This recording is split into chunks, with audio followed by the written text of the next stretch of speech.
A chantilly lane, a pretty face, ponytail hanging down. She wiggle when she walk and giggle when she talk. And it makes the world go round. Ain't nothing in the world like a sweet-eyed girl. Make you act so funny, make me spend my money. You lay loose like a long-legged goose. Oh, baby, that's what I like. Live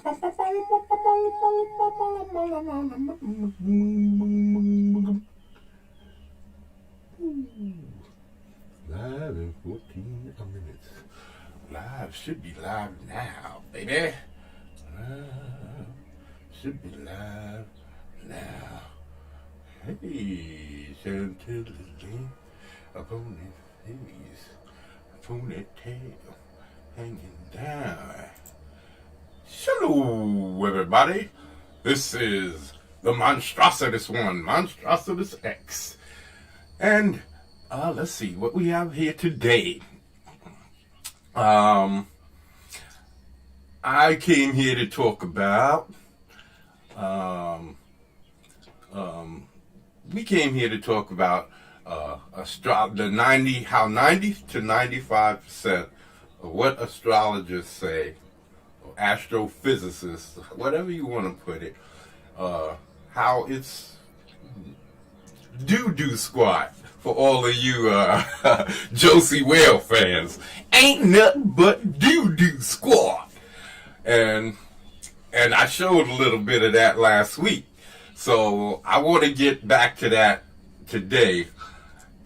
And we're probably going to do that again next week too, because there's a few people that I've found on Joe Rogan's show. He loves these guys, and I love them too. Don't get me wrong. I wouldn't have half of the stories that I've written for my comic books and stuff if it wasn't for astrophysicists and their stories.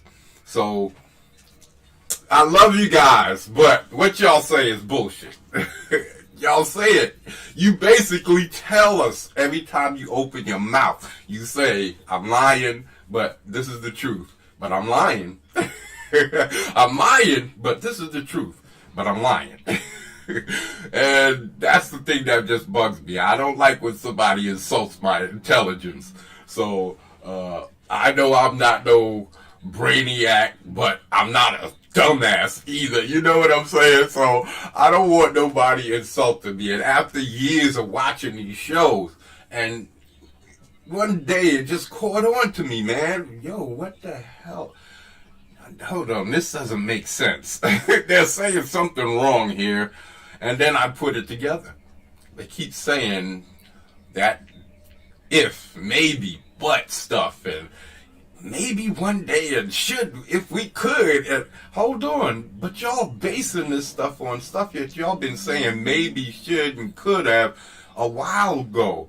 So, like the theory of light and gravity and all of that stuff, if you're saying maybe, and then half of your equations that you use to come up with new equations are all based on these maybes, how the fuck do you get to these other equations that's built on this? Like the Big Bang Theory. Big Bang Theory, these guys come up with all kinds of... Hold on, I'm gonna have to pull this up because there's a few things that I've been taking a look at. And, shutting up. Just checking to make sure I was live because... last week, on story time, my stream got taken down because I said nigger. And this is something else I want to talk about. I have to bring up, I'm going to have to pull that up too because the only thing is going to be difficult for me to do that because as soon as I switch over to that other account, or maybe I'll be able to look in from the outside, which would be even better. So, anyway, these guys, they always saying, yeah, and I should have had it. I was running late.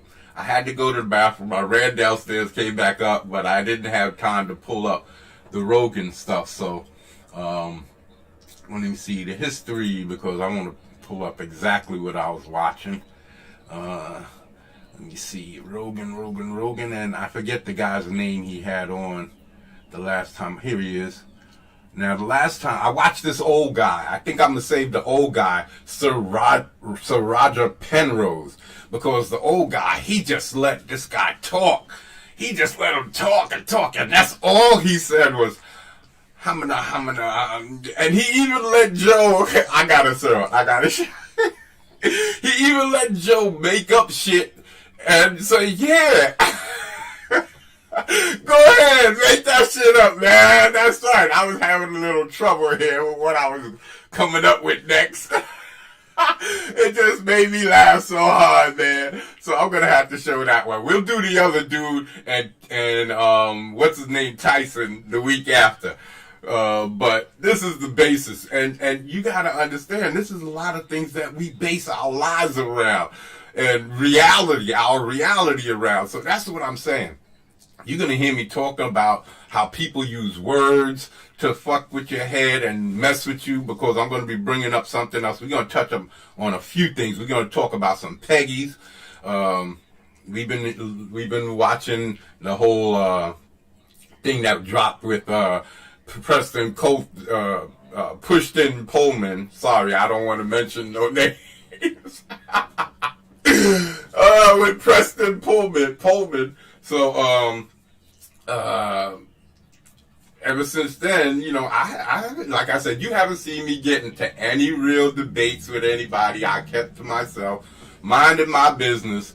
So, yeah, let me share first. Let me get the share. So, yeah. So anyway, I was on my stream. I was just doing some, typing because nobody came into the stream, so I was there typing up the story as for the bounty hunters, and I was typing up all of the things that was coming through my head that I could put in for plot lines and stuff that we can, you know, build off of. And so I started humming and singing, and I got to Biggie, and you know, the whole, who the fuck is this? Paging me at 5:46 in the morning, crack of dawn, and now I'm yawning, wipe the coal out my eyes. Ha! See who's this paging me and why? You know, and then I got the my nigga Pop from the gambler. From the barbershop told me he was in the gambler spot and heard the intricate plot. So I might get struck again here, but I don't know. This site, they already know that I said the word nigga all of the time. So I said I was a black man, I'm a black man. So I guess they already had me marked.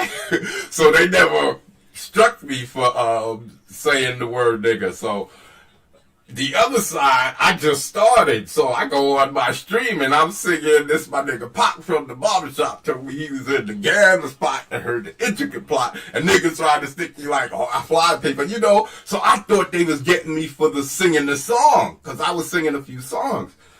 So I thought they was catching me for singing. I forgot all about the whole thing until I saw this whole black initiative garbage. YouTube is on with this bullshit. Oh man. So now everybody who says anything even slightly derogatory against a black man, you're gonna go after their channel and start flagging them and doing all kinds of idiot shit. Because I know, because I did it. They pulled down my stream, man. Oh man, I'm gonna pull that up. I'm gonna pull that up too. Hold on. Let me pull that up so I can share it all at the same time. Let me pull it all up. Let me see. Goddamned DDOMNED.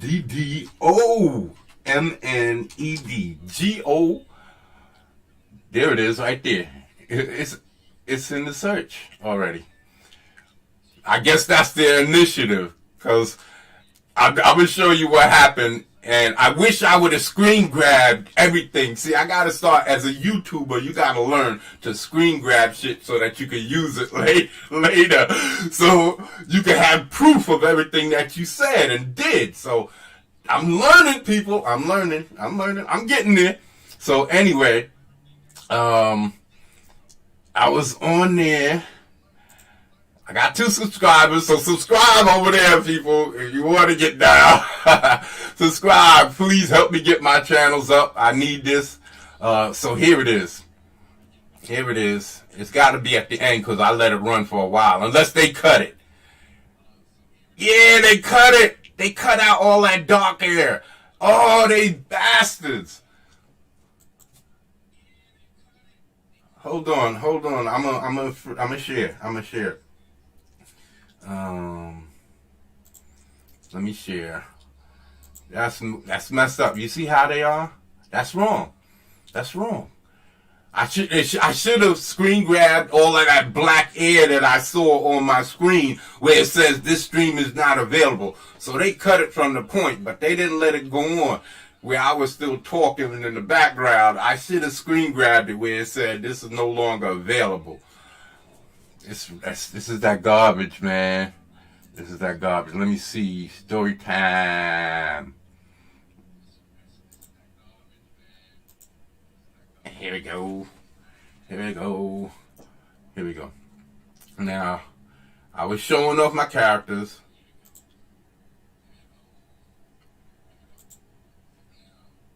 Oh.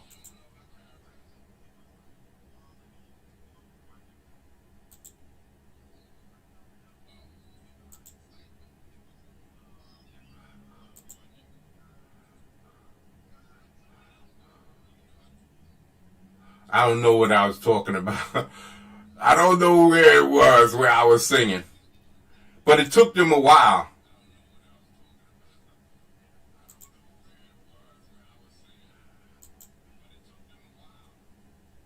It took them a while to get to cut it.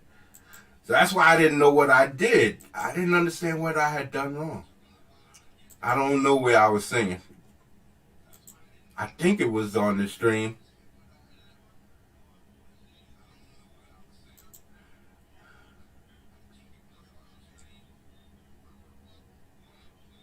Yeah, I was talking about how Liam, I don't understand why people like to come in and start making rules. We're free.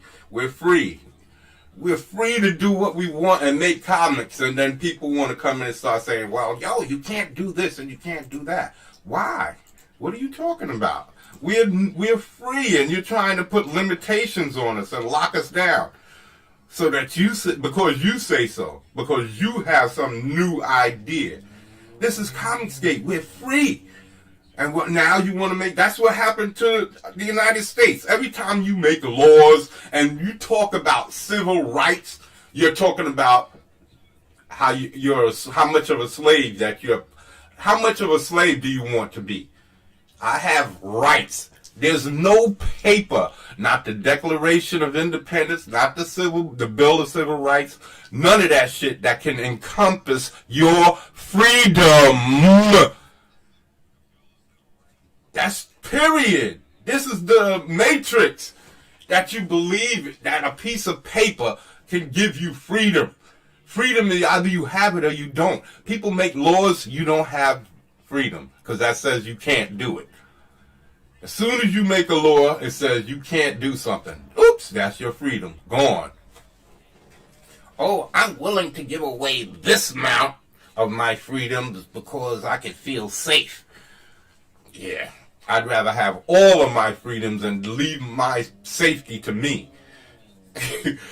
See, y'all don't know what real freedom is. Y'all really don't. Most people who've never lived outside the law don't know what freedom is because y'all have always been, y'all have this illusion. That's why y'all like stories and all of this stuff, because it helps y'all keep this illusion of your sense of freedom. But that's not what freedom is.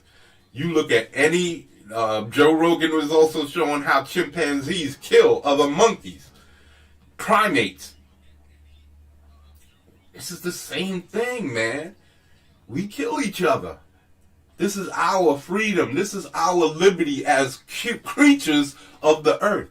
I have just as much freedom and right to go out and kill any person. And I'm not telling anybody, don't get me wrong. I'm not being an idiot. I'm just saying,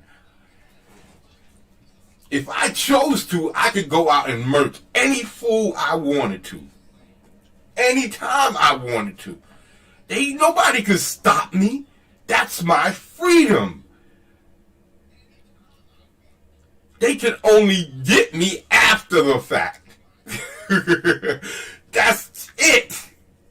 My freedom as a being of this planet, I can do whatever I choose to do.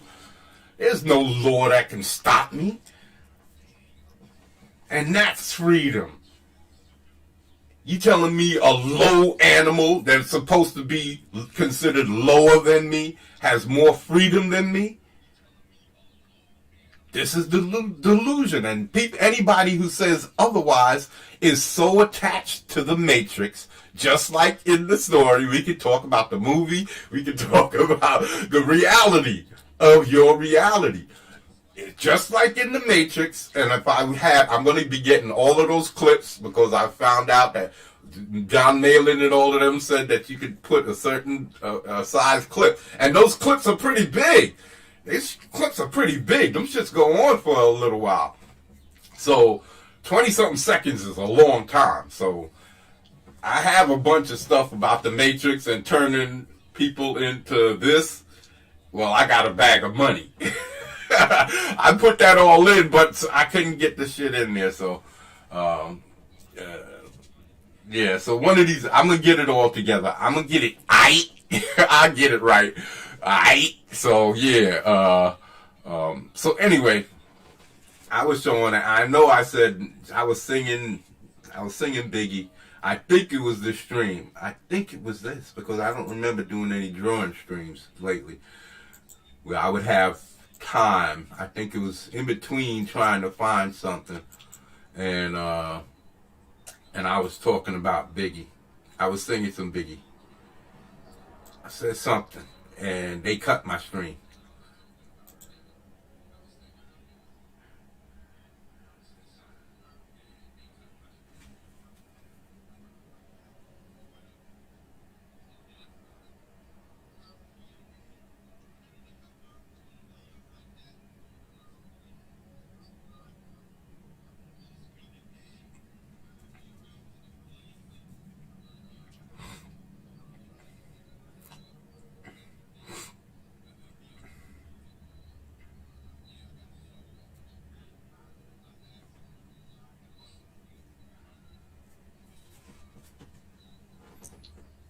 Alright, I don't need to hear all of that shit. I'm trying to get to the end where they just cut me off. You can see that it was clear cut off. I would just go to the black screen, but they cut that off.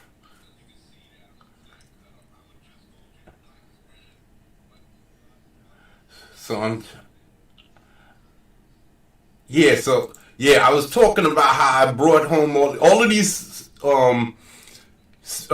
drawings that I'm showing are on the back of advertisements because I love the texture of the cardboard. It's nice, thick, and heavy. And if I was going to be putting drawing notepads in my book, them shits would have got shredded. Thin paper, the cover not that good.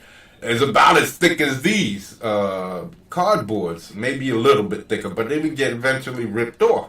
So I said, why destroy my book when I can make some makeshift drawing shit? So one night I was hanging out, usually I go out, we worked on the buses at night, so there's no bosses there. I was my own boss. I go out when I want. I go smoke when I want. Drink a 40 when I want. Buy some, especially when it's cold, I go get me a nip, some Jack or some Hennessy or something that'll keep me warm when I'm out there in the cold, because the doors are open in them depots and the place gets cold. Some of them keep the heat blasting and it gets but they're big open spaces and tall ceilings, so the heat goes up, so you still wind up being a little cold. So you go get something to eat, some Chinese food, whatever, which I know there's a lot of people I know there's a lot of people saying stay away from that shit now. But yo, get some whatever pizza, whatever, and bring it back to the bus. Chill out, and hang. And then if there's nobody around, because sometimes they have 2 people, 3 people in the bus. You sit talk, or I be by myself. I draw, so I would I'd pull a few clean boards out the pack, because they'd have a locker, so they'd have stacks of old signs, sometimes new signs that's left over, and I just pull out a few, 10, 20 there, 10, 20 there, and I'd fold them up, and I put the white parts to the white parts, so that the ink from the front doesn't get on the white part. So if it's white to white, there's nothing gonna fuck up the drawing or stain the white parts of the sign. So I'd find everything that's clean, put them face to face, and then I'd fold them in half and make a book out of it, fold up book. And because they were 11 by 28, 11 inches by 28 inches. So I know this is something I'm supposed to be doing on my art channel, but I got a little time. I'm going to get through it quick. So anyway, that's what I was using for drawing. All of these sketches were done on a subway. All of them. Most of them, yeah, because I hardly drew it when I was at home. I was out hanging out and doing stuff like that. So when I was getting it back in the 90s, I started getting back in my drawing again and started creating all of these characters that I had in my head. And actually bringing them into fruition, as you might say, starting to design them. And this was the first drawing I did of Turnbull, and then I did the next one and went on. And then I was talking about how I cut up these signs. I still have some signs left, so I've been cutting them up so that I can use to practice with, because I don't have a whole lot of cash to be spending right now on. But I did buy about 100 professional from Amazon. I don't know if they're the high grade ones that the real artists use, the like EVS and them. I don't know if I have that grade of paper, but I did buy some. Well, they gave it all 5 stars, but you never know with Amazon. So anyway, I got about 5 of those. Then I got maybe 5 or 6 of those. I might have got more, because I wanted to make sure I had enough to get my book, and I know my book is going to be at least 110. So, and then I have some red, blue line, I think from Marvel or DC. I think it was Marvel, that I bought from back in the day when I was in the 90s. I was started doing. I'm going to do a video about all of that. I still got the little thumbnails that I was doing, and the little I was putting dialogue for each panel that I did. I had dialogue written on another separate page. I put first page, first panel, and then I put dialogue. So I write dialogue. That's it. First page, book 1, first page, first panel. And then I would go through each panel and I would write down the little stuff. So I didn't know professionally how to do it, but I was figuring it out for myself. I was trying to put 2 and 2 together. This way it makes sense to me. I gotta come up with some way of drawing up the things that I want to put in my book, so that I could come up with 20-something pages, and I have to like map it out so that I should do another. All I'm saying, I'm gonna do another. I'm interrupting this. I shouldn't be mixing the streams. All I'm saying is that I cut all of those signs into 11 by 17s, and what's left over is 11 by 11s, 11 by 28. You cut off 11. So I've been using those and to sketch on, and to get my sketching skills back to where because I forgot how to draw hands. And that was one of the things that I love to do. I used to do that with no problem. But I used to have this fast shortcut to throwing them together with the quickness. And I kind of forgot it. So I was practicing, and it came right back. It's not a problem. So I start cutting all of these signs so that I'd have professional dimensions, 11 by 17, and I have 11 by 14s. I cut some of them in half, and then I have those 11 by 11. So I could do those different sizes. And then I got bus maps. So those are 21 by 20s or 22 by 21s, something like that. So I can do drawings on the back of those too. So I'm going to be using everything I got in my arsenal. I got large paper pads that I bought years ago and barely used, because I intended to do a whole lot of drawing. I started doing it all for my Stone God story, and then I was going to move over to my Twin Assassin story, because of those two are my heart. Those are my stories that I put so much into, but now I have others that I put, because that's all I had left. Back around 2008, 2009, I kind of left the computer alone. My computer kind of froze up on me. I thought I had caught the blue screen of death, but it was just some kind of virus. But since I hadn't turned it on in a while, now I seem to be able to, the virus must have ran out its lifespan, and so it's still real slow, but it doesn't seem like I can't get into stuff like before. I couldn't get into anything.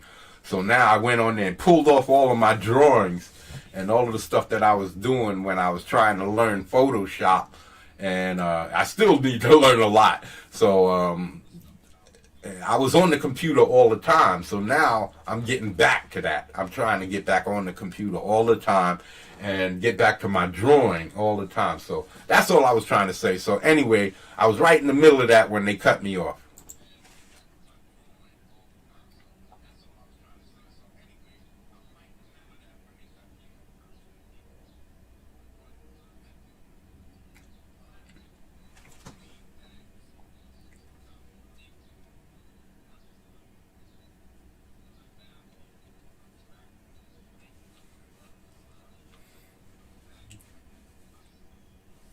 See? They just killed my stream. They just killed it for no reason. And that shit just pissed me off. That shit just pissed me off. And so I started up a new stream. It took me a while, but in that meanwhile, I had contacted them. I sent some feedback. It says send feedback at the bottom of the page when you're in your studio. So I sent back some feedback. I had told them that I don't know what I did wrong. Y'all don't tell nobody anything. All y'all do is punish people. You don't say this. They say, oh, you violated our agreement. Where did I violate? I just was singing and talking about story time. That's all I did. And my characters, what the fuck did I do? So then later on, I see some people talking about how there's this new initiative to push black artists, $100 million and all of this crap that push black artists. So I go back into the feed and I tell them, oh, maybe I said nigger. Oh, that's what it was. Oh, so I went back in and I told them, listen, y'all struck me because y'all pulled my stream because I said nigger, and I wrote it out for them. Because I say it all the time on Indigenous Monstrosity. I am Monstrositus X. I'm the black man. I am Dark Man. Look at the picture. Come on, bright people. I'm not looking for none of your money. Just leave me the fuck alone. I pulled the fuck out. I pulled that out because I said this is supposed to be a business. Let me talk to them respectfully. So I pulled all of the fucks out.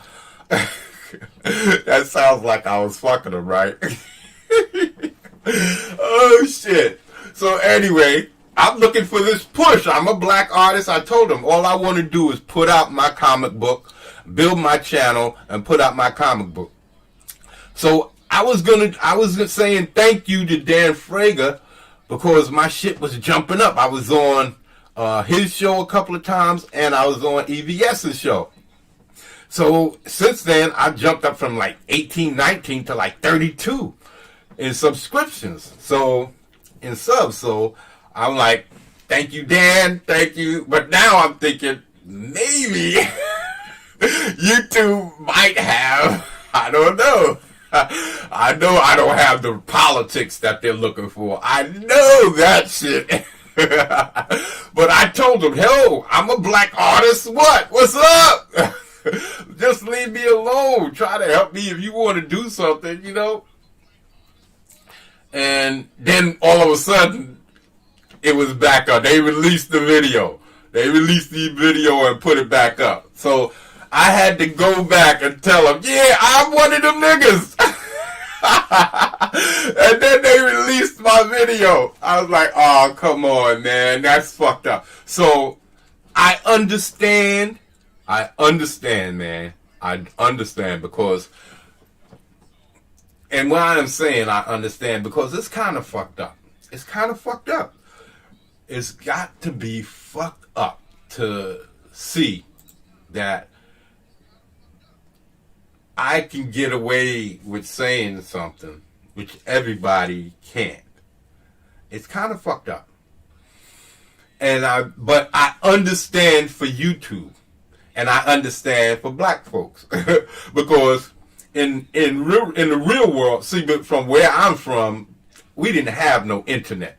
So if somebody called me out my name, it had to be face to face. They wasn't going to write me no letters, mail it to my house. All of that craziness. There was no CODs, none of that crap. So if you said it, it had to be to my face, mano y mano. So if I ain't like what you said and I decided to pop you one, you know, that was how it went down. Fuck getting police involved. If it's just me, hand to hand, man to man, then there shouldn't be a problem. Long as I'm just trying to pop you, because mostly that's what it be. I pop you, you either hit the ground or you run away crying or whatever. But if you choose to make a issue out of it, then you got to show them what them paws be about. Then we just got to show you what these paws be about. So, hey, I'm willing. And like I said, you got to bring ass to get ass. So I'm willing to take mine. Willing to take my L. So anyway, as long as I can teach you, you know, but you got the right to say whatever the fuck you want. You just got to be prepared for them repercussions and consequences. Like they said, if anybody gonna come and take my cornbread, second part of my killing spree gonna start up in this motherfucker. At least he didn't take my cornbread, Claude. Yeah, so, yeah. Like and subscribe, please, if y'all like what is going down. Because this I'm going to try and make it happy and fun. Keep it light.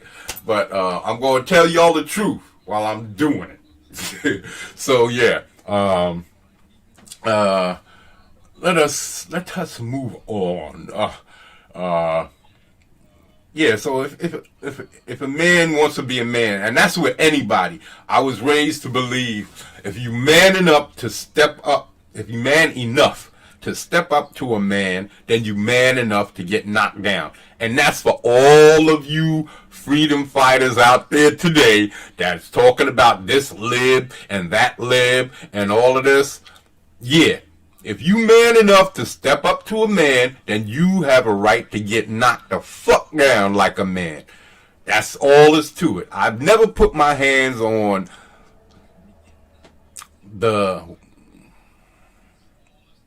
how should I put it? The more, man, I'm tongue-tied. That's not me. That's not me, people. I'm telling you. But I've never been one to put my hands on a woman, right? Never in my life has it ever happened, not in an aggressive manner.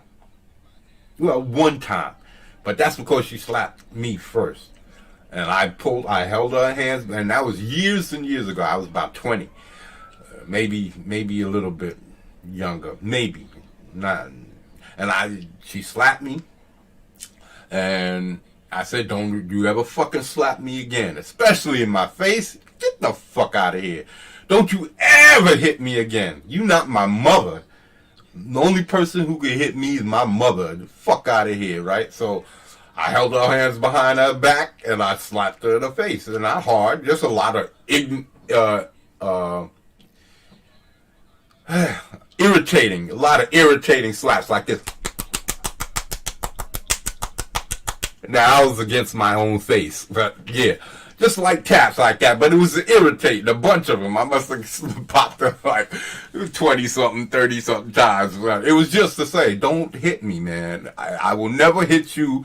Do not hit me. If you want to keep it just the same way like the dozens, and we're gonna go to the dozens because the dozens. I had these Peggies 2 days ago attack me because I said something to Ro about blackness. He got some blackness thing that he got in his campaign.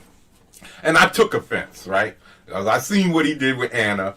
And it's part of the Matrix because it's the reality of war campaign. I don't know what Ro's all about. I don't know. I usually stay out of all of this stuff. I seen all of what went down with Anna.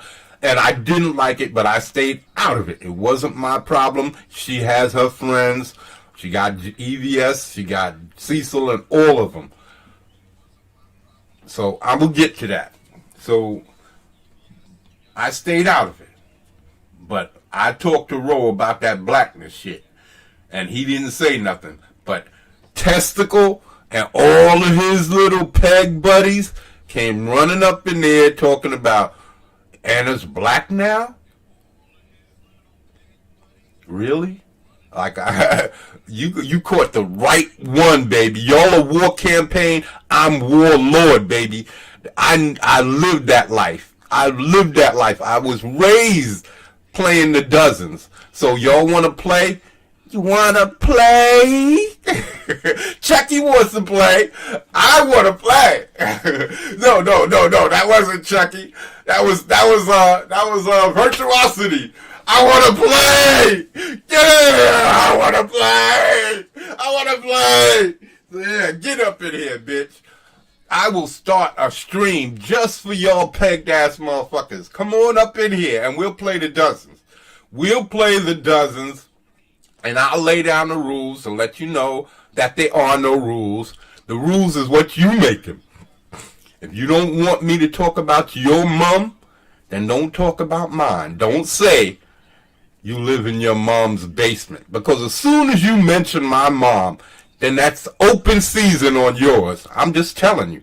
That's how it goes. You mention my mom, in any form or fashion, then I get to mention your mom in every form and fashion. So do not mention my mom, and I won't mention yours. And it's the same thing with any other topic, race, whatever. You don't want me talking about, and it's just between me and that individual. I don't hate nobody, and if he says something derogatory towards me, I'm not going to take it that he hates all of my people, you know? So that's not what this is about. This is about who can be funnier. So I'll have two people with me, whoever wants to come in, because I don't have too many YouTube friends right now, just for the laugh track. Because without the laughter to show you that you're telling corny ass jokes and you getting roasted within an inch of your life, that's what the dozens is. It's ruthless. It don't give a shit. If you make the rules, I will roast you within an inch of your life. And I'm going to show you that because this is the Matrix doctrine. And I'm going to show you how these people in war campaign is talking about how they're fighting for the small YouTuber and for the small creator. Well, I'm as small as they get. I got 32 subs, 2 subs on Goddamn Comics, and maybe 40 followers on Twitter. And I had 3, 4, 5 of them trying to jump me, and I pegged all of their asses. They got pegged right to the wall, Burke. I mean, pegged right to the wall. For all of you aliens fans, I gotta get all of these clips and put it in so that y'all can get it. I'm gonna have all of them. See, and I'm creating new terms. There are a bunch of Peggies. We got peg leg, testicle. There's another dude called PC's twin. That's Peggy. That's Peggy. And then you got the peglets. You know, Peggy and the peglets from back in the 60s and 50s when they had all of those groups like the Rondelets and all of that stuff. Yeah, that's Peggy and the peglets. So all of them, they tried to jump on me, and I just knocked them back left. I was throwing bows left and right, and you should have seen them flying back through the air. Boop, throwing them bows. Throw them bows. Ha, ha. Get back. You don't know me like that. Get back. You don't know me like that. I was throwing them bows, right? So, knocking them fools back, and Testicle, he threw up the white flag right away. He threw up the white flag right away. Yeah, you should have seen it. Hold on, I can show it to you now that I'm talking about it so much. We'll get to the science stuff a little later. Let's see how much time we've been in here, because it feels like we've been having fun. Yeah, it's already 43 minutes. Damn, the time is flying. Okay, let me get to it. Let me share. It's nice to share. Oh, that's the way it is. Truly is. So what we're going to do today, I think I'll share. Okay, what are we sharing? We don't need that because we're sharing Twitter. We're sharing the Twitter. Okay. Here we go. Going through the same things. Here we go again. All right. I saw this. And because Cecil put it out, I was like, I took note. He said, what a fucking clown, right? So I looked at it, and it says, you wait for us to break. We are the dawn. We are the dusk. We are the eternal blackness in the corner of your soul, black dragon. Blood does not wash out. Right away, I took offense because back in the day, see, y'all guys don't understand this because y'all got internet. We didn't have internet back in the day. We just had about 5-6 channels plus some PBS channels. You was lucky to catch anything. But back in the days, we used to catch on PBS these puppet shows like Treasure Island, and they had string puppets, and they had all the backgrounds and everything. It was spectacularly produced. And I remember those shits, and if I can get them shits on DVD, I will. I was looking it up at one point, but now I lost track of them. If I can get them, Aladdin and 40 Thieves, all of that stuff. They had all of it. So back in the day, we didn't have all of this. So we was always skeptical of big business, always skeptical. We didn't trust anything. So we had something that we talked about called subliminal suggestion. We was afraid that they was putting it in their advertisements, trying to force us to buy things, all of this. And it's just a way of saying things kind of under your breath. Kind of subtly, like putting in flashes, one frame, your eye, your subconscious picks it up. But maybe I should put that up. Maybe I should. I'll bring it up another time or do a separate video, or I'll talk about it after, because now that I'm here, I don't want to keep bouncing back around and lose train of thought. So subliminal suggestion is when you don't really speak out loud or say what you're trying to do or show what you're trying to do. You kind of slip it in real quick, and the eye picks it up. And in this way, this is what I talk about. People use words They tactically use words. Animals don't use words like this. Animals, they come up with their emotions right out there. They either angry at you, they scared, they want comfort, they want companionship, or they hungry, they need to piss. And if you let them run free, they'll do that without your permission. But all of the other things that human emotions are similar to animals, even dolphins and all of that, share these same types of emotions. Elephants, chimps, or you name it. This is why I say if I got a problem, it's with mankind as a whole, not individuals or this set of people or that set of people. It's individuals. It's mankind as a whole, because we tend to believe all of this bullshit, and when it's right in front of your face, we're no better than any of these other creatures just because we use dialogue. We use dialogue to hurt each other. We use the same types of words that people can try and twist. And this is what this fool is doing. The same way he twisted the whole incident with Anna. And this is what happened.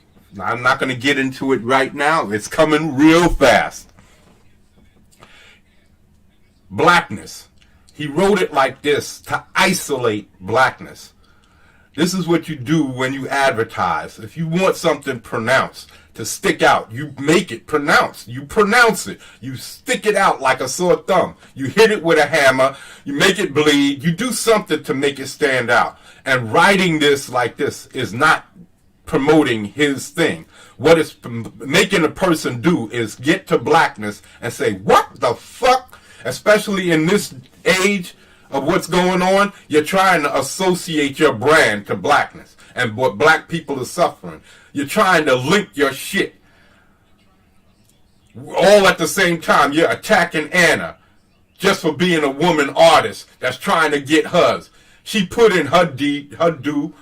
She raised her channel to where it is. She didn't ask nobody for shit. People came to her with an offer. Why should she turn it down? Why shouldn't not? And then you go and talk about what EVS, John Malin, Cecil, and all these people are doing for her, bringing her in. Oh, now she's a comic skate girl. Get the fuck out of here. Who the fuck are you to dictate who's what? Oh, now you massa? Motherfucker. This ain't your motherfucking CG plantation, bitch. Get the fuck out of here with that bullshit. And now you want to try and jump on black people suffering in order to build your shit? If you're willing to use somebody's sister who can be potentially in danger, if a person is potentially in danger, this woman is online begging for people's help. If you happen to see somebody who's potentially in trouble, we suspect that this person is potentially in danger, and your fucking first thought to this potential danger is to attack a woman because you don't like her through this person's potential threat? Get the fuck out of here. And now you jumping on blackness? So I said, this is not what I said. I said, hold on.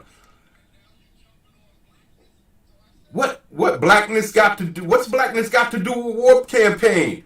Is Roe using black? I didn't know what he's doing. I'm asking because I know the first thing he's gonna say is, "Where you getting this from? You're reading into it. You're reading into it." No, I'm not. No, I'm not. You reading into using black people to promote your fucking black dragon bullshit?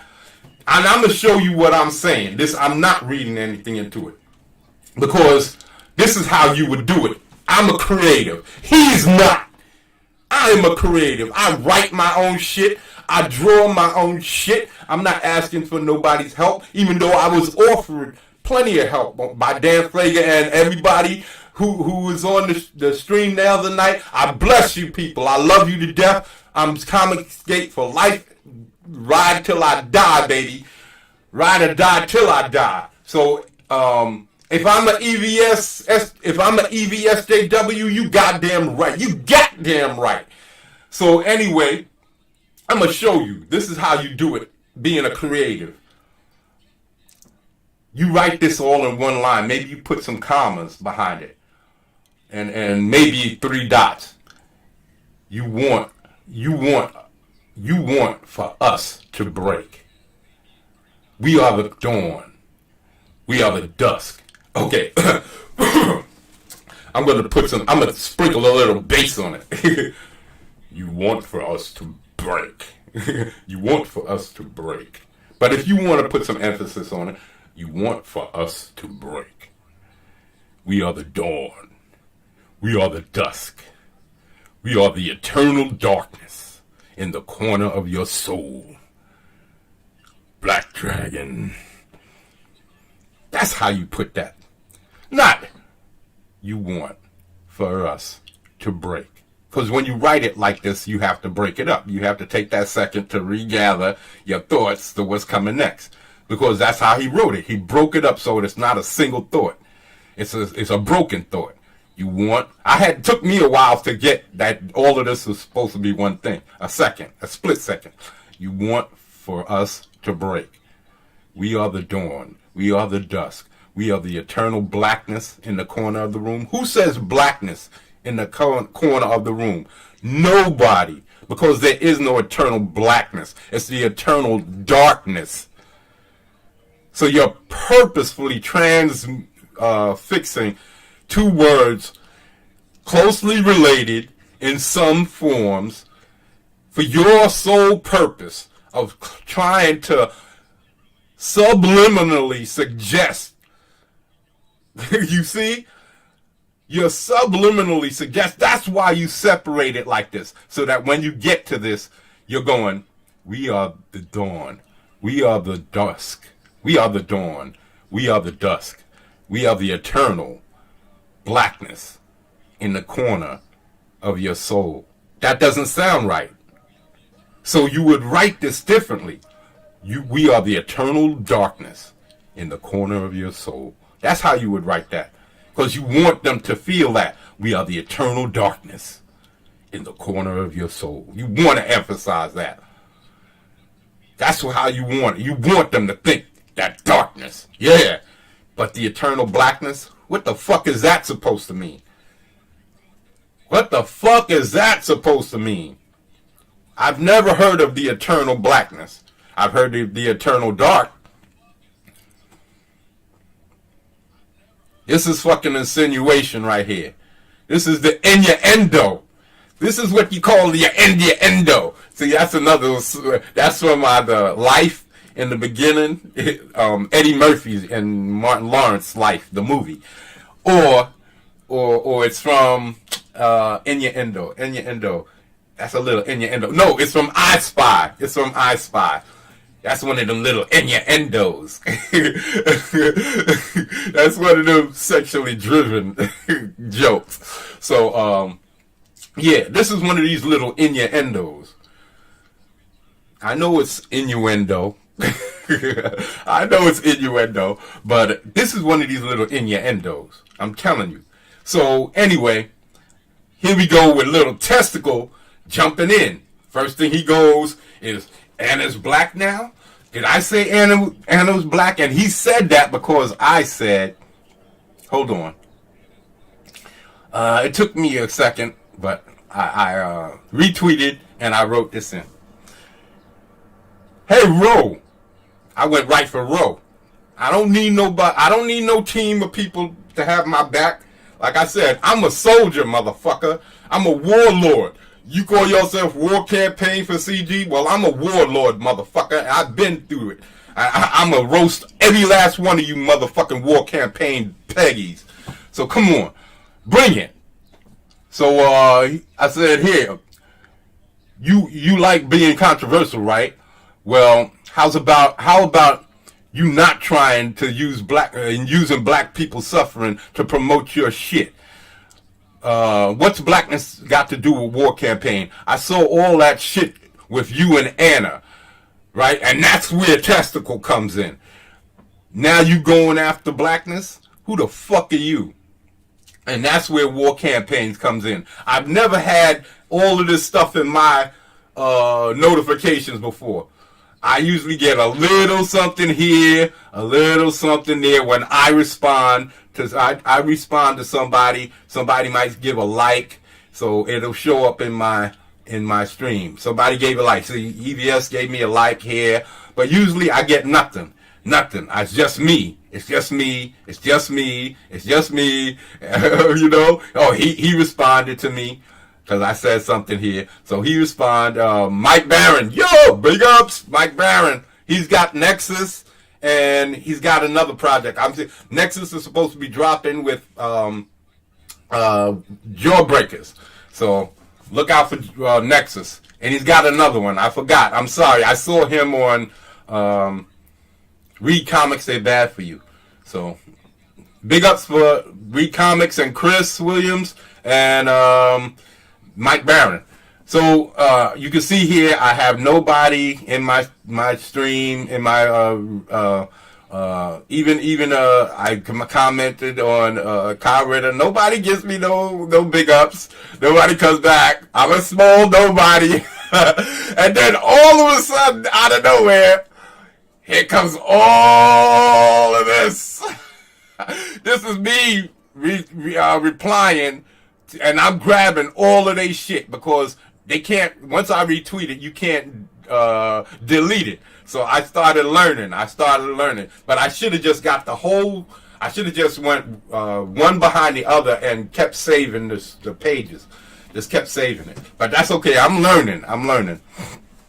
So, anyway, these guys came at me with everything, and if I start leaving these little gifts and making these memes, I'm telling you, come on, Shimon Craig, I'm telling you, I will be doing so much. Shimon Peg, I will be crushing these fools. They fucking with the right one.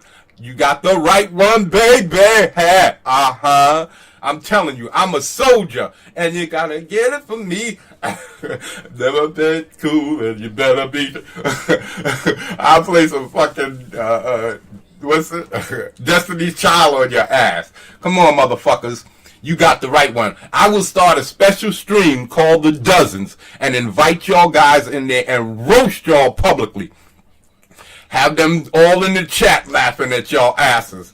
And let y'all see how funny y'all are. Just how funny y'all are. Get roasted by a professional. Right off the fly. I'll make up shit about every last one of y'all peggy motherfuckers. Come on. Bring that shit. So right here. He comes in here with his, and it's black now. I said, I heard about you too. I know about you too, Testicle. I went right at him. I didn't give him no fucking break because I know how these motherfuckers operate. Like I said, I've been watching this shit go on for a while. I just been staying out of it because it had nothing to do with me. So I went at Ro, and his rotards came at me. So this is what it went down. Oh, and it's black. She don't got to be black. All she has to be is a decent individual dealing with ignorant motherfuckers like you, Testicle. And I wouldn't have said nothing if it wasn't for this shit you did last, that EVS. Wasn't playing because this was the day before yesterday. So when I saw EVS go off on your punk ass last night, that was it. I've decided to add this to the stream. So here we go. I know about you too, Testicle. And a sister is what to I was referring. I misspelled referring. I think there's another R here. And how some people carelessly operate. Now, I was giving Ro the benefit of the doubt. He did this shit on purpose with this blackness shit. He did this shit on purpose. But I'm just giving him the benefit of the doubt because I know that's the first thing he's going to say is that I'm jumping to contusions.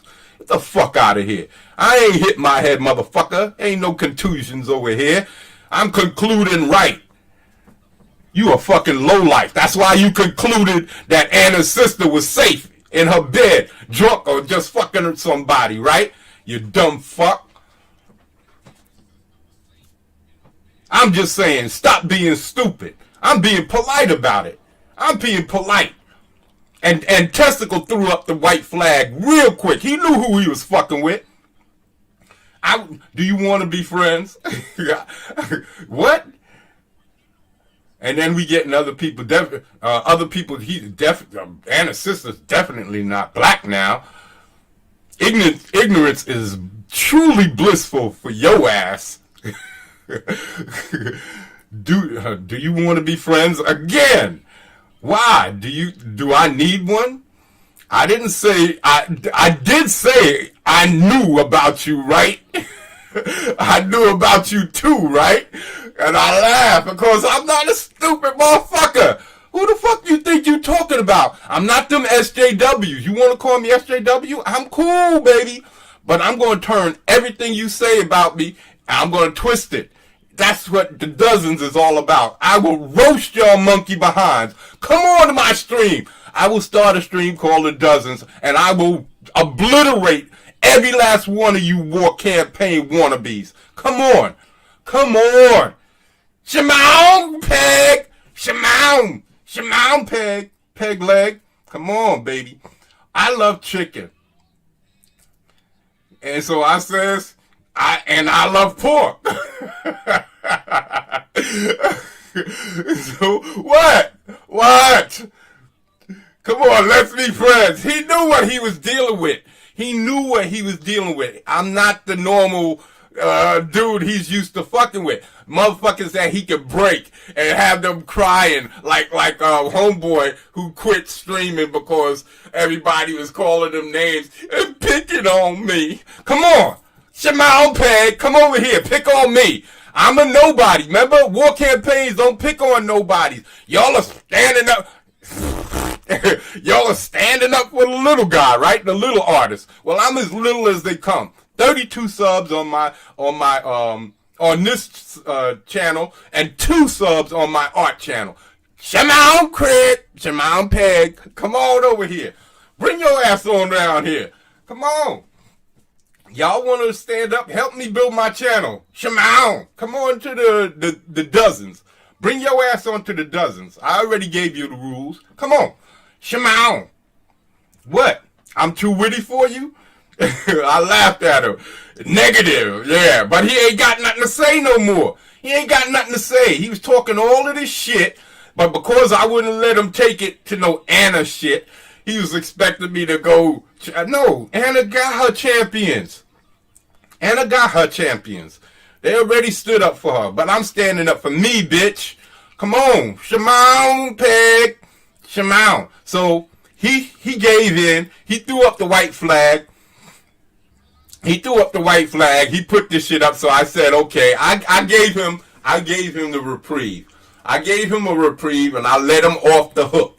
I let him off because without the jokes, without the laughter, without people to point in his face and laugh, it's not as fun to just keep roasting him. But I would have roasted him for the next half hour. For real.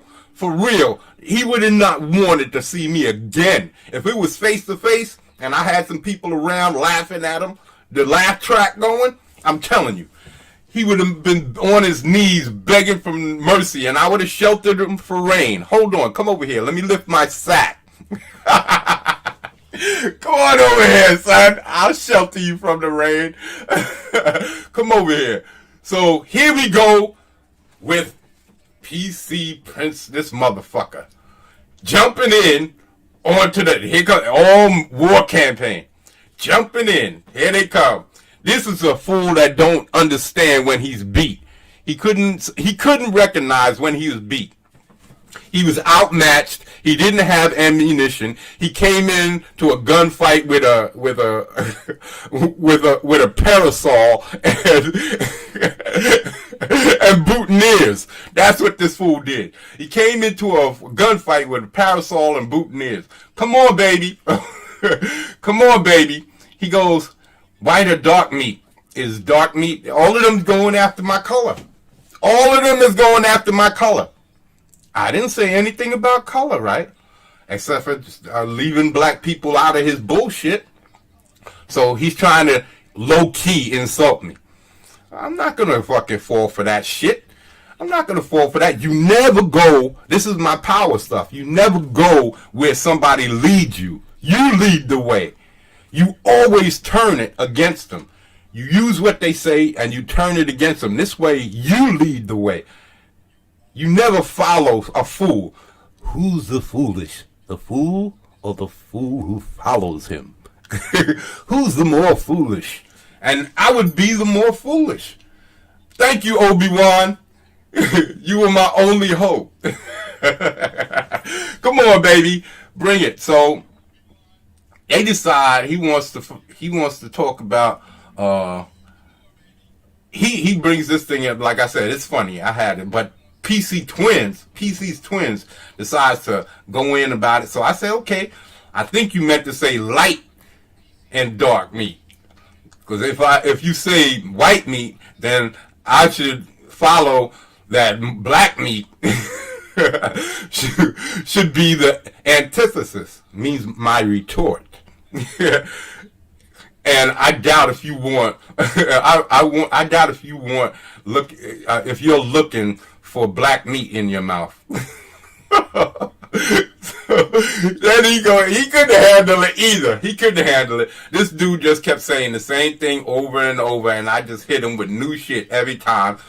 And they couldn't handle it. They couldn't handle me. And then everybody from War Campaign started jumping in, trying to gang up on me. And I just took them out one at a time. I was throwing bows, and you just see you fools flying back. I just showed them what these paws was all about. And fools was just flying back. Nope. Here I come from... here I come from, it's called white and dark meat. Where I come from is called white and dark meat. Please don't try to change my culture identity on chicken. Now I'm trying to change his culture. Now these are the ones that's always calling SJW's crap for talking about their culture. Now War Campaign is trying to use culture. Oh yeah, okay. Using chicken on my culture identity on chicken. It's not appreciated. You don't know, because I'm a black man. You see, I'm defending blackness. So I must be a black man with this brown monkey, and which they mention in by the way. Okay, they don't appreciate. You don't know what you don't know what I in my mouth. What I in my mouth? Well, I know what I in your mouth. I know what you got in your mouth. So stop trying to play identity politics. Did I say identity politics? Did I say anything about identity politics? Hold on, let me check. I gotta double check. I am a little slow. Let me see. Light and dark meat. No, I just said maybe you should say, I was making a joke, baby. I just know that you don't want my black meat in your mouth. That's all. That's all. That's all I was saying. It ain't got nothing to do with politics. If that's political, I don't know. I don't know what political forums you like visiting. Maybe Madame Rouge, her closet. Okay, so he goes on. So I'm laughing my ass off. I'm an SJW now, right? I've heard of your bitch ass, bitch made, bitch moving, bitch tactics, moisturized, soggy boy. I've heard of these tactics before. Signaling your virtue, and I'm this SJW? Right. Oh, baby, you signaling your fucking virtue, and I'm the SJW. Yeah, baby, okay.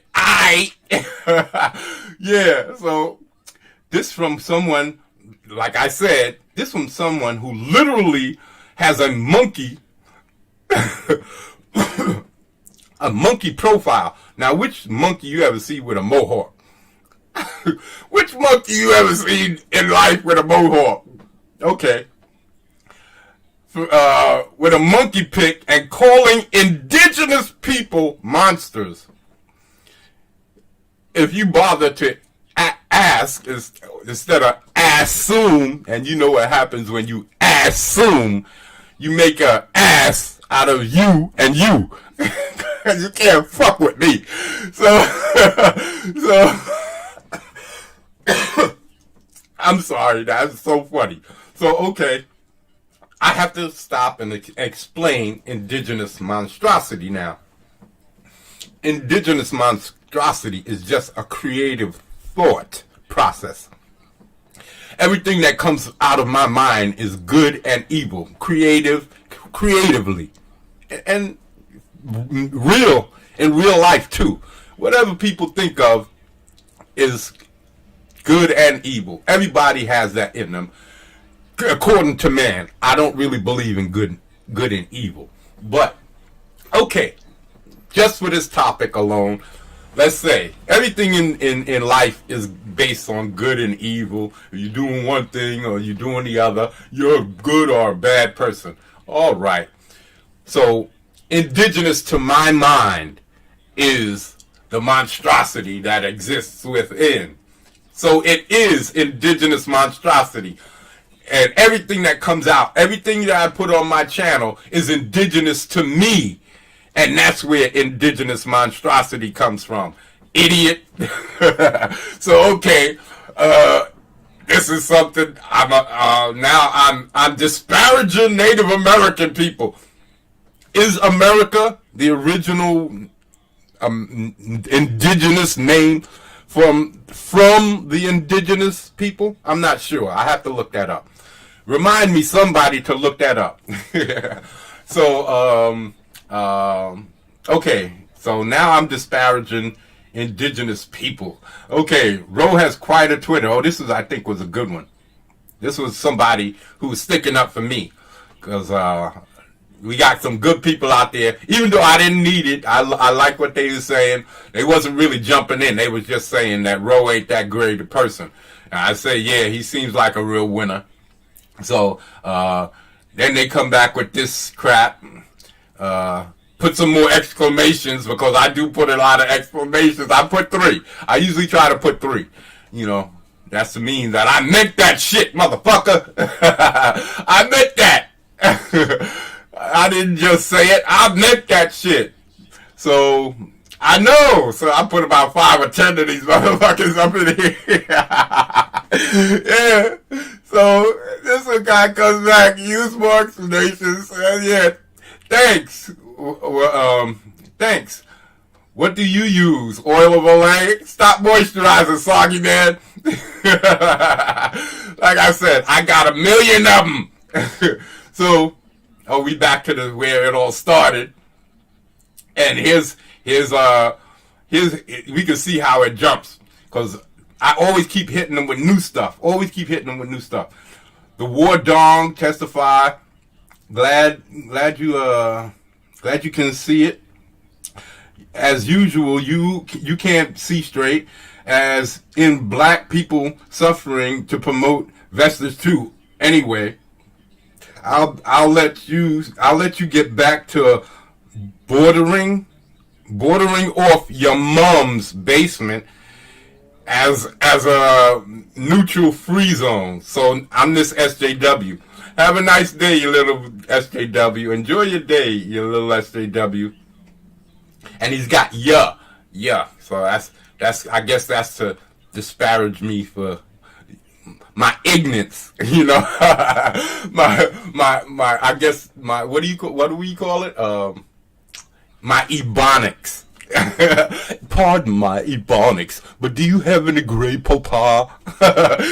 Any Grey Poupon? Okay. I have to speak the Queen's English now. Right? I have to speak the bloody Queen's English? Right! Blimey! Right? Okay. So, yeah, the basement is where I keep all my slack jawed soggy sadists. Because that's what these dudes do. They try to torment people. So, yeah, you soggy sadists like you.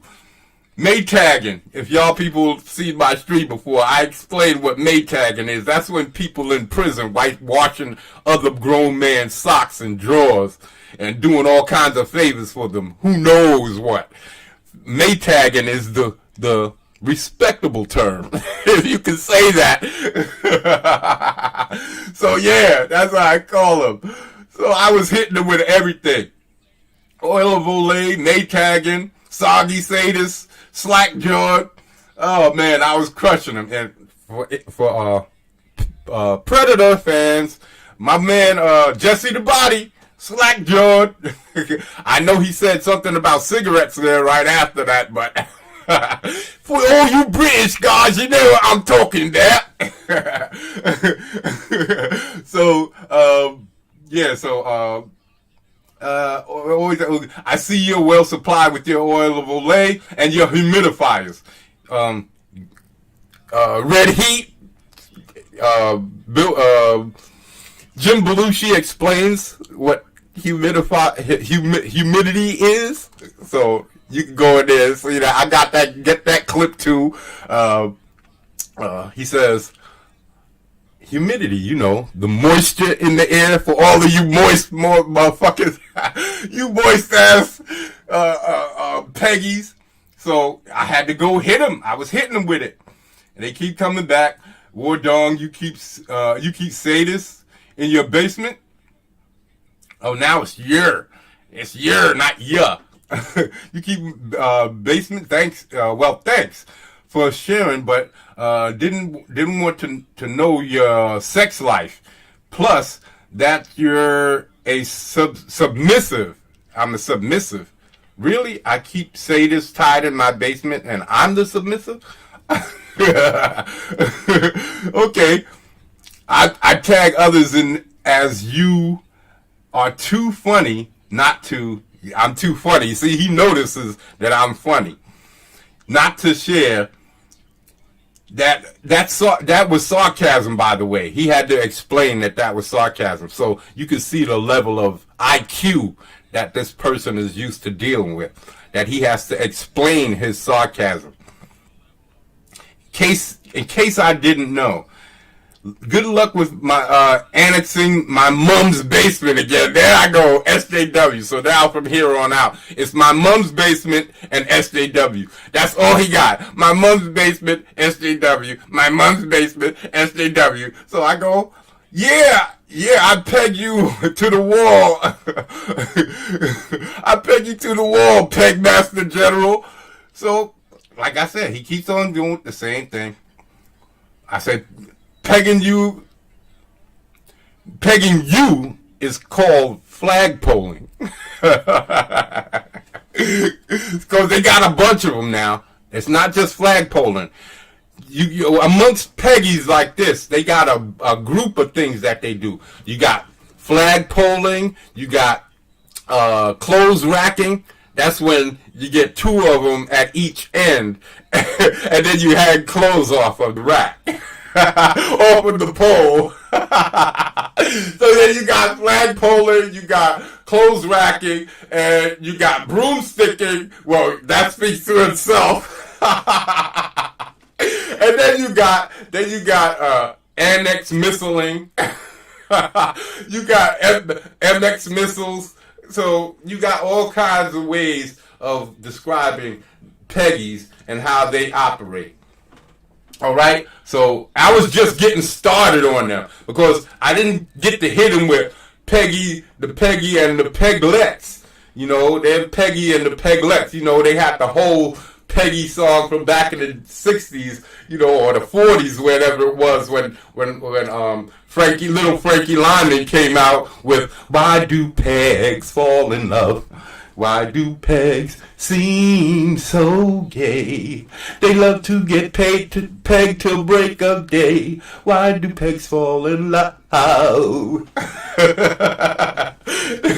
Okay, Peggy.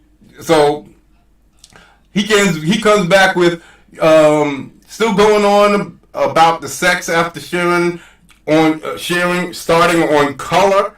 I started on color. Okay, with the blackness. Okay. What's next? Pronouns. So I'm a true SJW. That's all he's got from all the rest of this whole thing.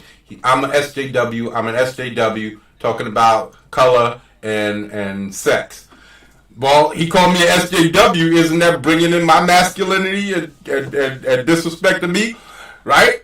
Because I'm supposed to be one of these weak-ass moist boys like him. So I said, okay, whatever you say, Peggy Cuxman. PC, Peggy Cuxman. So this guy's Peggy Cuxman, and then you got the rest of the pegs that came in following around. So this is Peggy, and then the peglets that come in. Anybody else that you see come in after this, those are the peglets. So we got, and then down here with the testicle, that's peg leg. He likes to get pirated. He likes to get pirated. So when he gets the peg leg, he know he's been well satisfied. So you got peg leg, Peggy and the peglets, and the war campaign Peggies. That's what we got here. So all right, okay, I'm in the basement. Okay, we let's not lose our space.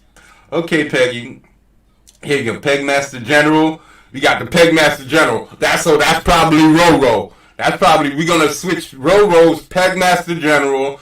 Then we got Peggy. We got Peg Leg with Testicle, and here, right here, PC Twins. There's Peggy and the Peglets.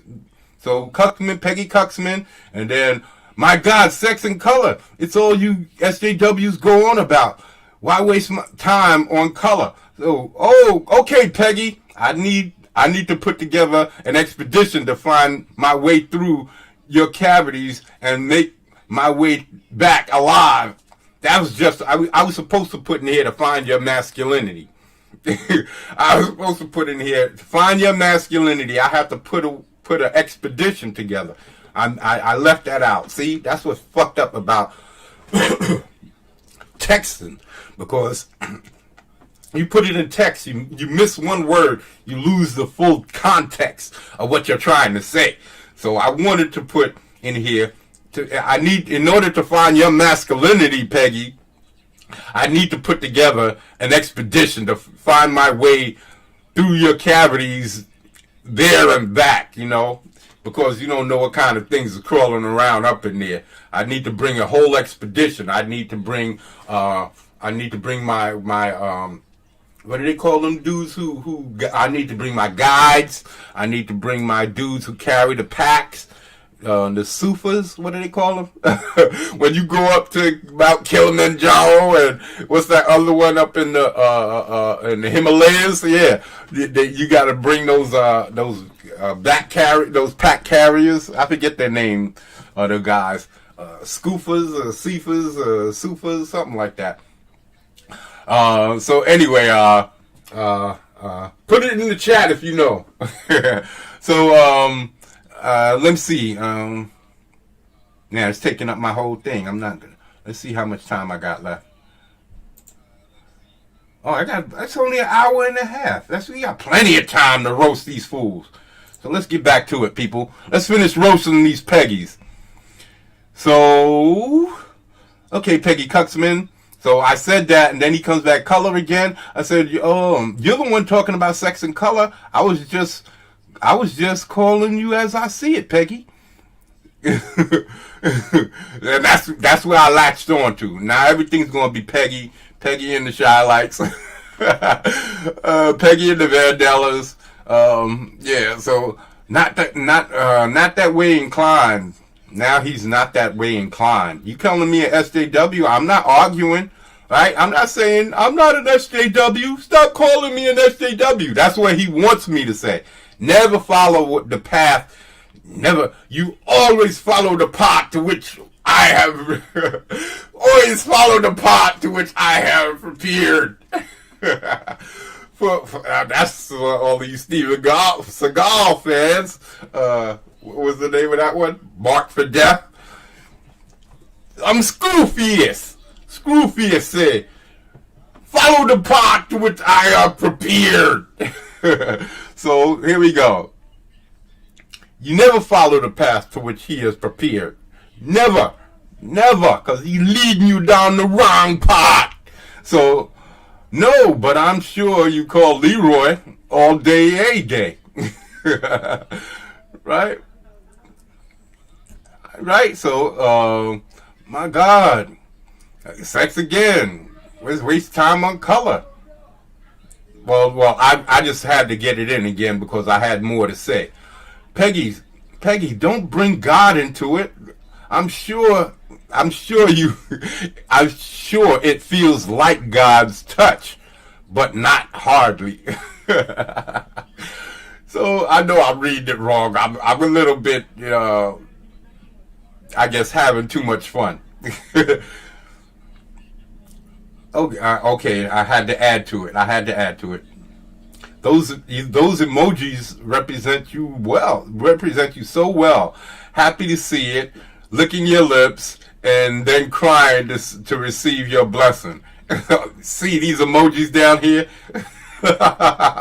He's just happy to see it. Yeah, he's happy to see it. Licking his lips in anticipation. That's what I should have put. Licking your lips in anticipation and crying to receive your blessing.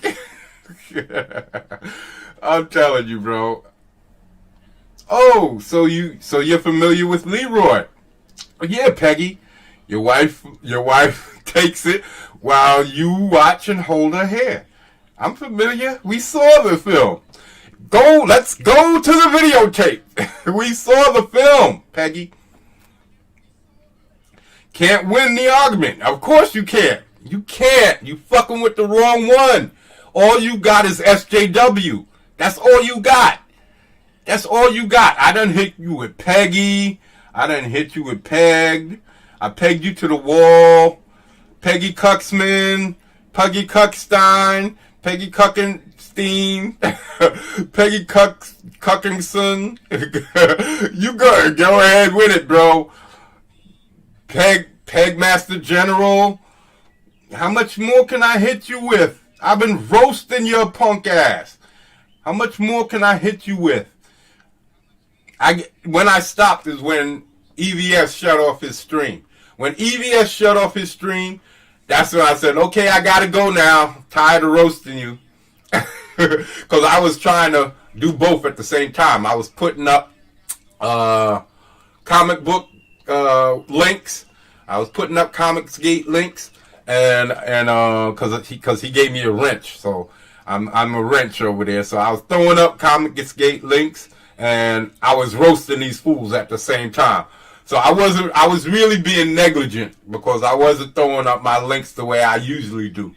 So I'm sorry, EVS. I didn't mean to be negligent on my duties. But I had to roast these fools because I know who they are. I know who they are. So you never stood a chance. You'd have to be at least a man. You'd have to at least be a man. Can't win the argument. So lying like an SJW. See? Lying like an SJW. He knows that I'm not an SJW, but that's what they use. EVSJW. They try to compare people to SJWs when they're the only gatekeepers. They're the only one who's telling this beautiful young woman that she can't, who's an artist, who went to school for her artistry, and who the fuck are they? Who the fuck is this? Who the fuck is this guy? Who the fuck is this guy? Get the fuck out of here. Who the fuck is this guy? Who the fuck says that they have the right to gatekeep? These motherfuckers created what? They're writing what comic book? They are putting together what campaign? All they're doing is harassing this woman because they don't like her. Because they want to say that Comicsgate is taking numbers, and she came in and skipped the line. Where does it say take a number when you enter Comicsgate? Pick a number, and when we get to you, you know, well, in that case, I jumped the line too. So get over here, boy. I'm telling you. Shimon Peg. Shimon Peg. Come on. Shimon Peg. Shimon. I'm the smallest one, and I skipped the line too. EVS has had me on. He's had me on 2-3 times, and he said we love this guy. He said we love this guy. The chat loves this guy. I love this guy. I've been on Dan Frager's several times, and he says, I love this guy. We love this guy. Come back whenever you want. So, hey, I guess I skipped the line 2. I only got 32 subs on Indigenous Monstrosity with Monstrositus X. I only got 32 subs. So, scrub me, baby. Come on. Shimon Peg. Bring your whole Peg crew over here. Shimon. Pushton Pullman and Pushton Cuckman. Pushton Pullman and Pushton Cuckman. Call you Pushton the second. Oh, so you're familiar with Leroy. God has touched you. I'm sure you are special. Yes, he sent me someone like you, Peggy, because you can take it all. He's blessed me.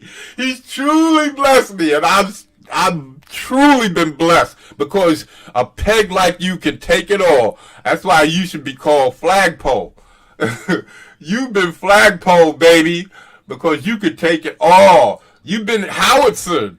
You've been howitzered. A big black howitzer. And when it goes off, it go boom. Yeah, baby. Come on with it. Bring it. All your corny shit. All this corny crap he's saying. I think they started talking about, after I left, they started talking about the history. You should see how they went on about history of Yugoslavia. They have no jokes.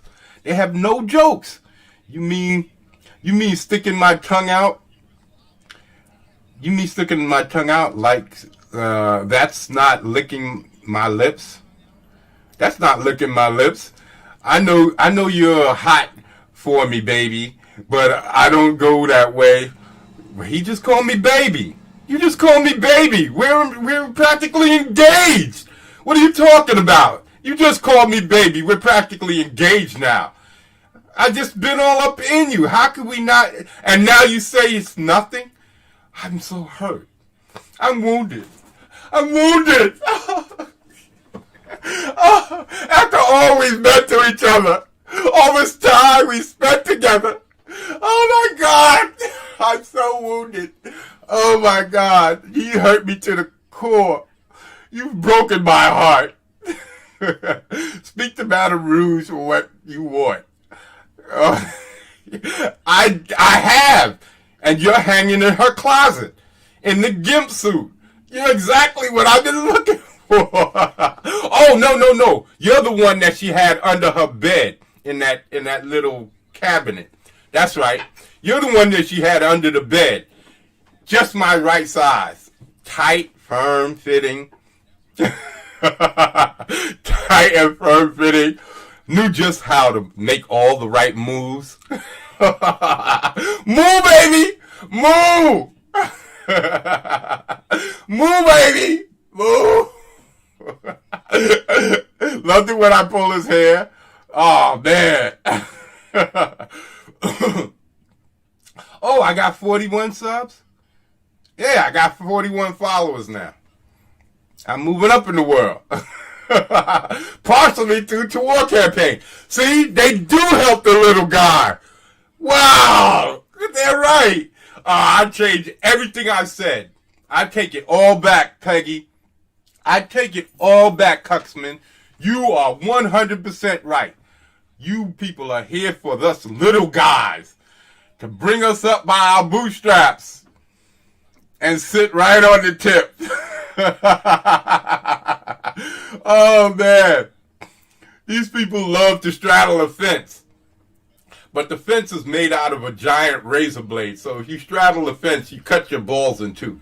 And that's what Roe tries to do. He tries to say, you got it wrong. You got it wrong. That's not what I meant. That's not what I meant. You're taking it out of context. You're taking it out of context. No, I'm not. I'm not an idiot. So, okay. I want you to just admit how much I want you to admit how much you love Leroy's gentle touch. But he's admitted how much he loves me. He called me baby. We've had so much. He shared so much of me. He shared so much of me. I've shared so much of me with him. This is so hurtful. After so much time we've spent together. You're allowed, Peggy. Oh no, I guess I gotta read his part because he's just saying the same thing over and over again. I'm a SJW, Madame Rouge, SJW, whatever. Okay, he's still obsessed with sex. I see, like typical SJWs. See, SJW. My mom's basement again. See, there I go, back in mom's basement again. Let you have girls in your mom doesn't let you have girls in her basement. Actually, I have you have annexed the basement as a safe rules now. It's your rules now. Way to go. So I have my own. In my actually now, you have annexed the basement. It's your rules now. So I built it up just the way I want to. My basement is set up just the way I want to. But even though right now I'm in the attic, which is on the 3rd floor. Oh yeah, and it has 2 bedrooms, one of which is my office. Oh yeah, and it has 3 closets, one of which I stack my comic books. Oh yeah, and it has a bathroom. My attic. So I bet you my attic has more rooms than your closet. Oh, I'm sorry. That's right. Your cabinet under the bed. I'm sorry, Peggy. Excuse me. So, you're allowed, Peggy.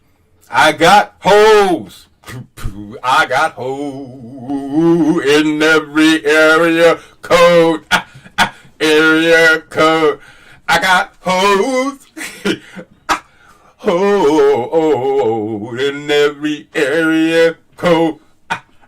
Area code. Never forget about you. I'll never forget about you, Peggy. You're one of my favorites. You're one of my favorites, Peggy. Because I got hoes. I got hoes in different area code. Area codes. I got hoes. Hoes in different area codes. Now he's mad. Can't win the argument. Caught out lying. Now I'm lying. Now attacking masculinity. So I've been calling him Peggy the whole time, ever since he started calling me SJW, right? We've been going at each other like that, right? Like I said, he means so much to me. Now look how he's talking to me. Like I meant nothing to him. Attack his masculinity. I would never do that. Boo. Boo-boo. I would never do that to you. You're my boo. You're my bottom bitch. I love you the most. Is it toxic of you? My little SJW? My little. You see all of these nice words he uses? His pet names for me? And he gonna say that what we've had doesn't mean anything. Huh. You see? Now I understand why people key his car. You would have to answer that one. I don't see you dying. And it was you who keeps getting stung. Hold on. Where did I get that from? I don't see you dying. I think he says something about... It's somewhere around here. I'm going to have to go to the other one. Damn it!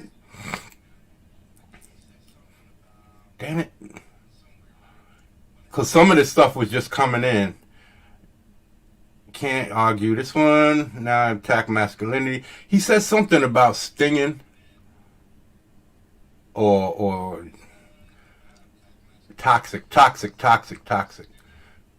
Oh, okay. That's why I was responding to the toxic part.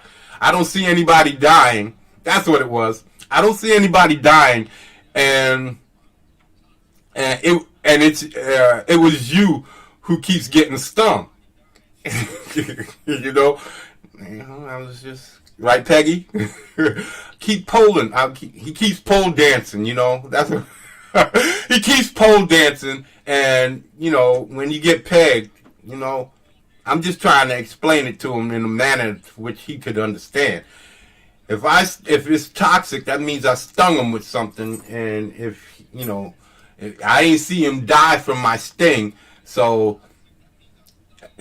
he'd have to answer how toxic it is if he got sick or whatever like that. You know what I mean? Because as far as I see, he's smiling. He's smiling. So here we go. The debate hasn't gone well for you. It hasn't gone well for me, has it? For me, I think you're getting roasted over an open fire and a spit. I got you roasting on a spit over an open fire. Oh, sorry. I got you open over a peg. Or I got you roasting on a peg over an open fire. Not a spit. I got you roasted over a peg over an open fire. So, okay. He goes, the debate, it's not going well for me, but hey, tell your friends that I won. Okay, friends, am I winning, or is this a major L for me? Am I taking a hit in the head? Or is this a major kick in the ass for him? Okay, I could tell my friends that I won at the cafe. When I share the soy latte, I share my soy latte, my little SJW. Oh, I love it when he calls me my little SJW. I love it. It just shows how much he loves me. It really does. So, it seems you have all the knowledge on SJW, Peggy. And you got Leroy handling you, right? And you got Leroy handling you, right? Of course. Of course. That's the way it is. Truly, ooly is. So what you going to do today? So I guess I got to come up here. He says, every tweet just confirms your SJW status. You are a gift that keeps on giving. Confirms that you truly are Pegmaster General and your whole pegged crew. Too bad you're so slow. Sorry. Like I said, sometimes I getting twisted on the meaning, the context. Too bad you're too slow. You got all your pegs with you. You don't see all of these other guys who jumped into it. There was a lot of dudes jumping in. I'm going to switch to the other side so you can see all of the hearts for these guys who jumped in and was trying to help this fool from getting pegged. But he couldn't stop the pegging. He couldn't stop the pegging. I lost my place. Take it all. Code. Area code. Peggy code. Yeah, here we go. You got pegged. You too slow. You all got pegged. You got all your peg with you, and you still taking it all. Well, at least you got some company now. Till the next time you get pegged, Peggy. Yeah, later, Peggy. This is where I was saying I'm out because I seen EVS was wrapping it up, so I was out at this point. I said I'm done. So I hit him with a couple more. Every tweet just confirmed. So I said, yeah, confirm that you truly a Pegmaster General and your whole peg crew. Oh, that's what I read already. I know a Peggy like you with your cornball jokes stay hanging in the closet, Gimpy. This is one of his Peggies that came up, his Peglets. This is one of the Peglets that came up talking about SJWs in Yugoslavia. Was that supposed to be funny? SJWs are giving so much time to SJW things in Yugoslavia. Is that supposed to be funnier? Funny? Because we're trying to be funny here, whatever this is, Josic, Tito. He's gimpy. This one is gimpy. He's definitely gimpy. He hangs in the closet in a gimp bag. This is gimpy. So this is like gimpy. There's peg leg, Peggy, and gimpy. It's like there are 7 dwarfs up in this motherfucker. Peg leg, gimpy, and Peggy. And then the Peglets. He's one of the Peglets. This is one of the Peglets. So he's hanging in the closet, gimpy. So right about here, I got out. I said, yo whack ass, moist ass are so corny. It's a shame. 3, 4 of you, and y'all can't come up with one decent joke between all of you Peggies. Too bad. All of you just been getting beat like whipped dogs. He said, pity that Yugoslavia no longer exists. Really? Are these jokes? Really? Whip on you some more next time, Peggy. Buy some material. You joined the Moist Reich. Pitiful. I'm going to come out with that. The Moist Reich. The Moist Reich. Yes, the Moist Reich. That's what's coming next. Remember, I said this, people. The Moist Reich. This is what all of these fools, these SJWs, these guys just joined the Moist Reich. All of these soft-ass individuals, they got nothing better to do than harass people with their bullshit politics, and war campaign is one of them. Bullshit politics, talking about who should be, anybody can be in. That's why you seen EVS say, y'all, he can't stop y'all from being Comicsgate, but do it over there.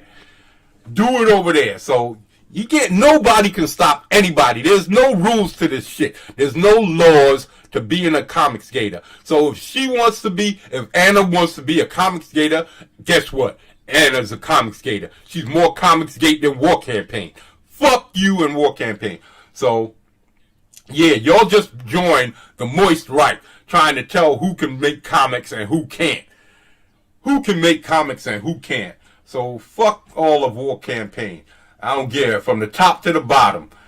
Okay, this one goes on to say, I'm out after this one. This one, it stops after this.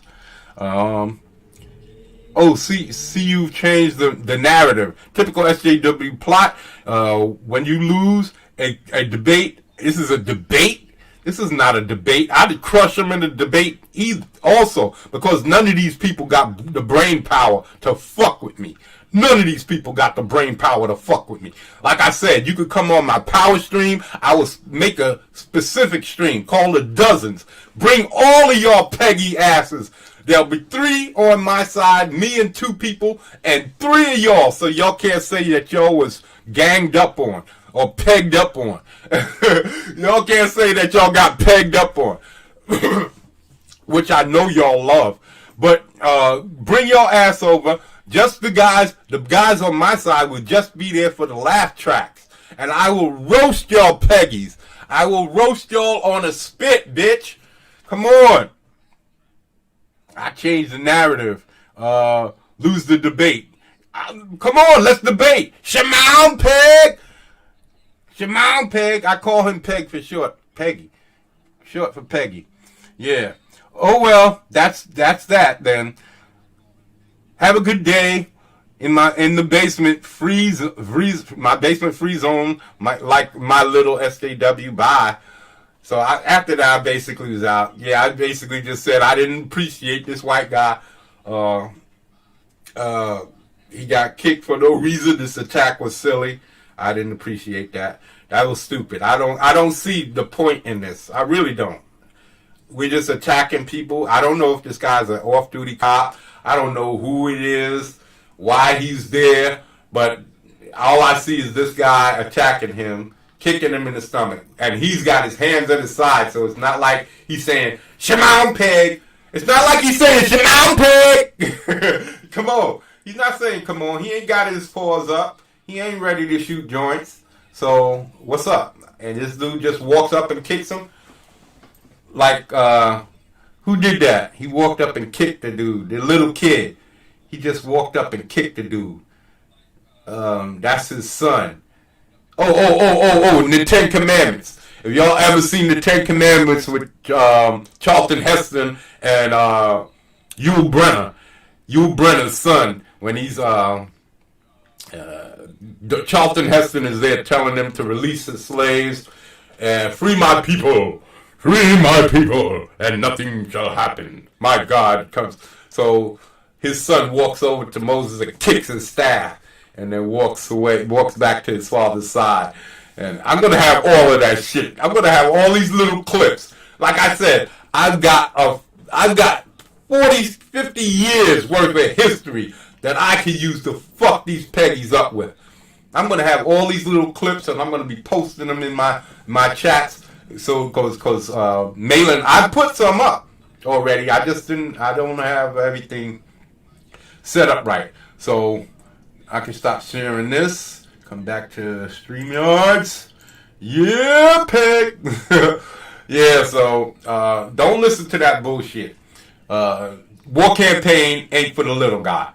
They're not. They're full of shit. They're full of shit. And I wouldn't have said anything if it wasn't for what I saw last night. I was going to let it go. Like I said, I don't get into other people's business. I try to keep out of other people's shit. Because, let me see. I try to keep out of other people's business because I don't want people up in mine, you know. So, and these guys jumped in my business. It wasn't the other way around. They jumped in my business. So, let's see. Yeah, this is the other side. This is the other side of the tweets. This is my notifications and how they came back at me. See, I had nobody bother me. If I said a tweet, if I put up a notification, people would say like it. And that was it. There was nothing in there. And then all of a sudden, Mike Barron was the last. And then not even Cecil said that he liked what I said. So, but all of a sudden, we get all of these. I said, good creature designs. Sweet creature. Everybody liked my sweet creature response. I agree 100%. And then here it starts. Here's where it starts. Here's where this. I was talking about how, because we was talking about somebody make a comment about something, and I said something about. They was talking about how many times Apollo Creed, or how many times Rocky beat up a black man. And I said he beat up Apollo Creed once, and twice. And was it twice? Or the second time was a tie? Yeah, he beat him up twice. He beat him up once. The first time was a draw, and the second time he beat him. Yeah. So he fought him twice, and then he beat up what's his face, Clubber Lang, and then he beat up what's his name, Morrison, John Wayne's son. That's what I mean, relative, John Wayne's fam, and that shows up right here. He dropped Creed twice, and Pop Wayne's son, John Wayne's fam. And that Morrison kid, that has been. Because he just started losing. Right when he started making movies, he just started losing. And then he couldn't win another fight. For nothing. He couldn't win another fight. Tommy Morrison. But here's where it comes in, and he starts retweeting. He retweets it, and he talks his smack. Oh, Anna's black now, and retweets. They love my stuff. Everybody from War Campaign is coming in, retweeting. Oh, Anna's sisters is definitely not black. Anna's black. Everybody joins in. Anna's black. You see, Anna's black now. They be tweeting. See, here's where it all comes. All of the ignorant shit. And he throws up the black flag. Oh, I want to be friends. I want to be the white flag. He throws up the white flag. But here comes this Peggy. Here comes Peggy with his bullshit. I don't even know what dusk means. Somebody can write in the chat what dusk means. I don't know what it means. So put me up on game, people. Please put me up on game. And that's all I need. So he goes on. I talk about testicle and the sister. Don't be stupid. He loves chicken. Come, let's be friends. See, he kept saying, "Come, let's be friends." He's throwing up the white flag. Throwing up the white flag. He knew he was fucking with, but his friends didn't. He made a joke, so I said, "Okay, I'm gonna let it die." It don't make sense. He's throwing up the white flag. Don't hit him anymore. All you hear is, "Papa, don't hit me no more. Kick in the door, waving the 4-4. All you hear is, "Papa, don't kick me no more." It's hit me. It's hit me. All you hear is, "Papa, don't hit me no more." So I didn't want to hit him anymore. I didn't want to kick the dog while he was down. So that's when this fool jumped in and I had to start lambasting him. That's funny. They like that. So now he thinks I'm friends yet now. I left him alone. We're not friends. It's just that I got my eye on your ass. And I told him that. I ain't got nothing against y'all. It's in here somewhere. I don't have nothing against you, Testify, or none of War Campaign. I just don't trust y'all motherfuckers. I'm very aware. And people started saying, yeah, they like that shit that I said. I'm sure I read all of this. Here's another Peggy came in talking some ignorant shit. This from someone literally, I talk about that already. Oh, you guys are talking to me. You guys, okay, I was talking to Testify. He put this up. You guys, you talking to me. You just talking to me, not everybody, you guys. So he was just making it between me and him, not War Campaign. So I can understand that. That's why I showed him the love. That's why I showed him the love. I laughed at his joke and I let it slide. But then these fools come in here. You think you got it bad? He is attacking me for my culture identity against chicken. All of this garbage. Yeah. Oh, yeah. I told this fool, I told one of them that I can just tell what type of person you are because you like to dig in your ass and squeeze your head. That's a saying that I got.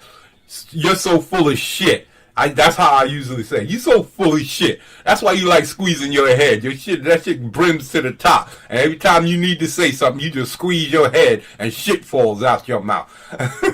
and shit falls from mouth. What? Shit from. How did they say that and shit falls from mouth like ass, or like shit falls from mouth like shit from ass, some shit like that. In Spartacus, just before Gannicus fought in the square and killed that dude blindfolded. Which, for any of you artists out there, the best show to buy and own is Spartacus. That whole series, if you're an artist and you want to, it has the best muscle references, nudity, so you can draw women's bodies, men, everything that you need, weapons, hands, everything that you need to see for a reference for action, punching, fighting, all of that stuff. If you're a comic book artist, then you should own Spartacus, the series. Spartacus, Sands or something of the Sand, Blood in the Sand, Blood in the Sand, the Gods of the Arena, Vengeance, and War something. Own all of them. I got them twice. I got them on Blu-ray. Matter of fact, I got them 3 times. I recorded it, then I bought it on DVD, and then I bought it on Blu-ray. So I'm going to be doing reviews on those too on this here channel. This here Bat Time. And no, not this Bat Time, but this Bat channel. So anyway, Rose seems like a real winner. It basically goes through the same thing. Anna did blackface. Really? So what? Who gives a fuck? Yeah, I'm not hung up on all that little bullshit. Anna seems like a decent person. I'm not canceling anybody for anything. Indigenous people. And then they started sending me memes, making sure I got the memes. And it gets worse than that, because after I left, they just flooded my notifications. It just kept popping up, all of that bullshit. That's what I'm showing you, this stuff. This is all stuff I've been over it. I've been over this. Privilege. Hate speech. White privilege. Hold on. I don't think War Dog still about sex. It's another color. Pronouns. Hate speech. White privilege. You really are the textbook of... Did I say anything about hate speech and white privilege? I don't think so. I just was calling him a Peggy. Just calling you a Peggy. But good for virtue signal. Nice virtue signal. Good way to signal your virtue. There you go, Peggy. War campaign. Comicsgate. Way to go to signal that virtue. Way to go, Peggy. Okay, did this. Now that way inclined. Now, not that way inclined. Okay, I got that one. That's right, I read that one. Oh, yeah, I didn't see this one until I came back yesterday. I didn't see all of this. This was after I had left the stream. This is when after I shut down. After this, I didn't see any of this. I didn't see this final transition shit. Yeah, this was yesterday, 14 hours ago. I didn't see all of this shit. Last night sometime. I didn't see all of this stuff. But you see how they got EVS portrayed here? You see? I didn't know about all of this shit. This shit is funny. This shit is funny. Where did all these SJWs come from? Why? Where they hiding in plain? Where they hiding in plain sight? Or is this the final transition? That shit is funny.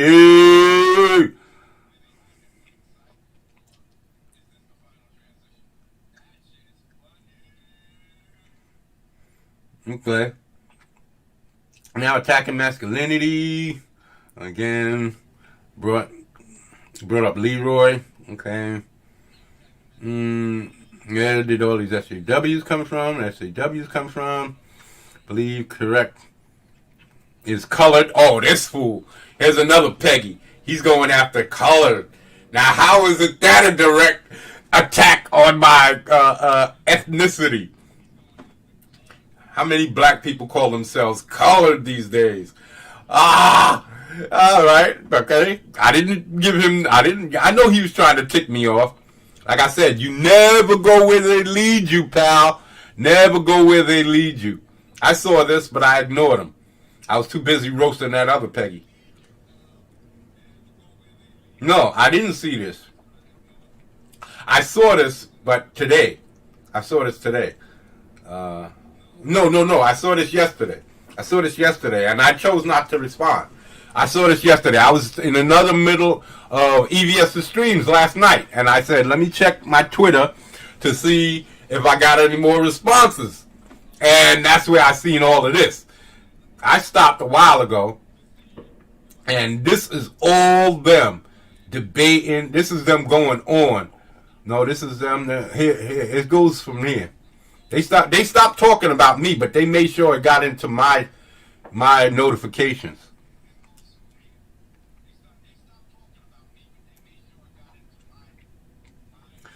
At some point, we're gonna have to admit that this type of thinking was never exclusive to SJWs. It's repeated pathological mindset of many cultures and individuals throughout history. Now they're trying to teach history. Now War Campaign is trying to teach history.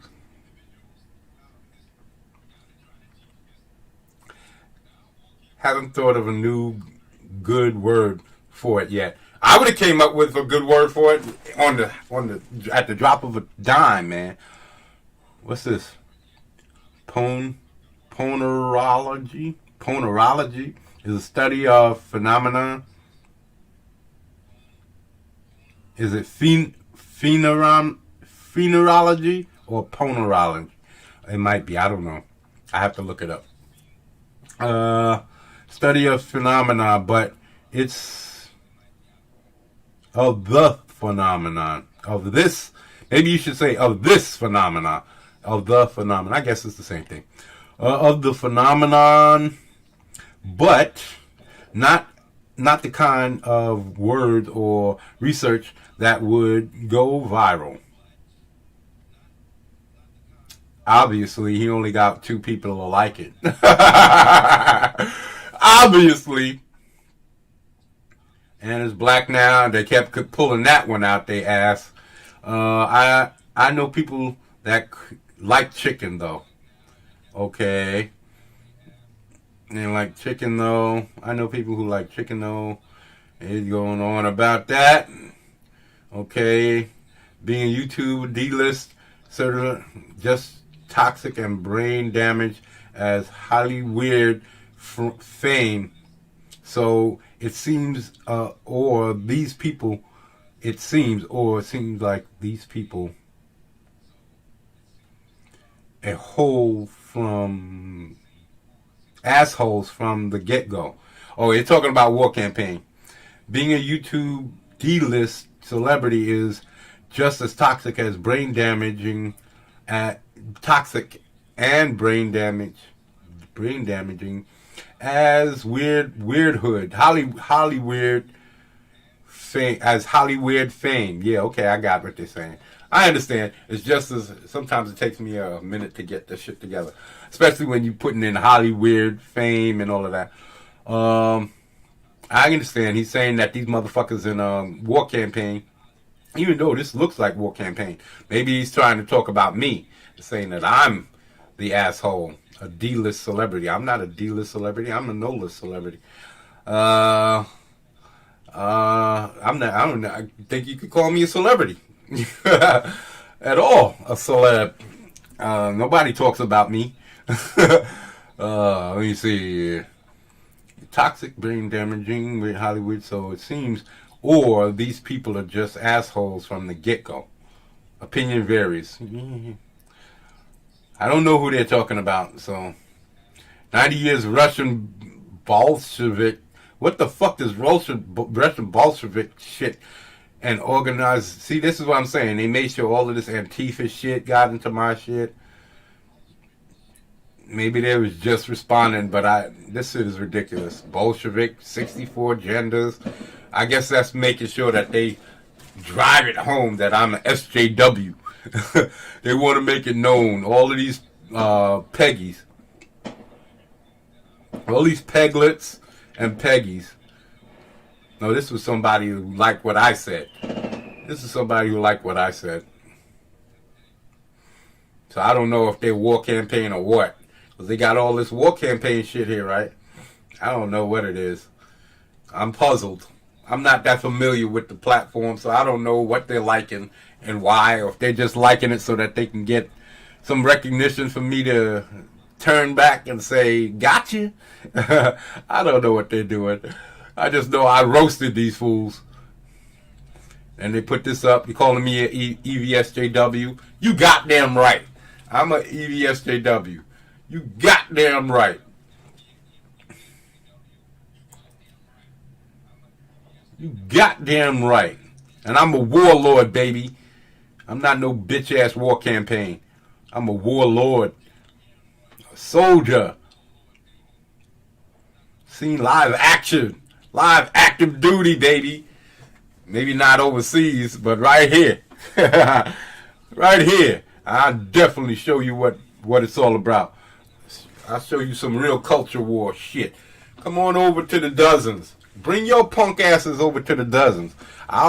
Next Wednesday, this Wednesday, the Wednesday after, well, maybe not this Wednesday. It's already Tuesday. I need time to get all of my streams set up and my backgrounds and all of that stuff that I would need to have. Next Wednesday, just let me know. Leave it in my DMs. My DMs is right here. If y'all are watching, leave it in my DMs. And yeah, baby, come on. Typical war campaign. Hold on, let me see what you got to say, peoples. Let me come back.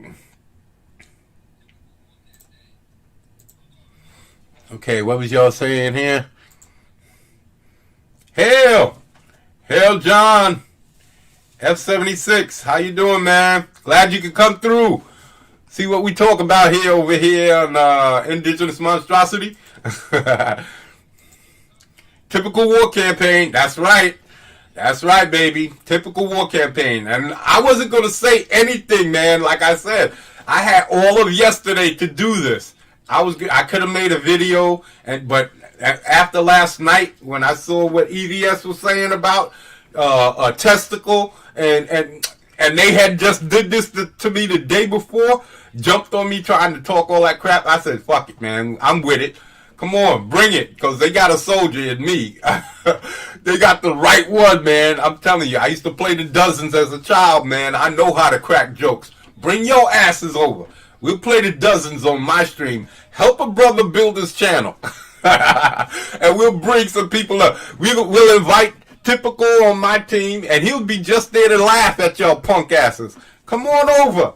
You can bring Testicle, bring Peggy Cuckman, and that other fool, that ugly other Peglet. Bring them all with you, and I'll roast all three of y'all punks. Come on. Shimon, Peg. Shimon. Yeah. Bring them on. So, I'm loving it. I'm having a ball. I'm having a ball. So, yeah, these guys want to talk crap and tear down this girl for having an education and working hard. Who are these dudes? Who the fuck is this guy? I don't know who the fuck these guys are. What are they putting out? What campaigns are they putting out? Anything. I believe the correct word is colored. Here comes another campaigner. Here comes another war campaign. Despicable pirate. Yes, I told you they like being pirated. Here's another peg leg. Here's another peg leg. They like getting peg legged.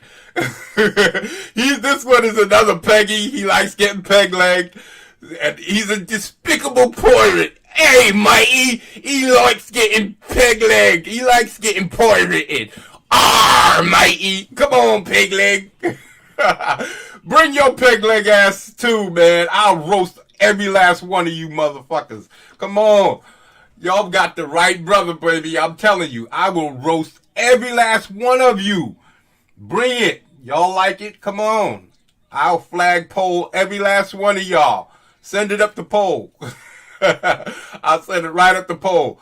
I know y'all like being flagpoled and what did I call it? Coat racked. I know y'all love being coat racked, flagpoled, all of that good stuff. Y'all like being howitzered. Come on. Shimon Peg. Come on over. I'll set it up for next Wednesday, or set it up for, just leave it in my DMs. Wednesday is on. That's all you got to say. It's on. It's on. And bring all the Peggy crew with you. That's all of it. That's all of it. Bring the Peggy crew with you, and I will roast every last one of you. Testify. This is named, what's this dude here? Mini-Me Rappe. Bring your punk ass. Bring your punk ass. What's this one says? He likes chicken. Some of my best friends are chicken. Okay. He's just making a statement, so we won't include him. He ain't really fired no shots, so we're not gonna include him. But he could bring his peg ass too. He could wait in the chat in the back room, and if he want to come out and take a turn and getting pegged to the wall, we'll peg him to the wall. Peg right to the wall, Burke. I mean peg. Right to the wall. Again, for all of you Aliens fans. Come on, Peg. Bring it on. Come on. I'll start up a stream for next Wednesday. I'll start advertising the dozens. Come on over and visit Indigenous Monstrosity and take part in the dozens. Let's see what you want to see. A little taste of black culture. Come on. This is what I grew up with as a kid, from about 13 up. And I didn't know it was called the dozens. It was when I became a man and other people started saying the dozens, and I go, what the fuck is the dozens? And okay, when the dude explained it to me, oh, I did that. We did that. So yeah, man, it's not something that we said, yo, come on, let's go play. I want to play. Come on, let's go play. Come on, Shimon, Craig, Shimon, Peg. Let's go play. Come on. Bring all your Peggies with you. Come on. Shimon. And I'll roast every last one of you. These, like I said, I'll bring these guys in just to laugh, because it works better when you hear somebody laughing at you or saying boo when you fail. People going to be booing your ass, because that's how it is. It's ruthless. Ruthless. You can say whatever you want. I'm not restricting you, but I'm just warning you. You bring up my mother. You say I'm living in my mom's basement. That's bringing up my mother. Shots fired. All bets are off. That's all I'm saying. And then I can talk about your mom. I'm not going to talk about your mom. But if you say your mom's basement, you just talked about my mom. I'm just letting you know up front. I'm just letting you know. Warning shots. I just firing shots across your bow. That's it. I'm just letting you know, baby. So come on, bring it. Bring it, Peg. Yeah, so, all right. I think I had enough fun with these fools. I think I had enough. I devoted enough of the stream. That's over 2 hours to these fools. Foghorn Leghorn has the best comment. The war campaign. These boys as sharp as a bowling ball. And they carry it with them too. Ever been pegged with a bowling ball? Yeah, man. That's them. That's them.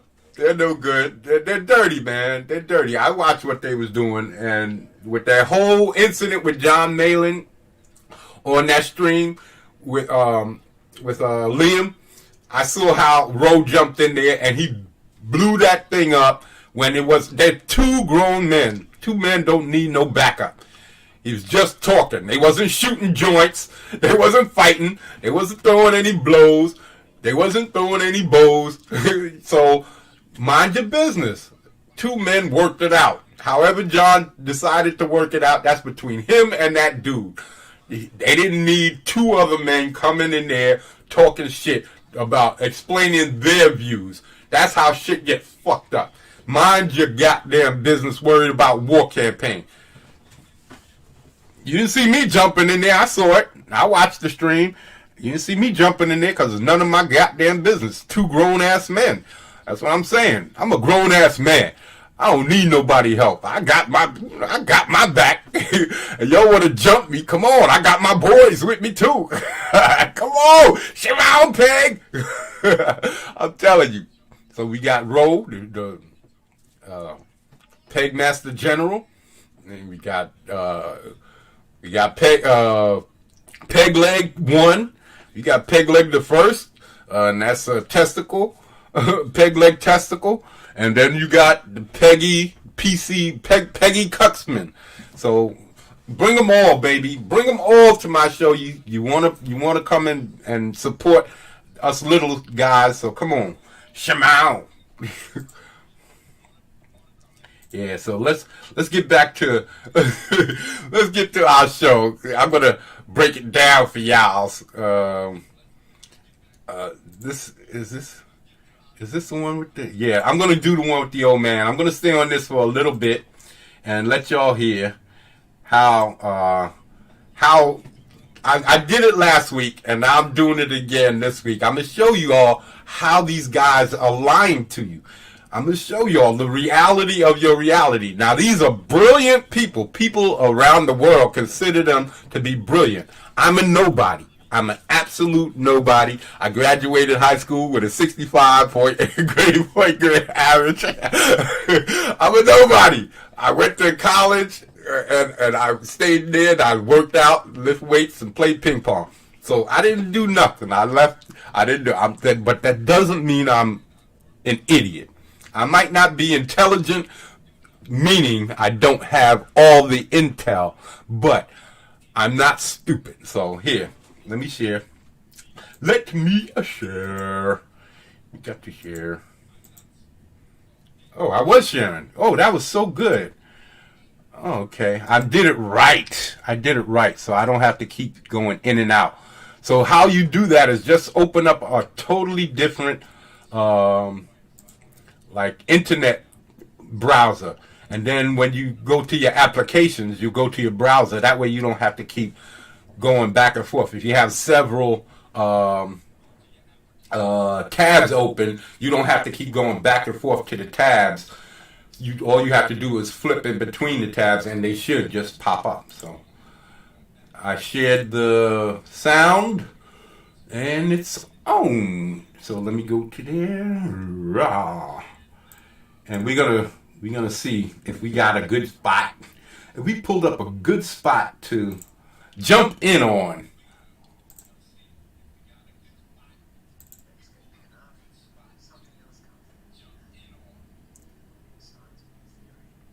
Hold on.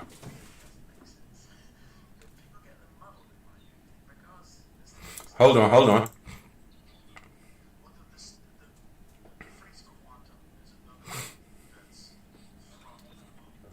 It's fraught with woo.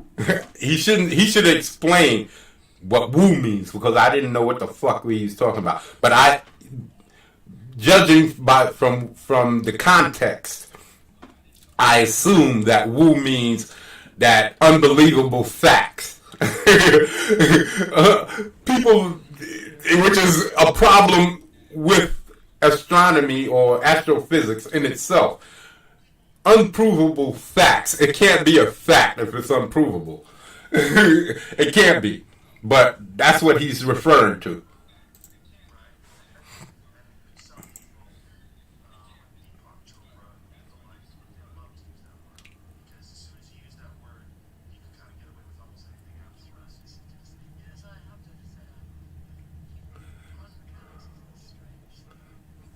Quantum mechanics, as I understand it, is on a very, very extremely tiny past atom-sized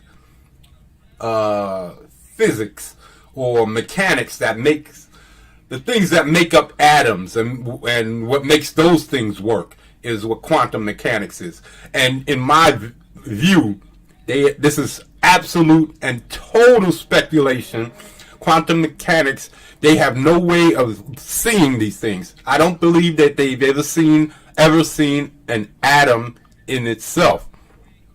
So if they've never seen an atom, how can you possibly have seen anything smaller than an atom that makes up an atom? You know, I don't believe that they've seen any of these things. They've never showed us any of these things. They just show us what they believe they've seen, that it's made up of an electron and a neutron, and they rotate around each other. Have they actually seen these things? I said it last stream.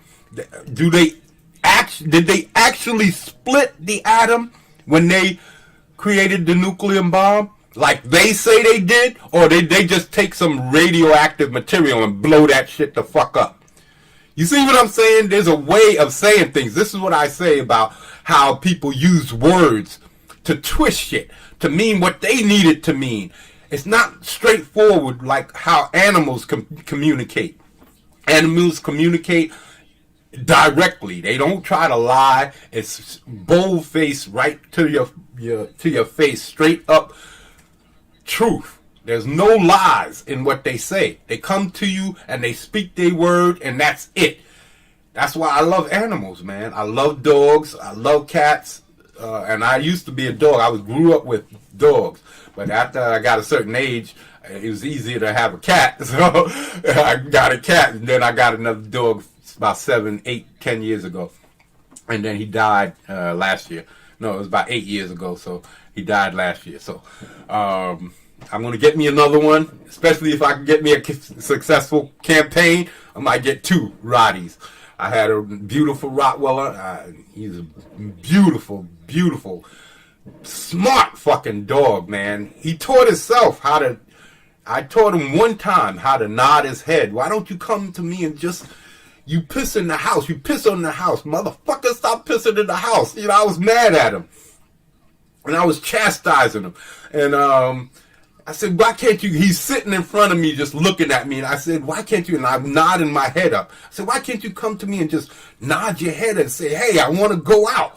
And I lifted my head and just say, hey, I want to go out. Do something. Let me know. Just like you make noise when you're ready to eat and all of that shit. You come in here and harass me. So do something. And then one day I'm sitting there watching TV. I think I did that to him twice. He had pissed in the house. It pissed me off. I might have smacked him on his ass or some shit like that. Told him to come over here. Look, you see what you did? Get out of here. Smacked him on his ass and chased him away. So he came over there. He was sitting there looking at me. I think I did it like twice, maybe 3 times at the most. He's sitting in front of me, staring at me in my face. And I'm noticing it, but I'm kind of ignoring him. And then I see his head go up. I'm like, I didn't pay him no mind because it didn't click. And then he nods again. And I look, I said, hold on. What the fuck? And he does like that again. I said, you want to go out? And he jumps up and spins around in circles. And oh shit. How the fuck did you pick that up? I just told it to you twice. How the fuck did you pick that shit up? And from that point on, he would come in there. And then when I was sleeping, he would piss on the floor right in front of the couch. So I'm like, I got mad at him. Motherfucker, come up here and jump on me. So being that I know that he learned that shit. I said, yo, come up in here and jump on me. You know, I jumped in the chair with my arms and I was pushing down into the sofa. Wake me up. Don't piss on the floor, motherfucker. So after that, he would get there and start barking all in my ear until I woke up. Like I said, that was a smart fucking dog, and I love him to death. I know I'll never get another one like him, but I'm definitely going to get me another one. So that's why I don't believe animals are stupid and people are more intelligent. They just don't know how to communicate like us. They can't vocalize and put their lips and their tongue. But they try. I've seen my dog try to talk to me. He'll go, something like that. But he'll try. He's trying to say it, but he just can't. He don't know how to move his lips. He can't say the words that are coming out of my mouth. Shout out to Rush Hour. But yeah, man. He don't know how to do it, but I love my dogs, man. I love my dogs. I love my cat. I used to call my cat Buster, right? Buster Teeth Out. Buster Terrence Thout. And for short, it's Buster Teeth Out. That was one of them, and the other one was called Tuxedo. Tucker Clarence Doe. Tuxedo. So I had 2 cats, and then the other one I called Buster and Blackie because of the other cats that died. I've named one of them Buster, and then the other one was Blackie. But I didn't make up a whole name for them. I didn't make up the whole lineage and everything like that. But anyway, let's get back to that. So, yeah, I don't believe in some people. So when you try to insult my intelligence, and you're supposed to be this brilliant person, and you're saying if, and, maybe, and somehow, and all of this stuff, I have to start questioning you. I don't have to be intelligent. All I have to know is if you're saying if, You're not saying anything. You're saying that in some fabricated world. Remember those If comic books that Marvel and them used to come out, and those maybe worlds and whatever lands? Well, that's what he's saying. So pay attention. I'm schooling you people.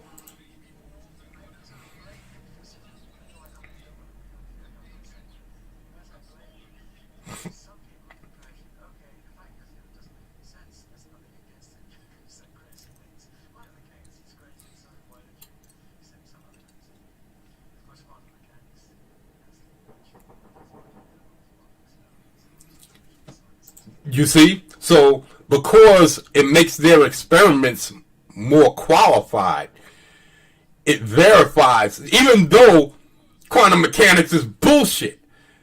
It's total made up bullshit. But because, see, what they do is they have a problem, then they make up something to answer the problem. But the problem that they made up is made up. That's the problem. It's invented. It's not factual, not brought from base facts. It's a theory somebody pulls out of their ass and then feeds it to you, and they say, well, it makes kind of sense because it does answer the questions that we have with our own theories. Our theories mean shit that they pull out of their ass. Just things that nobody knows what the Big Bang Theory is. They just pull that out their ass. The theory of light is pulled out of the ass. Time is pulled out of someone's ass. I'm telling you, it does not exist. This guy's going to go on. People in the next weeks, we're going to go through this guy, another dude, and Tyson too, the black dude. And all of them are going to be saying the same thing. Last week you saw it, or the last show you saw it. Ands, if, buts, maybes, and you're going to see the same thing with this dude. He's a British Sir. His name is Sir Roger Penrose. And you know if he's British, he's going to get that extra authority because he speaks like this. He so much speaks like this, and he's much more of an authority because he has that British accent. And because he speaks like this, he gets more credentials added to his name. He's a Sir. That means he's been knighted. So come on. Come on, man. I don't believe this shit. Just because you got labels up in front of your name don't make you smarter. People give up their power to other people just because. You don't have to hear the truth. Now, this is all fabricated. You have no way of proving anything that these guys says is right. You don't get to look up in those telescopes, those big electron telescopes and those massive Hubble telescopes and all of that. You never get to look into those things, and they know that. So whatever they say, it's their word against yours. You can't prove shit, and they know that. That's for a fact, and that's another fact. They also know that you don't have a clue about what the fuck they're talking about. They know for a fact that you know, and that's what Joe Rogan does. He tries to act like he understands, and he's so down with the program because he reads this man's books, but he still has no clue of what this man is talking about.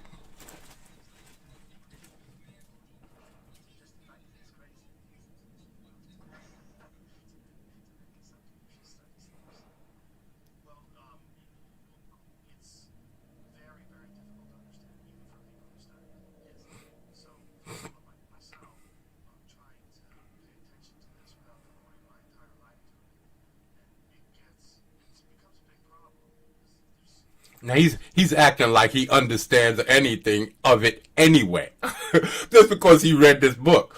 It's all. If he understood any of it, he would understand that it's all fabricated bullshit, yanked from their bowels.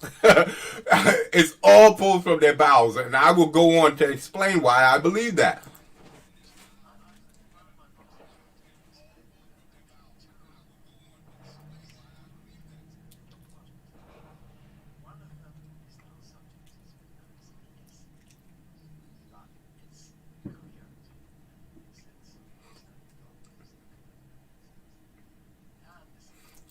if you study it properly, then it makes sense. So you could study it. So if you study it and you say it's bullshit, then he could come back and say, well, you didn't study it properly. Right? You just didn't study it properly. That's what he can say.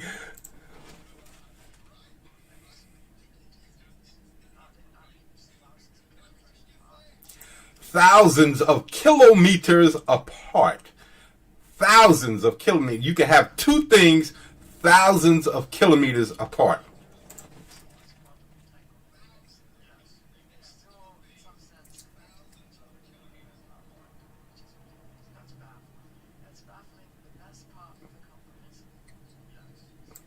The comprehensible part of quantum mechanics. That suggests that they understand what he's talking about.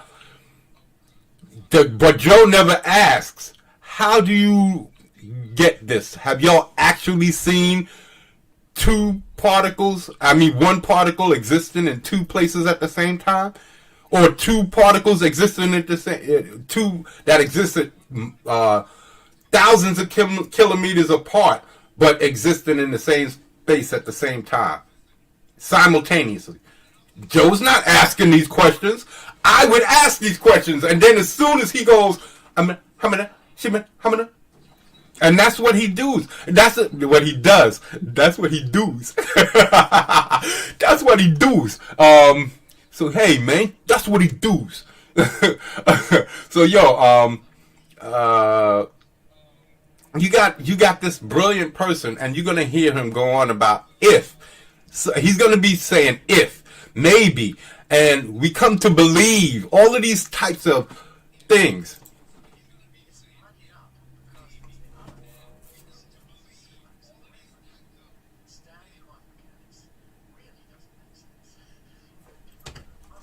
Now, I don't know what a wave function and all of that stuff is, so I'm just letting you know I'm no brilliant person. I am not. But I'm not an asshole to let anybody just say whatever the fuck they want without challenging it. And Joe, he's not challenging this man.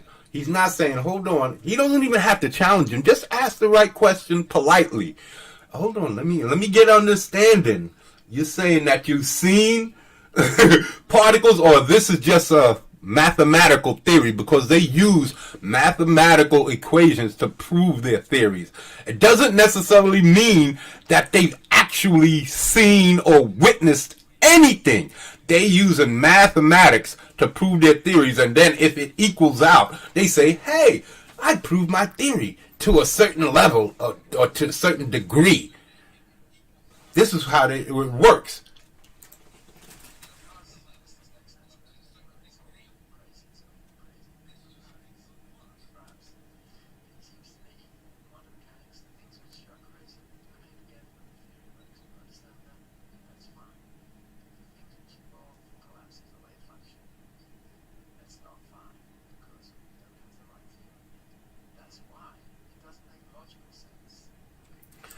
I'm sorry, but everything he just said doesn't make sense. It sounded like a whole bunch of gibberish. He says this thing and the next thing and the next thing, and that's all fine, but he didn't say anything. You just said a whole bunch of gibberish. You didn't say anything. And then he comes back with the wave function, and then he says there's a problem with that. So even though I don't understand the things that he's saying that's scientific, the things that he's saying that's not scientific, he's not saying anything. It's gibberish.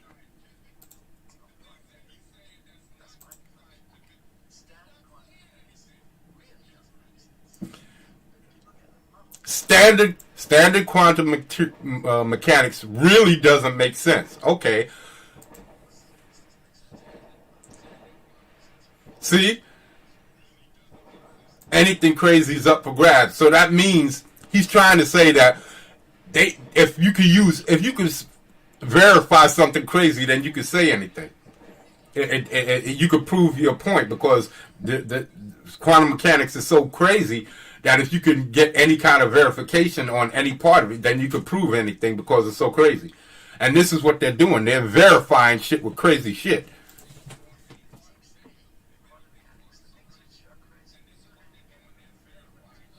You see? He's saying nothing.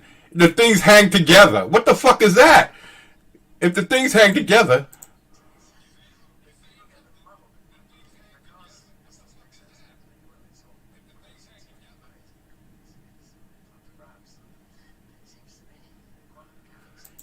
It seems to me, that word alone, it seems to me, he's not saying that this is factual. He's saying, in my opinion, and we already know what opinions are like, right?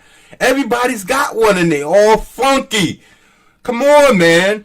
In my opinion, you're a learned scholar. You're a learned scholar with sir in front of your name.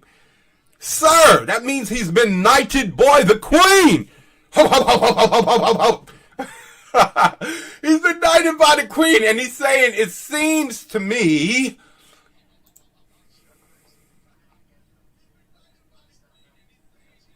You said nothing.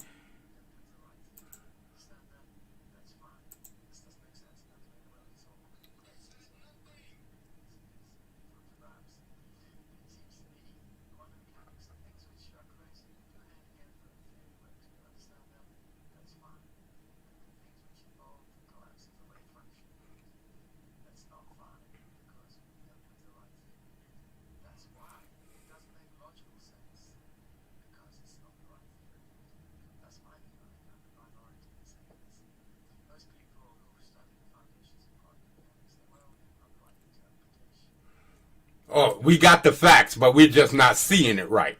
You see what I'm saying? These people are fucking full in your head. They know that you can't possibly comprehend what they're talking about, especially when they start pulling out their numbers and their statistics and all of that. But I'm telling you, they're filling your ass full of bullshit. It's just like putting together a puzzle. You start with the straight edges. And their straight edges is everything earthbound. That's how they always start off.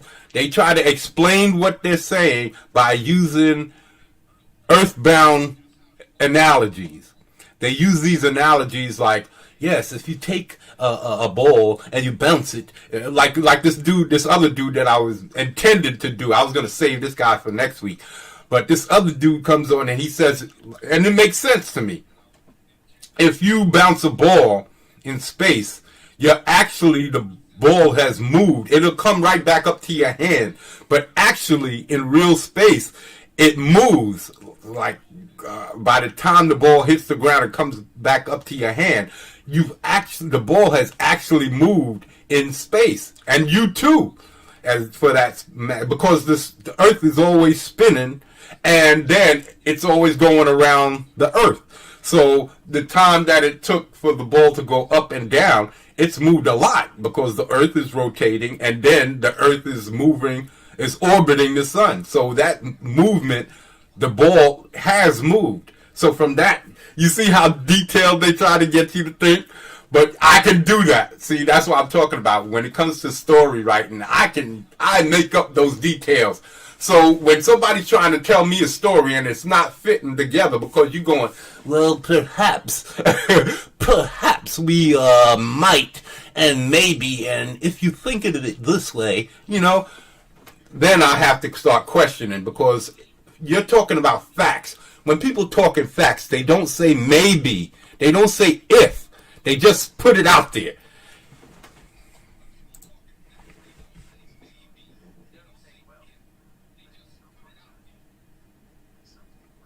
Maybe.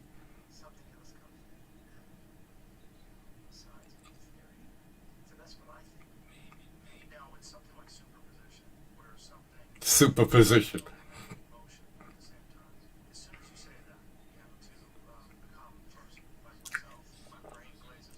My brain doesn't. My brain doesn't because I'll just listen to you what you're saying, even though I might not understand it. How you say it, I can understand. How you say it, I can understand. And then they're going to bring in that's when they bring in their analogies, their earthbound analogies. They're going to bring in something that you realize they realize you understand. They're going to bring in this ball analogy. that ball bounces. They're going to bring in that ball so that you can comprehend on that level. And they're going to, but you got to understand, that's probably how they understand it too. They didn't come up with the theory out of the thin air. They probably came up with the ball thing first and then used that ball thing to come up with a theory, and then use that theory to mathematically prove the equation and come up with their theory. You see what I'm saying? It's not that the chicken came first. Which came first, the chicken or the egg? I'm saying that they didn't come up with the theory first. They came up with the bullshit analogy first. And then tried to come up with the theory to prove the analogy. Not what came up with the theory and then came up with the analogy to prove the theory. If you could get what I'm talking about. You see, if you know what I'm saying, if you know what I'm saying, because I know what he knows, and he knows that I know what he doesn't know, what I know, and he doesn't know what I know, and that I don't know what he knows that I know that That's what he's doing, baby. That's what he's doing.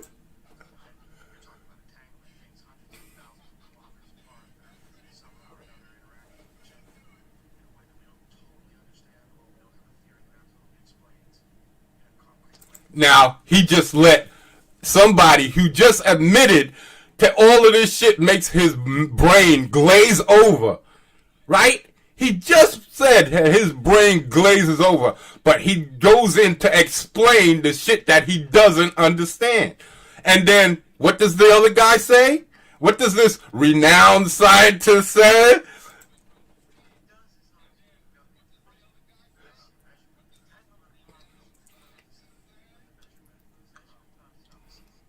He agrees with him. He disagrees with the man who just admitted that he doesn't understand what the fuck he's talking about. He just let him go on and say whatever the fuck he wanted to do. And he says, yeah. Of course he's going to say yeah. Because he don't know either. He's just explaining from, I'm telling you, they don't know what they're talking about. You can't say that time exists on planet Earth and then it exists differently on planet Mars. You can't say that. It either exists the same throughout the universe or it doesn't exist at all. That's why Einstein says his theories are relative. His theory are relative because everything has to do with how it pertains to man. Nothing else on the planet gives a fuck about time. Not animals. Flies only live for like a day. Some live a week or something like that. You think from their interpretation, they give a fuck about time? What a day means or what a minute means? You think that they give two shits? An ant, a dog. A dog supposed to age 7 years faster than a man, right? You think that they give a fuck about time? You really think that they give a fuck about time? If you shine, just like using the analogies of something smaller to represent the bigger thing, I'm using something bigger to represent something smaller. You could say I'm doing the same thing. If I shine a flashlight on a basketball, spin it, right? Am I creating time on that basketball? Are the germs on that basketball experiencing time lapse? They might experience some kind of gravity or centrifugal force to some level, because everything has some kind of gravitational pull. It might be so minute that you might not be able to sense it or feel it or whatever. But come on, man. Come on, man.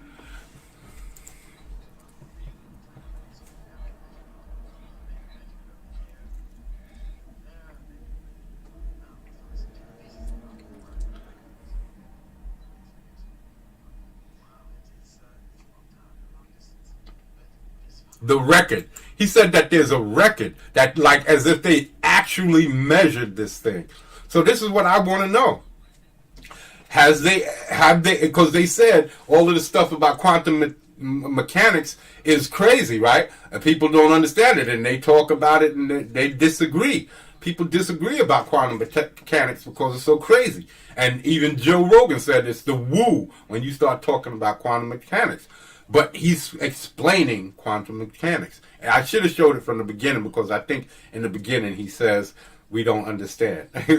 We don't 100% understand.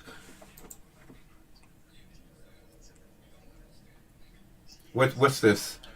This is 39, 38, 3842.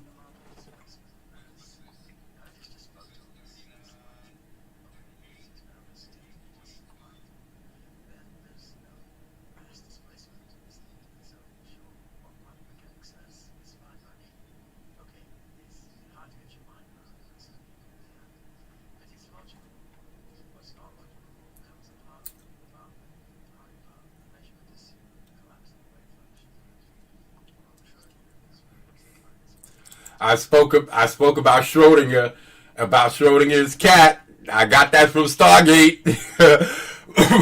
That's when I realized that they just can't be saying these things. They have to have it some basis of reality. You put reality in your stories to make them more real, to make them based more in reality. So if you're telling a sci-fi story and you talk about Schrodinger's cat, that's something that people talk about in real life.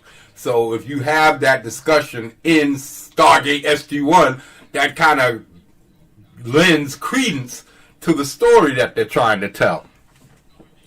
And Schrodinger's cat is all about a decaying particle put in with the cat, and they know that the cat's going to die within a certain amount of time. In an hour or half an hour, the cat should be dead.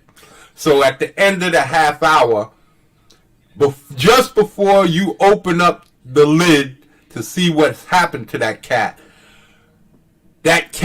exists both alive and dead at the same time. And Schrodinger didn't go for it himself. He stopped being from what I understand, he stopped being a scientist after that because he felt it was such bullshit. Literally, he's going to say it himself. He's going to say it himself. Not in my words, but...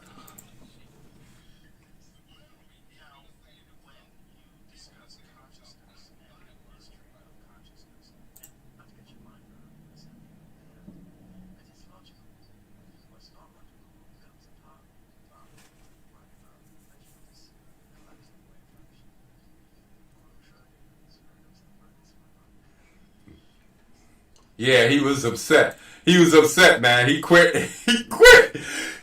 He said, fuck that shit. I ain't doing this shit no more because this shit is so stupid. His own theory pissed him off to the point where he couldn't fucking handle it. And he said, fuck this shit. This shit is stupid. This shit is stupid. This shit don't make no fucking sense.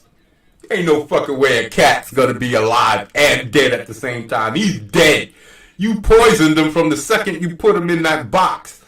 And now that just before opening up the box, you're going to, because man, see, this is that whole a tree falls in the forest thing. If a tree falls in the forest, doesn't make any sound. Of course it does.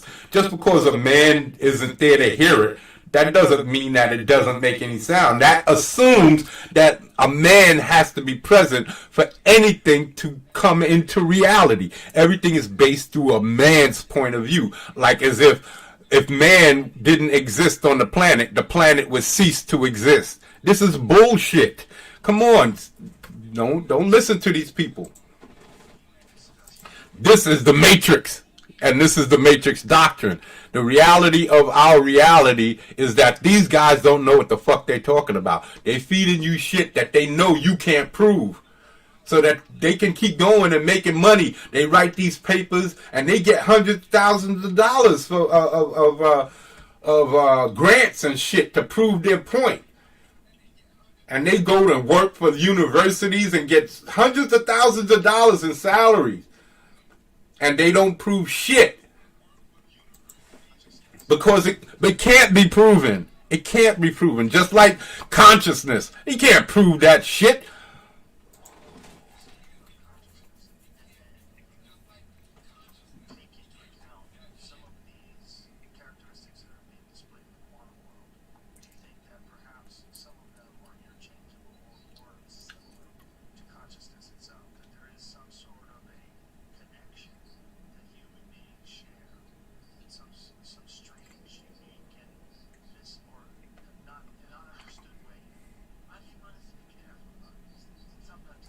He's going to be talking about the intelligence of animals, just like I was just talking about.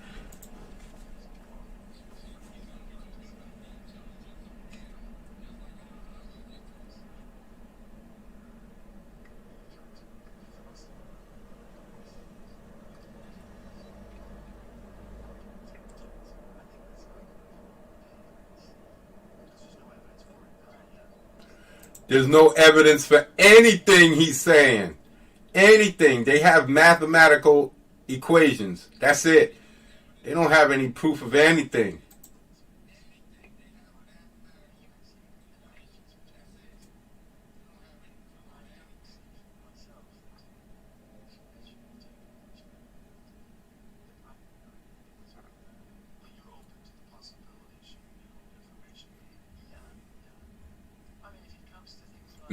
Maybe.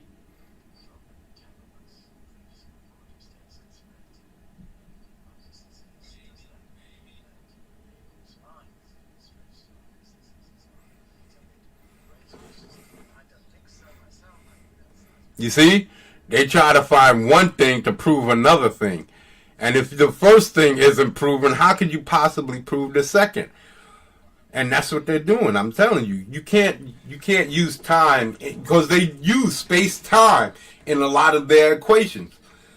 You don't know what space is. All you know is space on Earth. All you know is time on Earth. You can't explain space-time out in space. So where are you getting your equations from? Where are you getting your equations from, sir? Sir Penrose? Where are you getting your equations from? So light can travel a certain speed on planet Earth, right? And you're also using man-made light. You can't. How can you possibly judge how fast sunlight travels unless you maybe put something black in front of the window and then put some kind of filament and then remove the black thing in front of the window, and the time that it takes for the light to strike that filament, I guess you can judge that time across that space of room or whatever. Okay, but does light react the same way in space? And how could they prove that? How could they tell? You understand what I'm saying? And then when you start talking about all these other theories that they got out there, like what's that? Matter, dark matter, and dark energy is not only just that. Something that you've heard of plenty of times. Black holes. They say not even light can escape a black hole. So if there's things that can affect light, like dark matter, dark energy, black holes, how do you know how fast light is traveling out in space?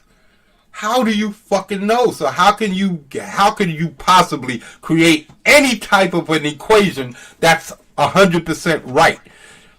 You can't, because your fucking equations are wrong from the jump street.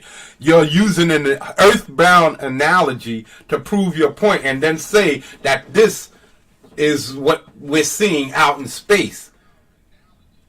This is what they do, and because we have no clue, we don't know.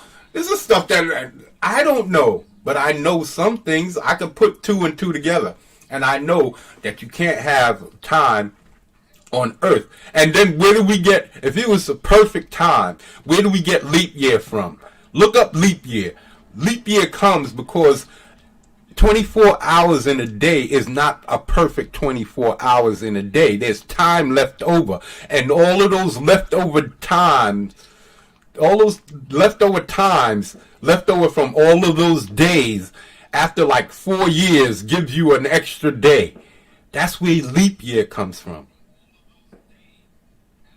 That's where you get your 29th day. Because there's seconds left over in every minute, every day. There's a fraction of a second left over in every second. There's fractions of a minute left over in every minute. And there's seconds or minutes left over every day. And if we was judging time perfectly, and what's the equation? If that's do their equations take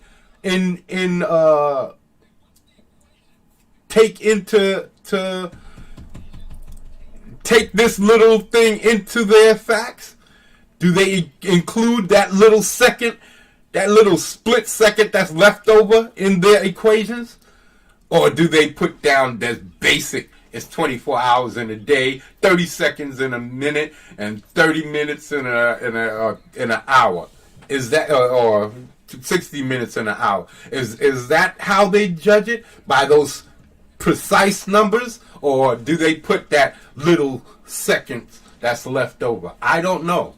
I never written a mathematical equation that explains light movement and gravity and all of that stuff. We just take it for granted that they know what the fuck they talking about, right? We just take it for granted. And I'm saying, you taking it for granted, but what if they're lying? What if every fucking thing, just like he says, what if, maybe, if.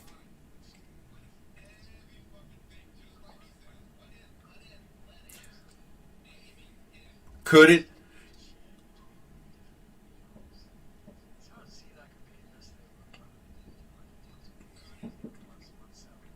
You see, this is how they do it. They come up with the idea first. Then they try to prove the idea. They come up with the concept first. Then they try to prove it. They don't come up with the formula and then try to prove the formula through a concept. No, they try to come up with a concept, then try to prove the concept has basis in reality. And by using a mathematical equation. But who's to say that your mathematical equation has the right numbers plugged into it from the jump street? We don't watch these guys plug these numbers in and do the equations. We just take it for granted that they're telling us the truth because they're scholars. So I'm just saying, don't believe anybody, don't trust anybody.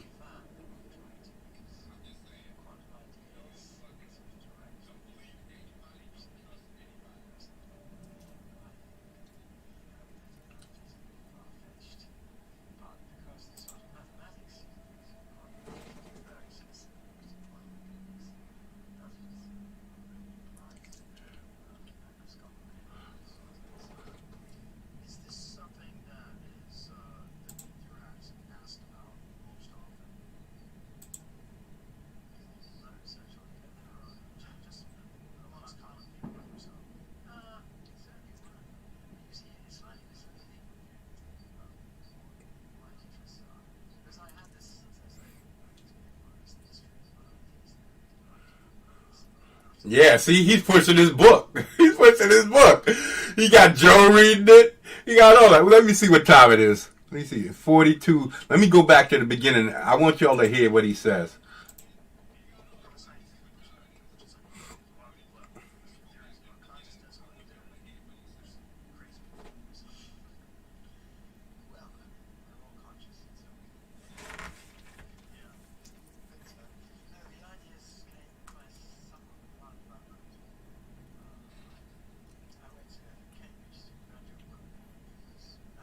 This is why I wasn't going to use him, because he was talking about consciousness. But then he went into space and quantum mechanics and all of that stuff. And it fascinates me because when I watch this stuff, I'm trying to find, how can I create a character out of this? How can I turn that into a story? This is what I'm looking for. I'm looking for little nuggets of information that I can use to create energy forces, that create characters with, power abilities, all types of things. Maybe I could create some kind of a godlike character. So this is what I'm trying to use. All of this intelligent shit, I don't understand it, but if he explains it good enough, I could gain some kind of a grasp and be able to explain enough of it so that I can create a character. I don't need to know it all. I just need to know enough to make it sound legit. That's it.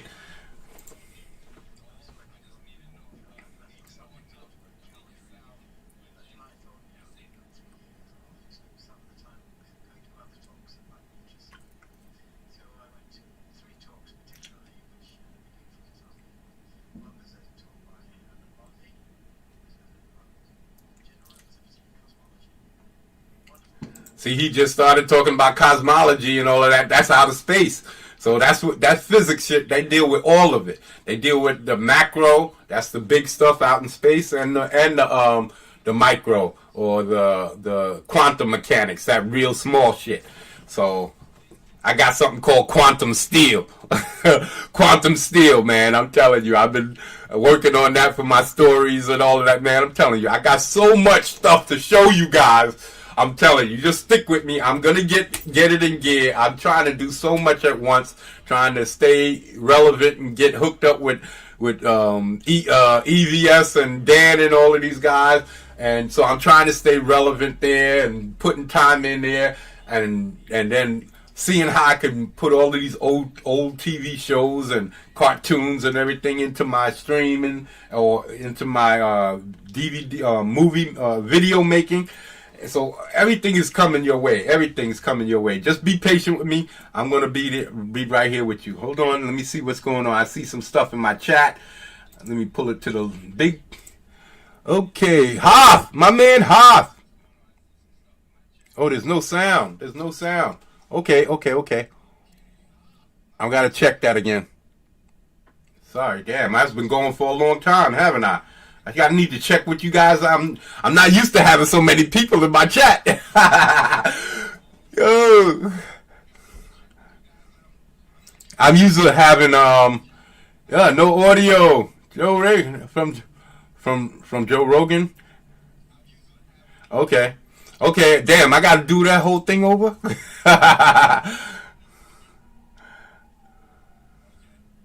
Okay. All right. All right. So I'm glad I started over.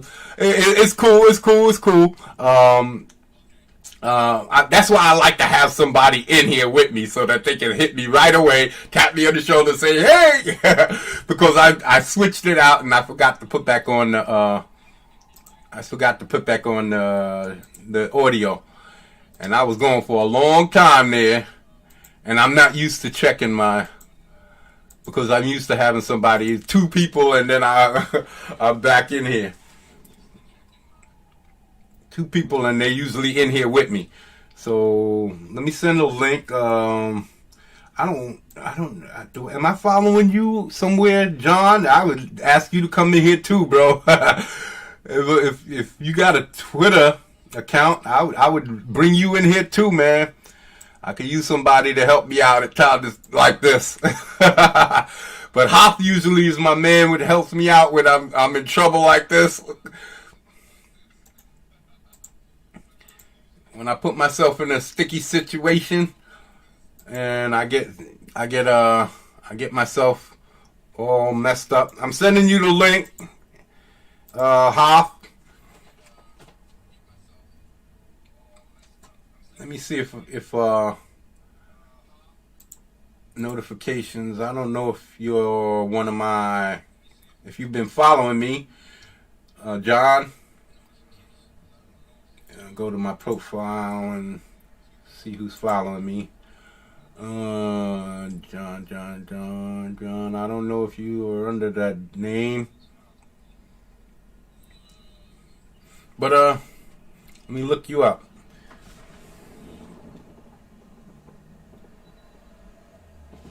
I'm gonna see if I can look you up. Oh, did I send you the link? Yeah, I think I sent you the link, huh? So, let me see. Get back to that.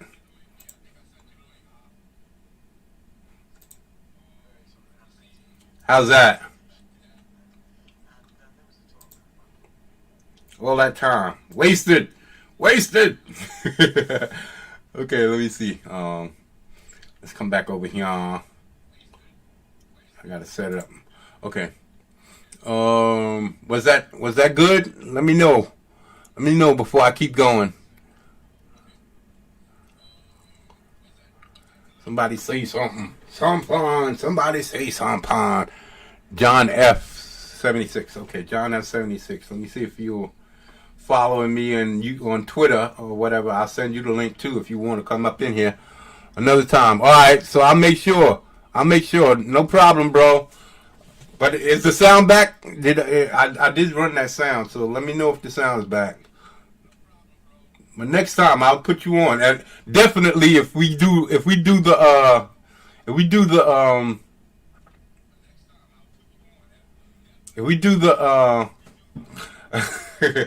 how could I forget it? I was just talking about it. I didn't forget it. It's on the tip of my tongue. It's playing games with me. So yeah, if we do the cracker stream with blah, blah, blah, it's right on the tip of my tongue. But if we do that stream, I wouldn't mind having you there, man, just to have my back. Sit there and laugh. That's all. Just sit there and laugh at them fools. That's all. If these Peggies want to come in to one of my streams, I'll bring them on here and we spend the time showing them what black youth used to have to go through with the dozens. There it goes. The dozens. I knew it was a D or a G. The dozens.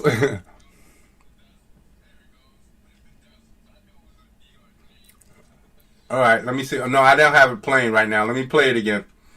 Let me see. All right, is it playing now? Is it going in now?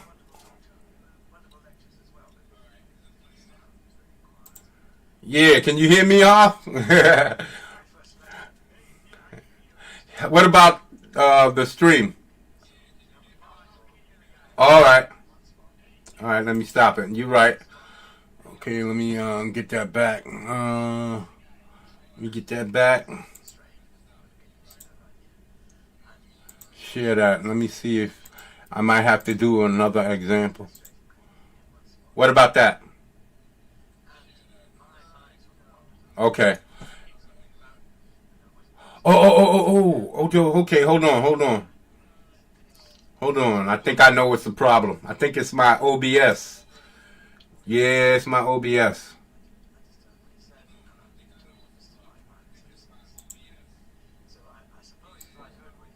It's not getting any sound. Okay, it's not my OBS. I'm going direct. Okay. What I did is I gotta go direct. I got to go direct. I'm using the wrong one. Go to the Chrome tab and find Joe Rogan. That's what it is. How's that?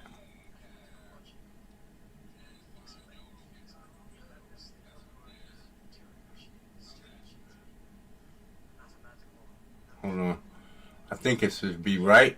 I got the volume up. And I think I shared the volume. Hold on. Share it one more time. Do it one more time again. One more time again. Sorry, people. But that's what happens. When you go solo, sometimes you don't get things right. And you create a situation for yourself. Okay. How's that? All right. We're in the house.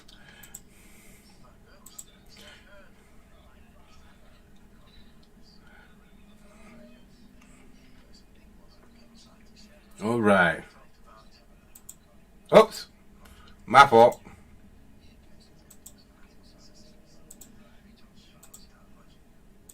All right. How's that?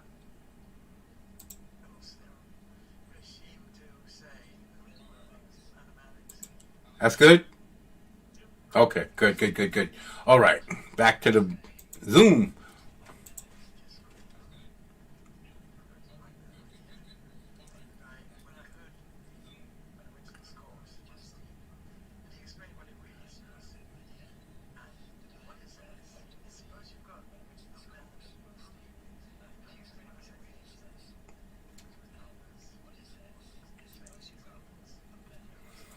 Now remember he said suppose. Remember he said suppose. Now you have to base everything off of suppose because this is all hypothetical.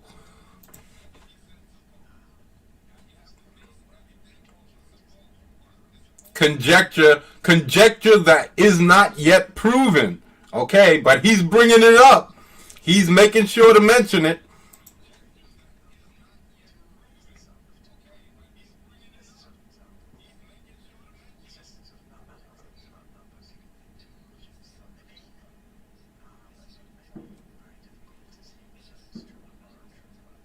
Okay. Let me listen to I'm going to listen to it again straight through. That way I'm going to shut up.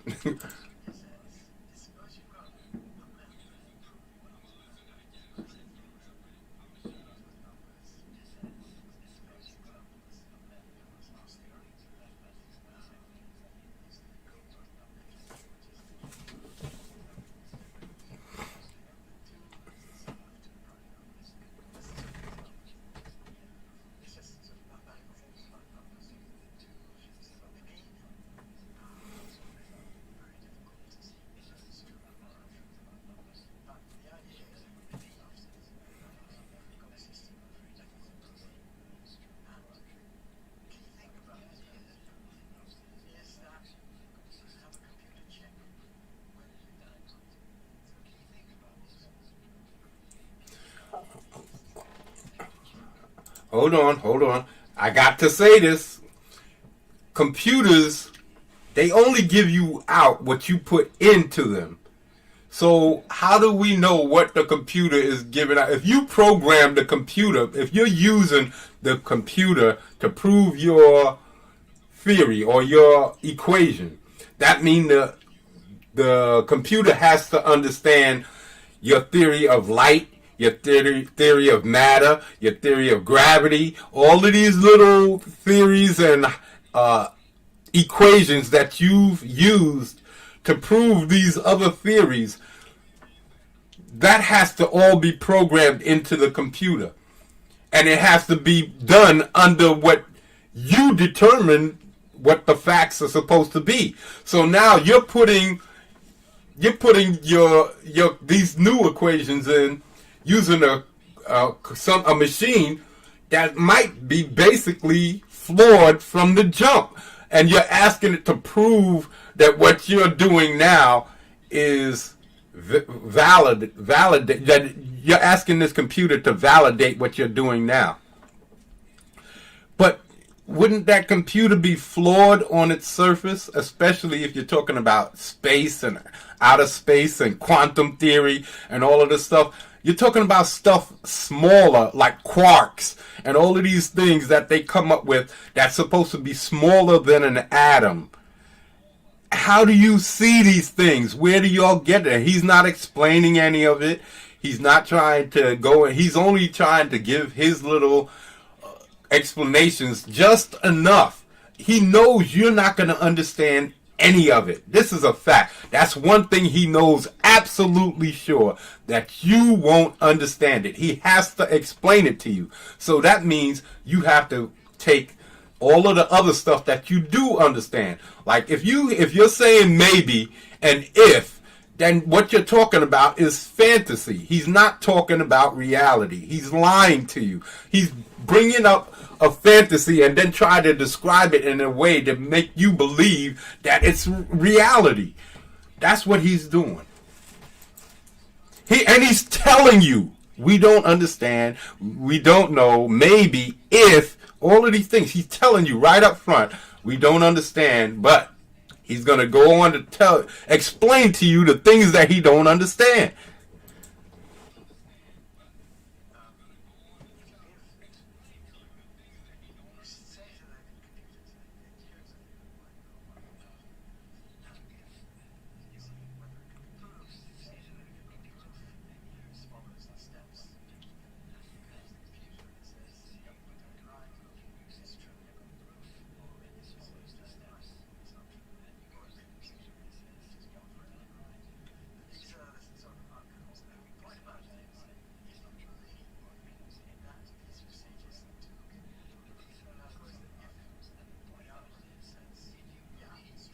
Hold on. Wait a second. He said, if you believe that the computer and the algorithm that he was given to this computer is giving you the facts, then you could go on to believe what you're saying is true, right? But what if the shit is flawed? Like, he's saying if the whole time. If you believe that the computer is telling you the truth, then you could. So then that doesn't matter what the fucking computer says, right? If you choose to believe it's true, you can make it up however you want to. That's what he just said. That's exactly what he just said.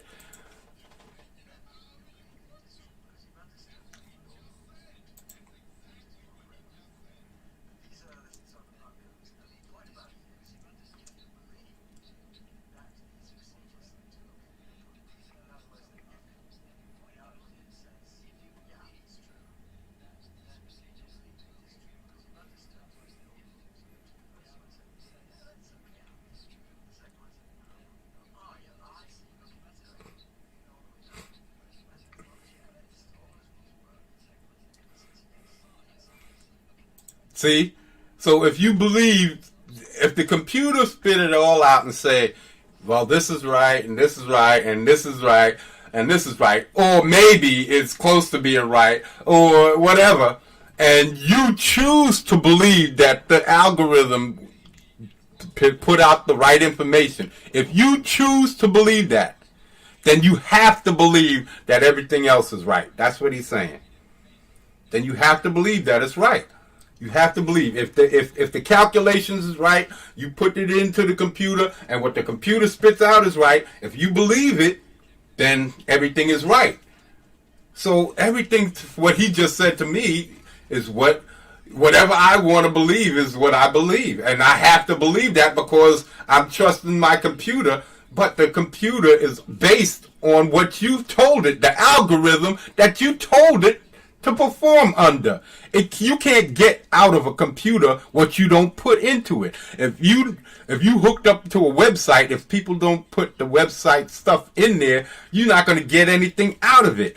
Just like a video game, you're not going to get anything out of a video game that somebody didn't put into it. A computer is the same thing. If you never put any programs or anything on it, it's just a fucking hunk of electronics sitting up there on your desk burning electricity. That's all it's good for. So you're saying that you have to put information into the computer that correlates with everything that you know, that the way you understand it. What if everything you know and everything you understand is wrong? Exactly. It's like going to it's like going, okay, I want to know where California is. And then I ask 5, 6 different people where California is. They go, I don't know, maybe in that direction. And I go, okay. I asked 5 people and they all say that I have to believe them because they should know they're right. So I'm just going to go in that direction. But you don't know if they're right. You have no clue. You don't know what information they have. You don't know if they're just trying to send you on a wild goose chase. There's no basis in fact to start off from. So how could you start then making conclusions on any level? And that's what these guys keep saying. They keep saying maybe, if. And some of them say right out, we don't know. We don't know this. And then turn around and explain the things that they just said they don't know.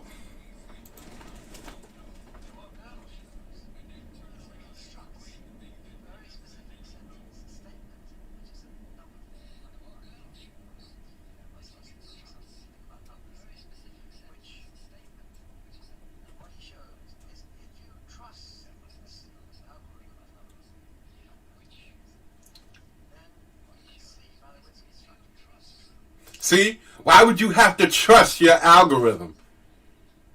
Don't you see any flaws in that statement right there alone? If you trust that algorithm, that means your algorithm isn't trustworthy. So that means your whole formula isn't trustworthy. Everything you do on that computer and that algorithm isn't trustworthy because you have to put faith in your algorithm that it's doing the right thing. And if you're not sure that it's doing the right thing, you're speculating. You're pulling shit out of your ass, literally. You're just making it up as you're going along. They have no clue what they're saying. They're just saying, we know that you don't know. I know for a fact that you don't know what I'm saying. That's what they depend on. I can't question what he's saying. And that's why Joe Rogan just lets him go on. He just lets him talk. And then he tries to speculate to make people think that he understands and that I'm intelligent, I can understand, but you don't understand a goddamn thing. You're just playing the role. You're just playing the role for this guy. And he's going, okay, Joe, go away. Have at it. Whatever you say, I'm going to agree to it because I know you don't know either. Whatever you say, yeah, I can put a little twist on it here and there and I'll be good. Because he knows nobody's going to understand what he's saying unless another scientist, and they all stick together. They all going to say the same things too. You're going to see this last guy said the same thing. The next guy's going to say the same thing. The guy after that's going to say the same thing. And if maybe, well, we believe it's not facts. It's what we believe. They emphasize that. They go, you know, what we believe, what we know. Well, we don't know. But what we know is, no, come on, you just... And they tend to say it just like that. Well, we don't actually know. See, the things happen like this, so we don't really know. But what we know is... Wait a minute. Slow your roll, son.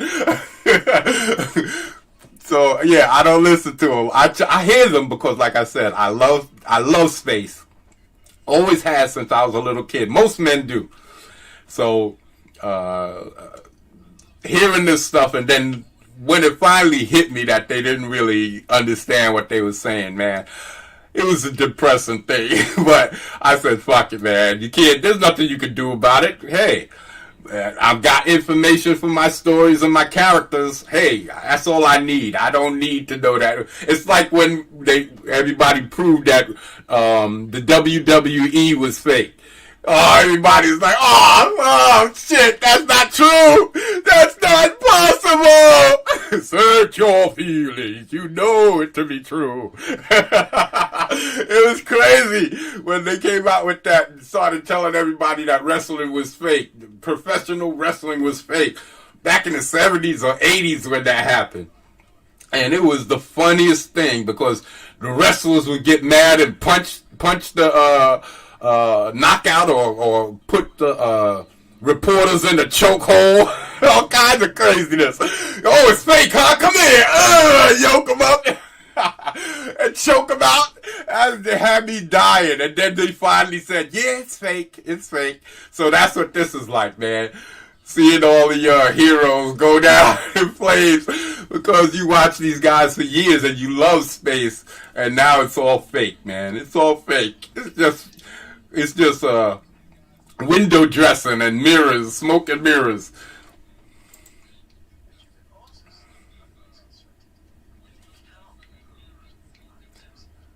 You see?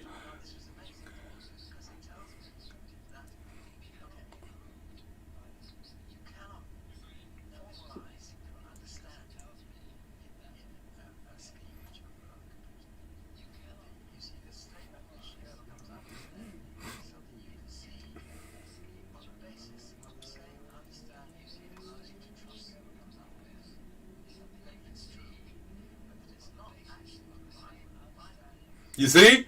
He's saying the same thing that I said. You can't trust it on a computer. You can't trust the facts. So it can't be derived to be factual. That's what he just said. But this guy's coming up. But he still wants to try and push it. He's still going to try and push it.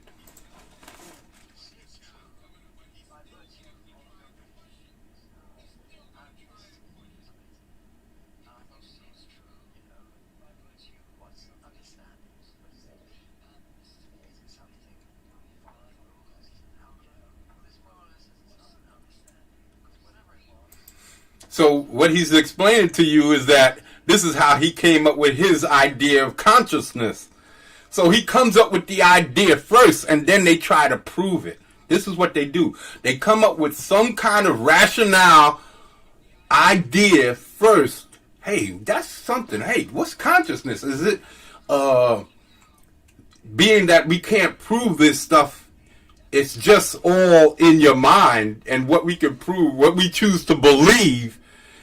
Hey, so consciousness, what is consciousness? And he starts coming up with all of these ideas. Then he has to come up with theories that he can actually use in a mathematical equation. He has to come up with all of these little things that can be documented and statisticalized,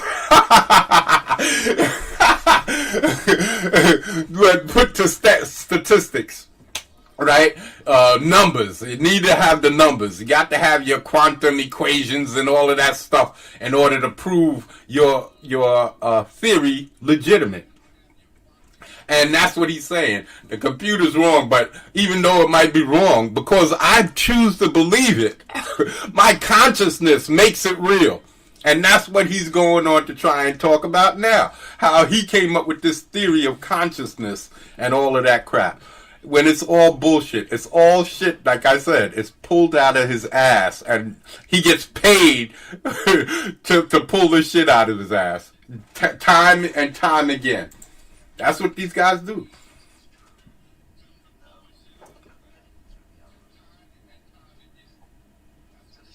So how do you get, if you're using the algorithm to prove that it's true, he says, but you can still see it's true. But then he just said that there's no way to prove it in this manner using a computer. But he says, but you can still see it's true. So it's what? How could you still see it's true if you can't gain the truth by using this algorithm? But he's insisting that it's still true. This is ridiculous. This is talking us in circles.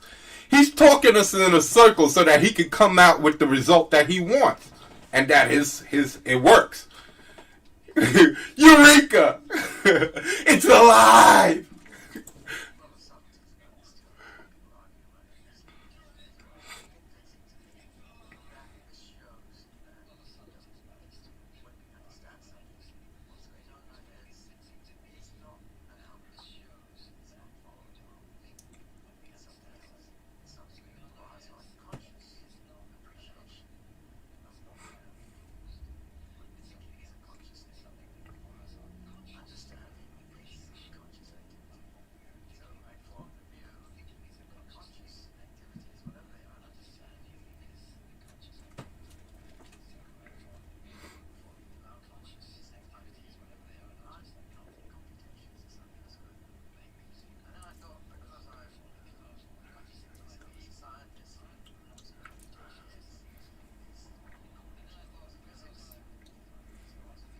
I don't see where you get that from. How do you equate what's going on in our head? See, that's what another thing that they do is wrong is everything is a scientific equation. It's not. Some shit just happens. You can't equate everything to a mathematical equation, and that's what they're trying to do. That's why they can't prove there's a God, because there's no numbers that they can pull out of their ass to equate God to something.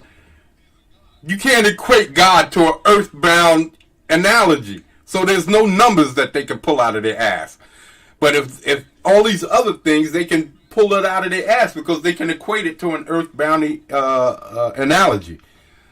That's where they mess up. And that's why I said you can't trust them. You can't trust what they're saying. Not if you want the truth. If you're using their facts or whatever they're coming up with for facts, then you can't trust it.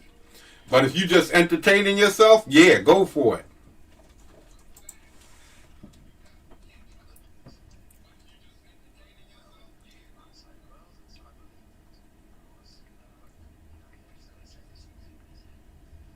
What? What did he just say?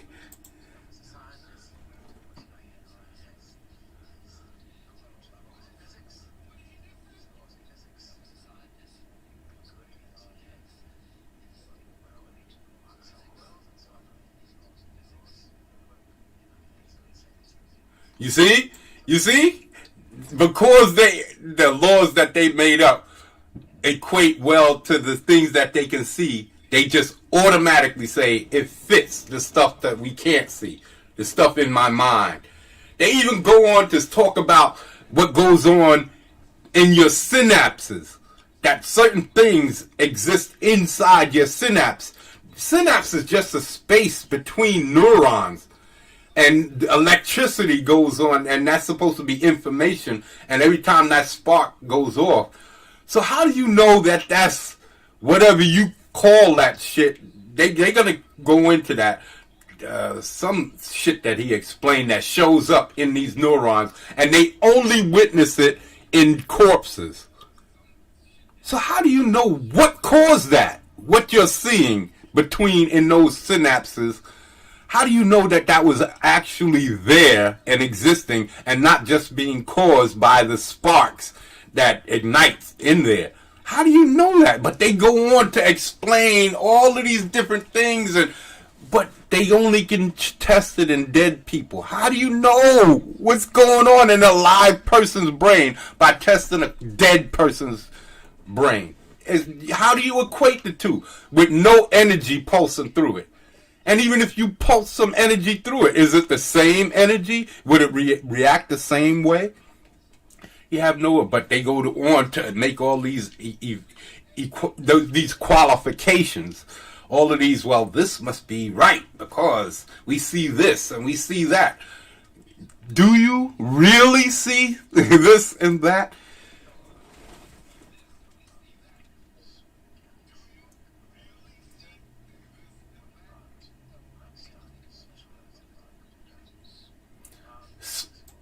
Special relativity. It's a special relativity.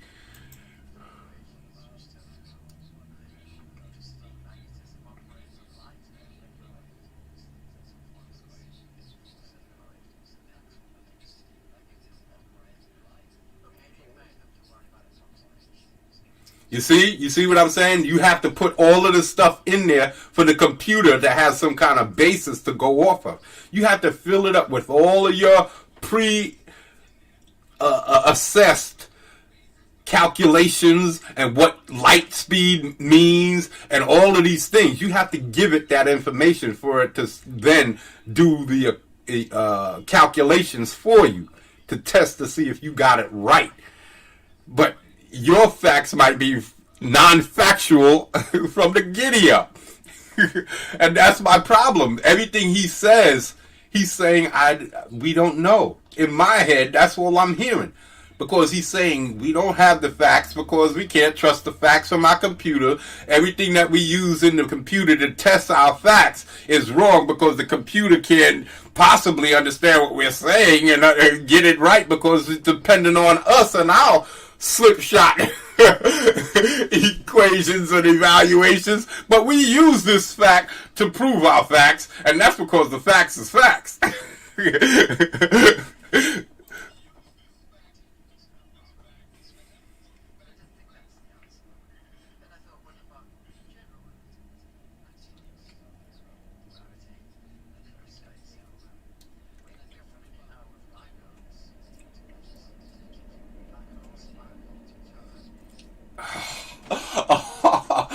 Oh, really?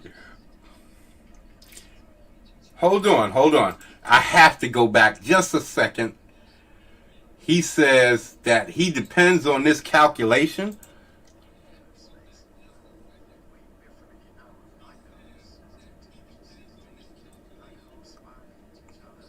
A detector. How would this detector be able to detect black holes spiraling into each other if it doesn't know what a black hole is? We don't know what a black hole is. Black holes are theoretical things. They're not something that actually exists. They see something in space and then they point to it and say, yeah, well, that must be a black hole. They said the same thing about dark energy. We see this. So, okay, they say that they can see dark matter because when you say if there's a star a certain distance out and dark matter comes between us and the star, you get this lensing effects, like looking through the bottom of a glass or something like that. The light distorts. So if that's the fact, how the fuck do you know that that's dark matter and it's not some other phenomenon? But you're just pointing to it and saying, that's that dark matter, this is dark energy, and this is how it responds. How do we know that that's not what a black hole is? You see what I'm saying? They just start labeling shit, but they don't have no clue of what it is. They're just saying that's what it is. Where's the basis in reality? It's all made up. How do you know what's what?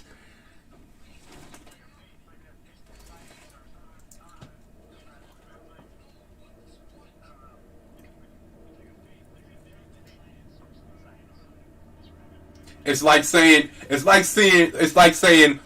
Christianity and Buddhism. How do you know which one is the true faith, right? You're both all going off the same shit. Nobody knows. How do we know that either one of them is the true faith? You know? How do we know there's not something else? Like Baptists or Mormonism or whatever else. See, they're pulling all of this shit out their ass. They don't know what's out there in the first place, but they're just labeling things as they see it. Oh, that's a nebula. How do we know that that's not a black hole? Hold on. This is a quasar. Hold on. How do we know that that's not a black hole? You know what I'm saying? All of these phenomena that they see, and they just putting labels onto it. But how do you know what that is? Even if you are seeing it. But he says he's using some kind of detector. So is that a computer? And if you're using a computer that detects things, how the fuck does that computer know what a black hole is? When did you get a black hole and say, here, this is the properties of a black hole computer, look for this? No, you're putting your theoretical ideas of what a black hole is. You're putting your mathematical equations of what a black hole is. You're putting this singularity, because that's what they call them. When gravity keeps going down and down and down to this point where they can't detect that number anymore or have that equation, it just keeps going infinitely down. So eventually they have to call that the singularity. That's what a singularity. How do you know? Maybe you got your equation wrong. Maybe you didn't have all the facts and it didn't equal out because you didn't have all the facts to begin with. So Einstein called it a singularity, so that's what they call it. Who knows what Einstein did? He did this shit back in the 40s. And so because Einstein, they believe he got it right. We're not going to throw that out. We're not going to throw the bathwater out with the baby. We're going to make sure we get it right. We got to keep all of that. But then they keep coming. They just, like I said, it's just like having a puzzle. You got the straight edge. We know what that is because that's the earthbound shit. Then you got the crooked edges on the inside. Well, we know this much about light. Let's plug that in here. We know this much about gravity. Let's plug that in because of Newton. So we know this much about time because of Einstein. Plug all of that in.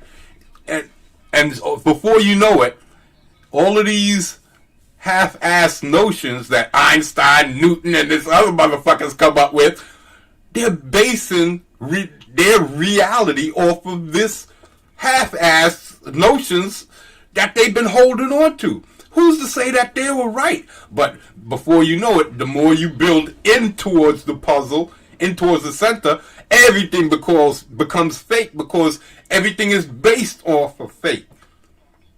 Only thing that you have in reality is the edge of the puzzle. But everything else on the inside has to be made up. It has to be. And then you agree that this piece can go here because our scientific community says close enough. We all agree. Let's put this piece there. You can say that it's curved with a slight slant there, and it goes down and looks like this. And whoever comes after you, they have to fit your shit. And then they also have to fit the shit on the bottom that fits our straight edge. And that's what they do. So how many of these motherfuckers coming along adding bullshit to the bullshit that was added before? You know what I mean? And that's what this is all about, man. I'm telling you, I don't believe a word these guys say anymore. It's really good stuff to listen to. It sounds really interesting. But know it. This is all WWE.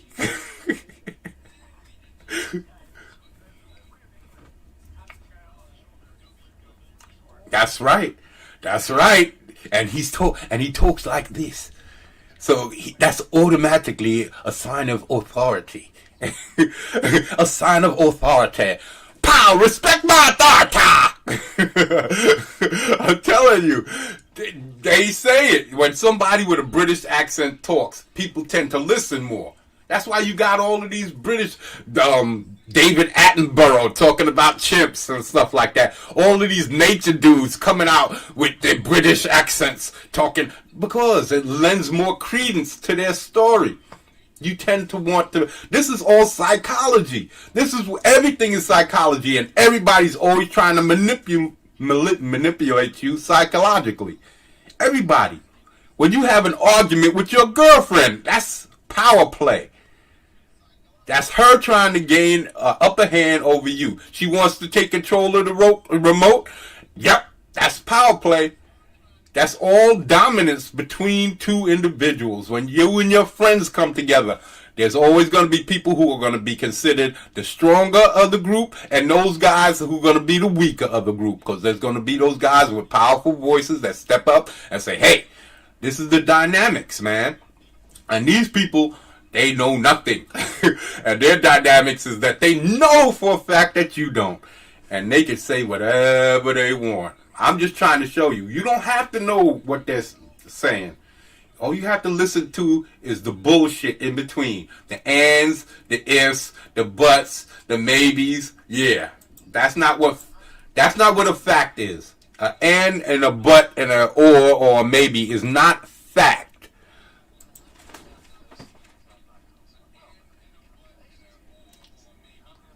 We know that a black hole is a black hole because we put it on the algorithm, which he just said that you can't trust.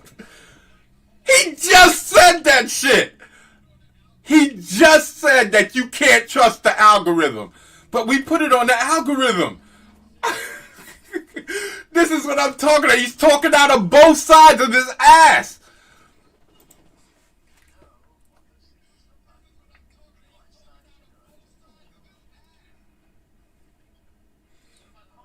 You see, we can put that on a computer because we know that it's true. We know that it's true. You don't know that it's true. You're a liar. You have no clue. But this is a way for them to come across and say that you have to believe me because we know that it's true. That's not true. Is it true? That's not true. I forget which movie that's from. Is it true? Is it true? It's a bunch of kids asking somebody if it's true. It's a comedy. It's definitely a comedy. Is that true? Is it true? Is that true? Was it a black movie? It sounds familiar, man. I'm zeroing in on it. I'm gonna remember before the stream is over. Is that true? Is it true? I think it had something to do with Santa Claus. No.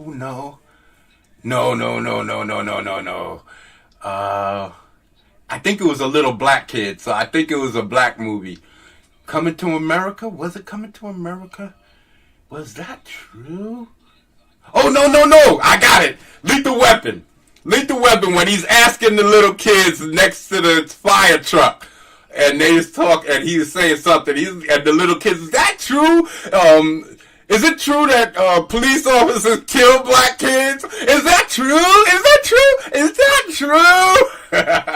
Yeah, I knew I would remember. I got to get all of these little clips and put it in on my StreamYards.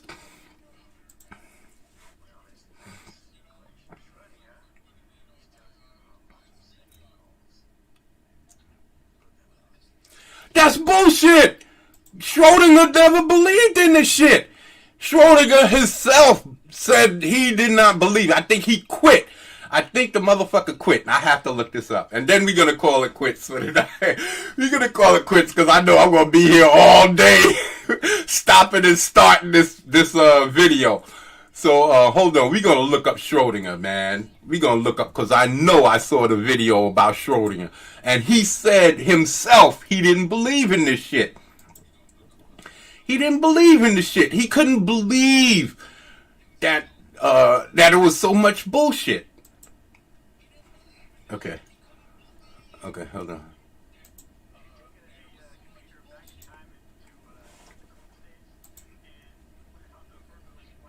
Yeah.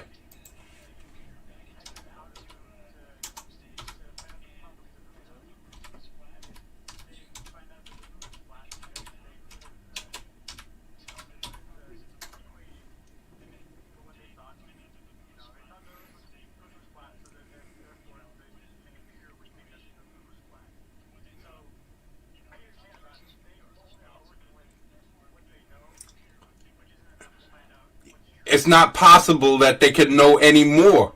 It's not possible that they can know what they say they know, because it's too far out the way.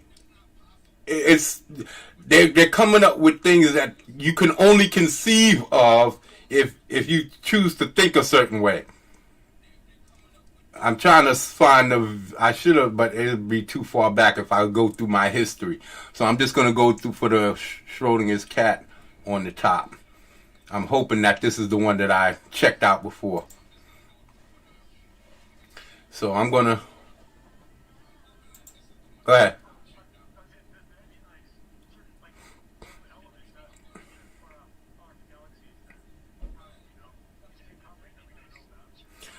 Or they don't talk about the properties that they talk about in our own solar system.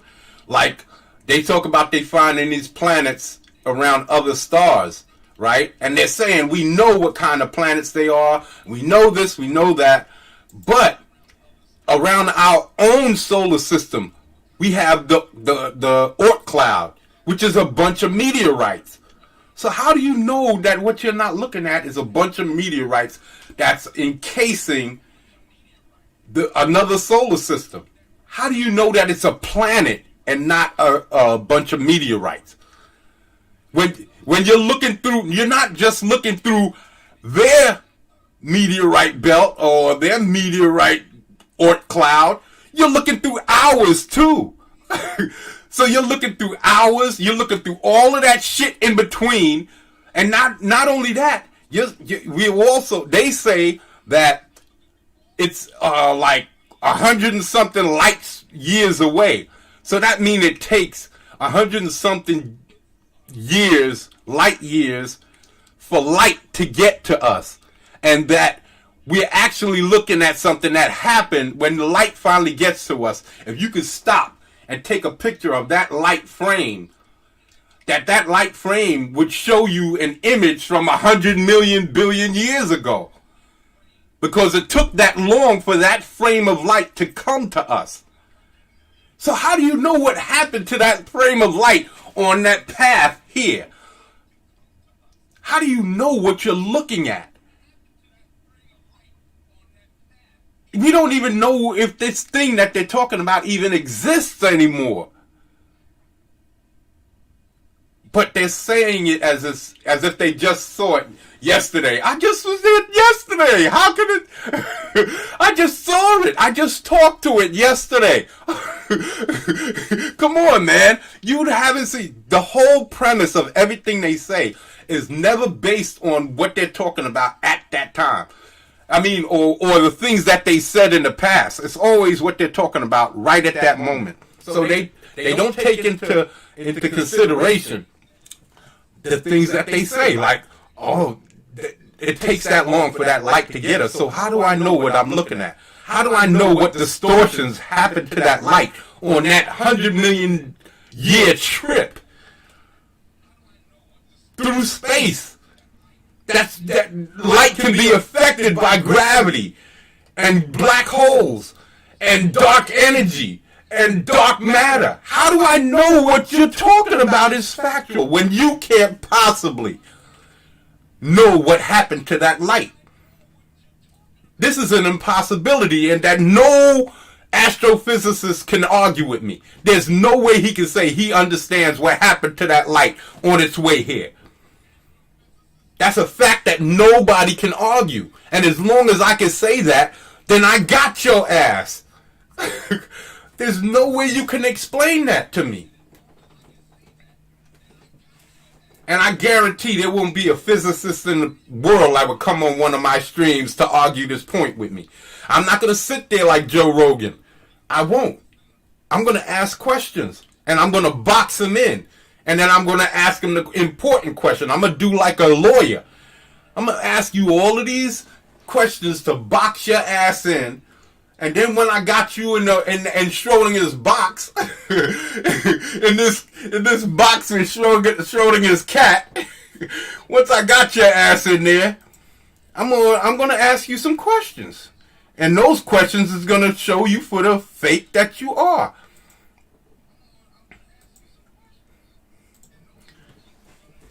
I'm gonna put you in this box here with Schrodinger.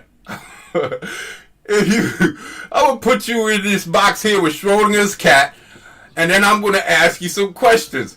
And if you don't answer it right, I'm going to release this fucking nuclear waste on your ass. But this is what we're talking about here. Schrodinger's cat.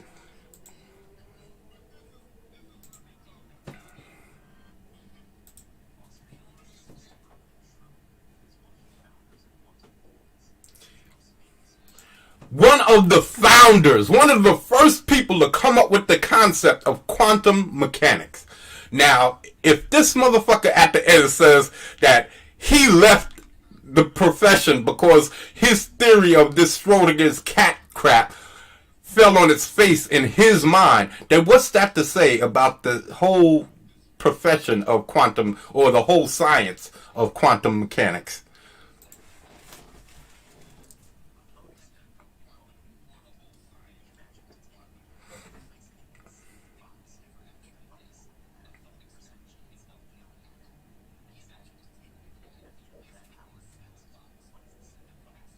Dead motherfucker. Dead motherfucker. If he's supposed to be dead in an hour, what state of life could that cat possibly be holding on to? Even if it's still alive, what kind of life could it possibly be holding on to? It's got to be all kinds of fucked up, irradiated, and just barely be able, it won't even be able to meow at your ass. That's how fucked up. If they know that it kills you within an hour, and then they wait for that hour to be up before they check on you, what's the chances of your ass being alive? And then to determine that you're alive and dead at the same time because man hasn't witnessed it?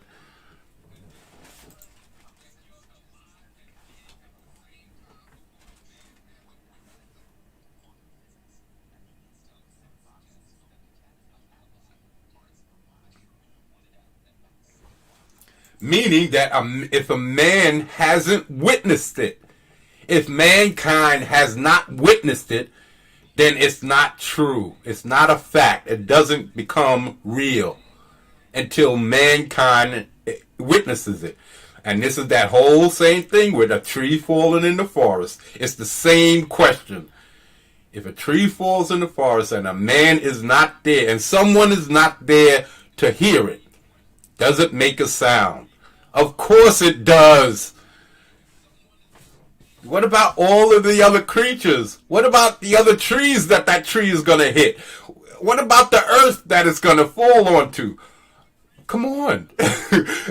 Of course it's going to make a noise. Of course.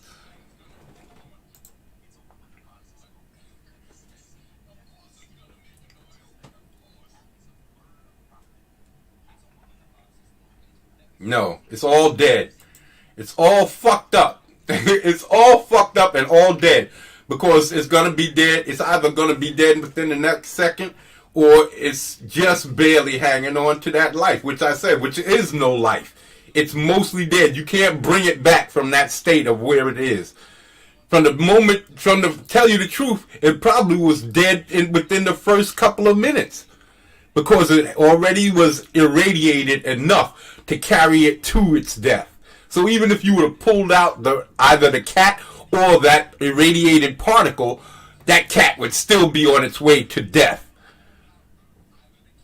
So as far as I'm concerned, it's dead, motherfucker. It's dead. It's dead.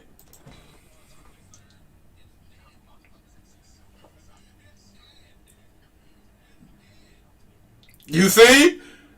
You see? And it wasn't even to the end of the video yet.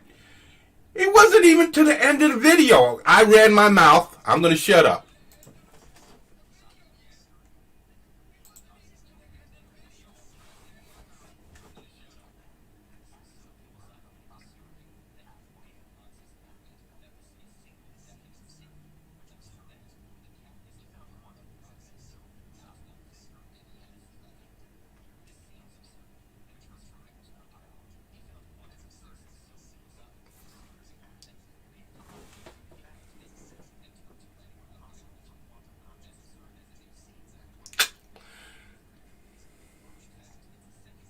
Really?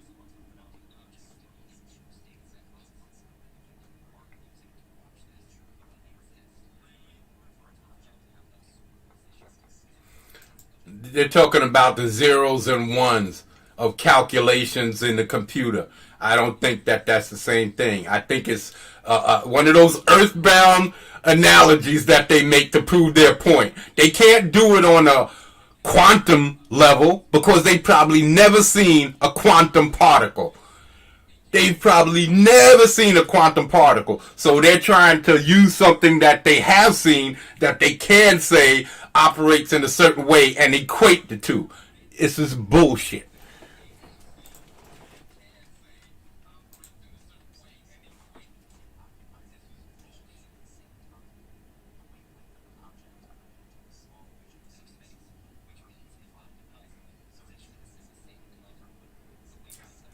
How do you know this?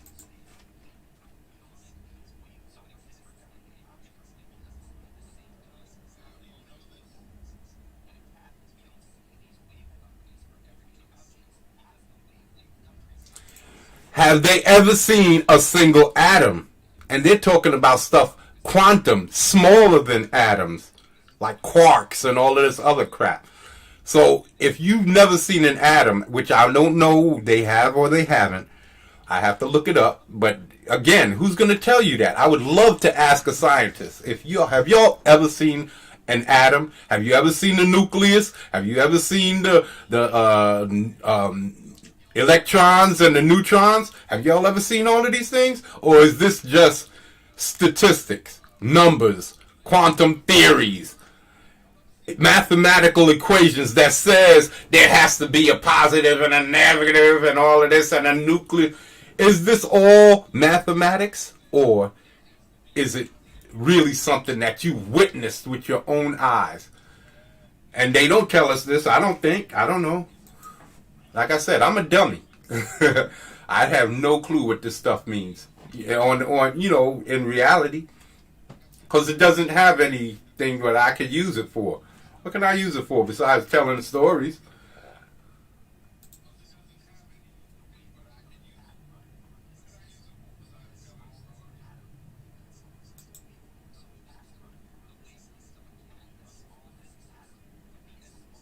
You see how they equate something that you can grasp, like a cat running, to an atom which you don't know anything about besides what they tell you. You have no way of seeing an atom, and I don't think that they do either.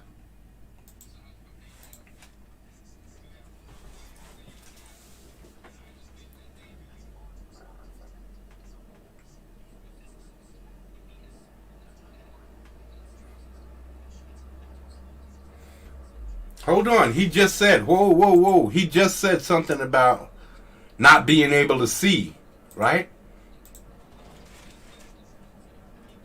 Hold on.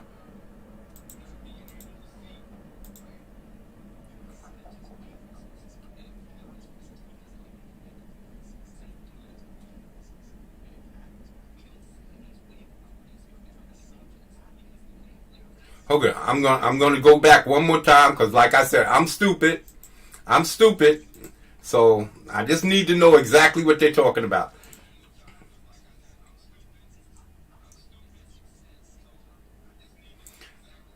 Wavelengths.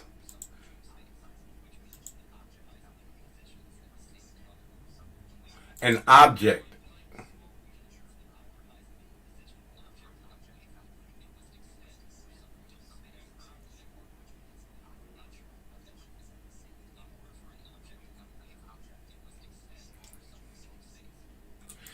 They're talking about particles. It has to be talking about particles because, like he's explaining now, they can't equate the large particles with the small.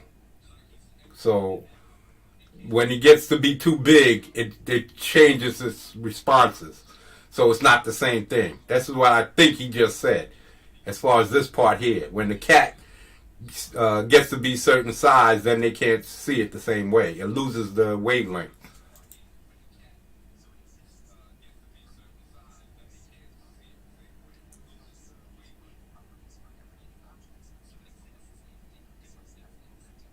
Yeah, that's what he's saying.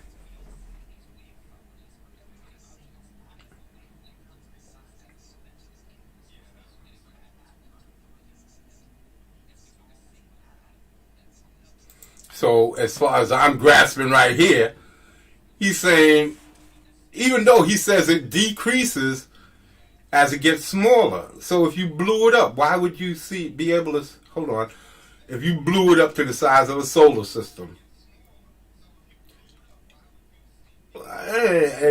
you see what you see, the confusion is coming in because he says as it gets bigger, it gets the wavelengths get smaller. So if you blow it up bigger, wouldn't the wavelength get smaller and you wouldn't be able to see it? So he's talking about blowing it up to the size of a solar system or a star. Then it would become practically non-existent in the way that I'm hearing him explain it. And now he's trying to equate what he's explaining by blowing it up. You see the confusion, where the confusion in my mind is coming from. He's saying that by having a cat at the size that a cat is, it decreases the wavelength properties. So by increasing the wavelength property to the size of a solar system is confusing to me. Maybe it's just me. Maybe I'm not hearing something right or something. Maybe I don't know. But if you're now blowing it up,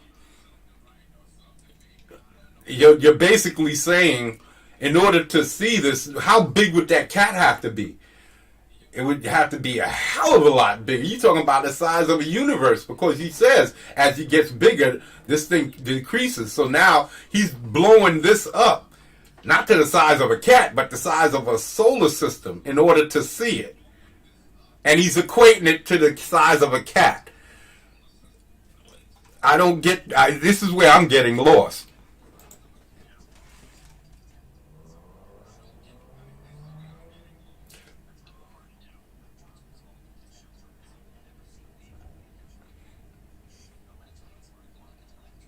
And how do you all do that? How do you all shoot? Where do you get electrons from? How do you fire them? How do you see them? How tiny are these particles? Can you hold it in your hand and see it with the naked eye? Or do you need a microscope, an electron microscope? Do you need some kind of special tool, or is this all theory? This is what I'm saying. And these are legitimate questions. I'm not doubting what he's saying. I'm asking a legitimate question. And this is what I would do. I wouldn't let none of these brain motherfuckers take my power and just give it to them. Well, you have the degrees, so I guess I don't know what to do but to accept everything you say is gospel. No, I'm going to ask these questions because my brain does function properly. Even though I smoke blunts. So, yeah, I'm going to ask the right questions, man. What are you talking about? How? Why? What? Where? And all of these good questions, man. And if you can't answer them, then you're full of shit. Because you can't prove to me that an electron is doing this unless you can tell me that you actually can witness an electron doing this. What they do is they put some filament here. And then once they shoot these electrons here, they get a pattern. And they just assume that it's one particle being shot through here is going through both holes at the same time and creating patterns on both sides. This is what they're saying. But how do you know that's what's happening? How do you know that that's what is happening when you're not seeing this process going through the holes? You're just saying, well, we see these particles on this side of the paper and on this side of the paper, so it makes sense that we shoot one particle and it's going through both holes. How do you know that? How do you know that you're shooting it right in here and it's not slamming up against it? And the momentum is dragging the dust through these holes and depositing it on top of here. From the particles that's left over from the smash against this central unit here. How do you know that? Yeah. You see, how do we know where they get these ideas from? We don't know where they're pulling it out of. I know their ass. We don't know where they're getting it. They're just telling you that this is how it is.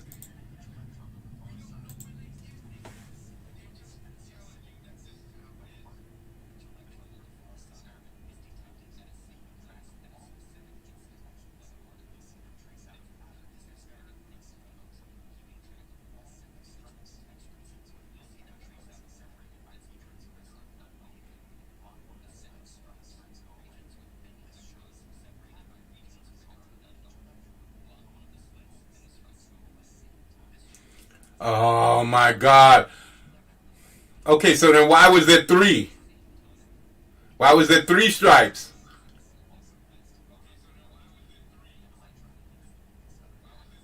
Hold on. Hold on, baby.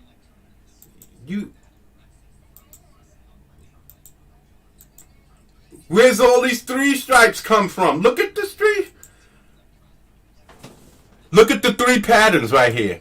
There's a stripe up here. There's a stripe in the middle where this barrier is. And there's a stripe here. And he's talking about wave this and wave that. But he didn't explain where this center pattern comes from.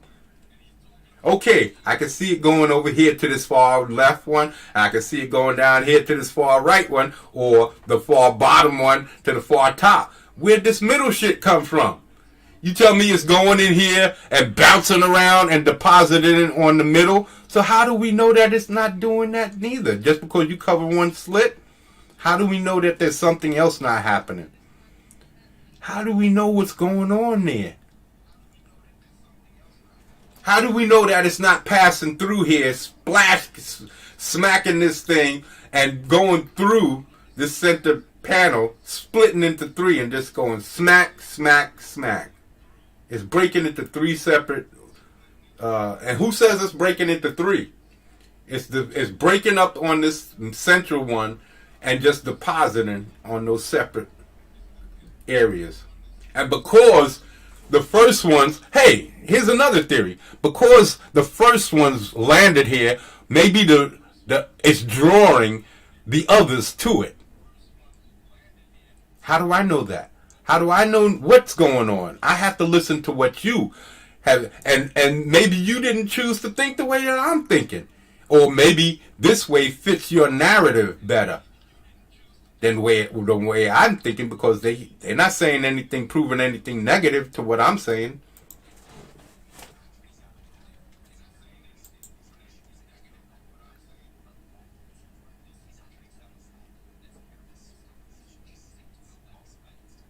By firing one electron, they shoot out in two separate. Why does that happen? He's not explaining why that might happen. He just says this is what we witnessed and this is how it is. How do you know that you're firing only one electron? How do you know that this electron isn't based in duality and it's on its own? How do we know what the fuck is going on? We're just taking this man's word for what he's saying.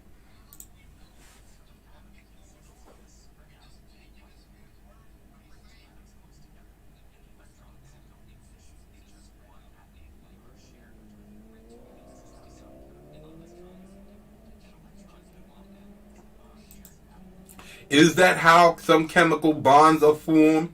Or did they just form some chemical bonds and then this is their way of explaining it?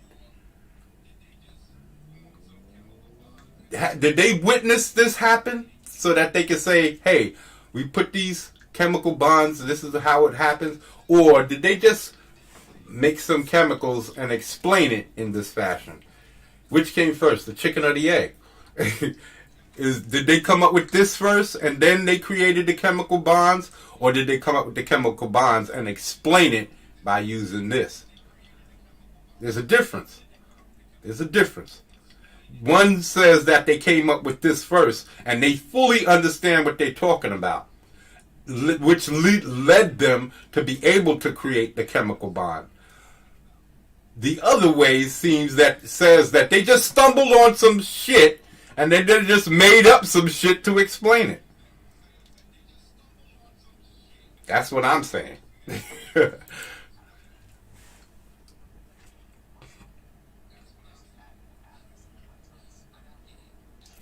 So the atoms just multiply on its own.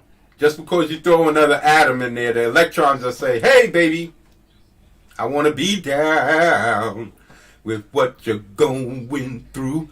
I want to be down. Want to be down with you.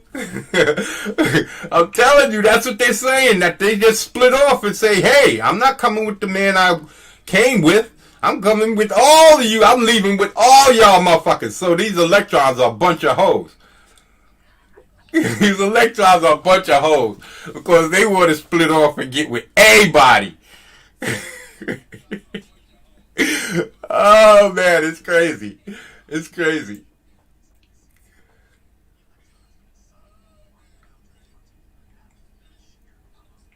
Oh, in a solid. Hold on. I was talking again, running my mouth. That's me. Can't stop you, Hoff. I can't stop you. You're always running your mouth, man. Hold on, I missed it again.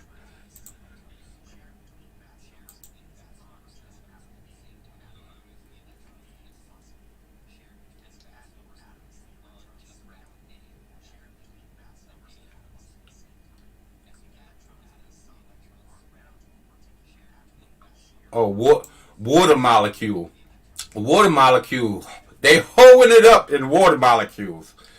They're hoeing it up like like a motherfucker in the water molecules, man. These H's and these O's, oh, they getting it in. They getting it in. But solids don't do that. They pimp that hoe out and share her. H to the O, H to the Izzo.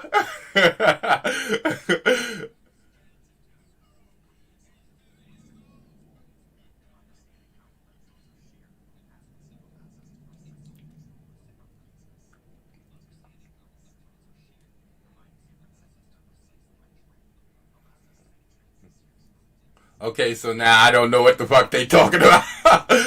Ain't losing me here. You see? You see how they're equating it? They saying that because they put all of these little things in here, this is what make your... That's not quantum. That's not quantum. Come on. Is it quantum? It's electricity running through circuits, man.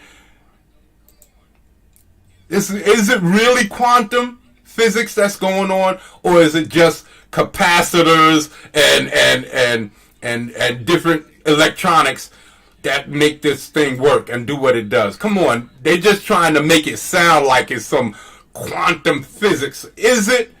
Or is that just how they explain it? Is it truly quantum physics? Or is that just how they're choosing to explain it? Is it just capacitors and different electronics put together? Because you got to remember, they had big ass rooms filled with these big machines. They didn't have all of these little capacitors and all of these little things that he's saying that they had. There was these big ass diodes and these big ass bulbs and all of these huge ass shit. And it took a whole room to run one computer. And if it took a powerful computer, they needed a daggone installation to house all of these. A school had a small computer, and that consisted of like 5 to 10 of these huge refrigerator-sized components. So now that they shrunk it down, they're trying to say that we've made it into quantum physics. Really? Really? Or is it just doing the same thing that them big ass shits was doing? And y'all choosing to explain it this way. Come on, man. Stop trying to insult my intelligence.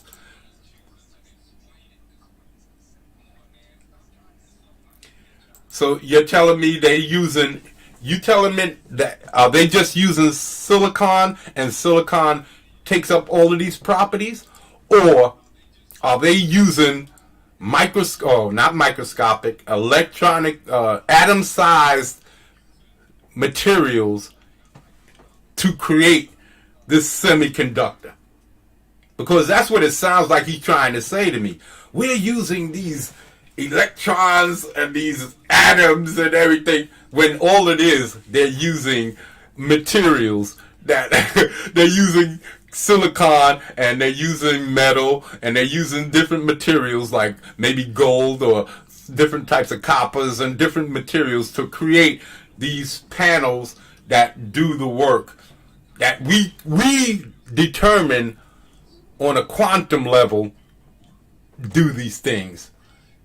Are they just explaining the way they choose to make it sound more complicated than it is? Or did they just put some metal and silicon together and put it in a computer and that's how it works? But they choosing to say, well, on a quantum theoretical level, this is taking the atoms from this and it's doing this to the electrons and they're smashing it this way and doing it that way. Come on, man. They don't have a clue. They don't have a clue. This is just the way they're choosing to explain it so it makes them look good. We're scientists. We can't say that we just threw a hunk of shit together and selling it for $10,000 or selling it for $1,000. They can't say that they put a piece of plastic with a piece of metal, because then it doesn't sound as good. Then you wondering why you spending $1,000 for your computer. No, we come with all of these highfalutin terminologies to make it seem like we're more intelligent, but no, we just stumbled onto some shit. That's what computer is. We stumbled onto something. Most things we create, we stumbled onto it. Plastic, stumbled onto it. Most of the things we so-called invent, we accidentally tripped over it, bust our lip on it, and then we said, hey, look what I found. Or look what I made.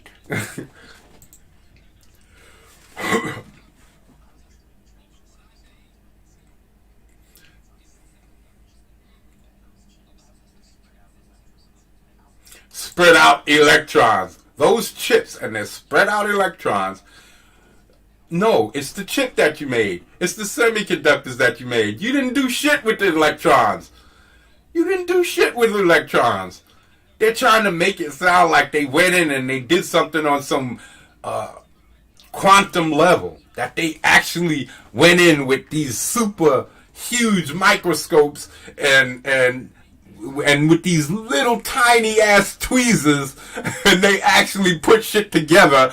That's what they're trying to make it sound like. They actually put each electron in its place in order to create this fantastic machine that does all these fantastic calculations and all of this. No, all they did was put plastic, put a couple of metal pieces embedded in a sheet of plastic and call it a board and put it in your computer and do what they did. Come on. Stop trying to make us sound like we're so great. We're not that great. We stumbled onto it. Okay, we figured out how to make it work better. Yeah. But we didn't really do much. Because in reality, the plastic, you got all kinds of runoff when you make plastic. Goes into the water supply, goes into the dirt, goes into it. So we fucking up our planet with it. All of the shit that we use to create these things, there's some kind of spill off that creates stuff that we can't use. When we take oil and we burn it in gas, there's stuff that goes out that we can't use. And it becomes waste product. There's waste product in everything we manufacture. Waste product. Now there was a time when we didn't create waste product. Except for what came out of our ass. That was the only thing. But when you cut down a tree, it falls to the ground, it rots, it goes back to the earth, grows something else, and you can keep continuing recycle. The shit that we create goes into the earth, stays there. And just, that's it. Even people, we're in caskets now with all kinds of chemicals pumped into our system to keep us from rotting. We don't go back to the earth and like we used to at one point in time. I'm not saying anything, but I'm just saying, hey, for all of these clean earth people, you're full of shit because you're helping the problem too. Don't fucking talk about if you're using the computer, if you're using the phone, if you're eating, then you're contributing. If you're using anything, clothing, houses, look at all of the shit that they put on your house just to keep it insulated. All man-made materials. Fabricated shit. There's spill off from that. There's waste product. And if you're living in a house, you're responsible for that waste product. So shut the fuck up. Don't point your fingers at people unless you're willing to live in a hut. Unless you're willing to live in a hut with no phone, no computers, no TVs, none of that shit, shut the fuck up. Because you're helping the problem. So yeah. I think we're going to call it a wrap. I think I covered all my bases, pal.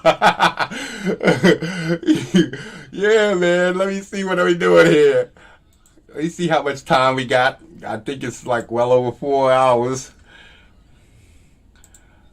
Oh, only 4.5 hours. Yeah, I think it was good too, man. I stayed on top of it.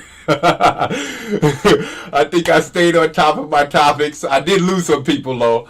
So there was 5 people and now there's 2. So that's cool. That means I did overstay my welcome just a little bit.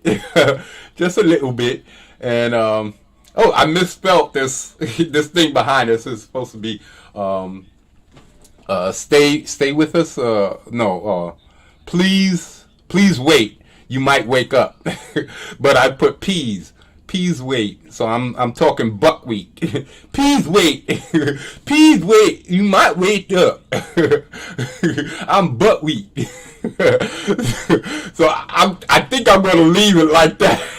I think I'm gonna leave it like that, and I'm gonna have some other things in here. I'm gonna use these tools that they gave us, and I'm gonna add some overlays. The overlays is what you can use to put in these little clips. You can use and put little clips of movies or video clips. And I'm going to have a lot of that. I'm going to have from Fridays, Shimon Craig. I'm going to have all of that in there. I'm going to be like, Shimon Peg, Shimon. If y'all want to play the dozens, come on. I'm going to create it. Just let me know in my DMs. It's open to y'all. Let me know, Peggies, and I'll handle y'all when we get there. For all you Peggies and y'all turncoats that turned on Comicsgate, yeah, we know how to handle y'all. Come on, bring it to a warrior. Let's see how strong is your war campaign. Let's see how strong it is. Let's go up against a man who knows about the dozens, who's not going to fold because you called me a name. I'm not going to cry because you called me a name. I'm not going to quit my stream because you accused me of being an SJW. Come on, Shimon Craig. We ready. We ready for y'all. We ready. Bring the Peggies and the Peglets, and we'll handle you. Peg leg, Peg Master, Peg General, Peg Master General. Yeah, Peg Master General. Bring Roe. Bring Critty. Not Critius. Sorry, I'm getting my guys mixed up. Bring Testicle. Bring PC's twins. Bring all of those dudes, and we'll just have some guys here to laugh at you. That's what we're gonna have on our side. Just a couple of guys to laugh, and you can bring your 3 people, and you can tell your jokes, and we're gonna see who's funnier. That's all. Just a little fun, a little good-natured ribbing. And you can say all of that stuff y'all said to me on the other day on Twitter. Let's see how it floats in real life. Come on. Shimon Peg. Shimon. So let's get on up out of here. We're going to leave y'all with the Matrix is real, people. It's the reality about our reality. And you just witnessed some. You witnessed war campaigns, weak-ass campaign, and how they just attacking people for no good reason. A bunch of nobodies doing nothing but being idiots. So, okay, let them be their idiots, but if you want to bring the war to me, remember who you're dealing with, and remember the rules. If you don't want me to talk about it, don't bring it up. If you don't want me to talk about it, don't bring it up. Because if you bring it up, I let you get away the last time because you didn't know the rules, and it was Twitter. So, come on, Shimon over here. Shimon, I'll explain you the rules, and then I'll let you have it. Let me have it. Shimon, Craig. So come on. We're going to get out of here, and we're going to say goodnight for the night. See if we can catch up with Frago, one of them, if they're still doing their stream. If not, we're just going to get to eat something or do something else, or maybe draw something, because I haven't drawn something in a couple of days, so I need to get to drawing. All right, people. I'm out of here. Till next week, we're going to be debunking a lot more of this stuff and see what else we're going to advertise and see if they answer the call to come to the dozens and see if they can hang. All right, people, we're out. Anything you got to say, Hoth Rebel? How's the Matrix Doctrine for you? Great time to wake up. Great time to wake up, people. All right, we're out of here. Deuces.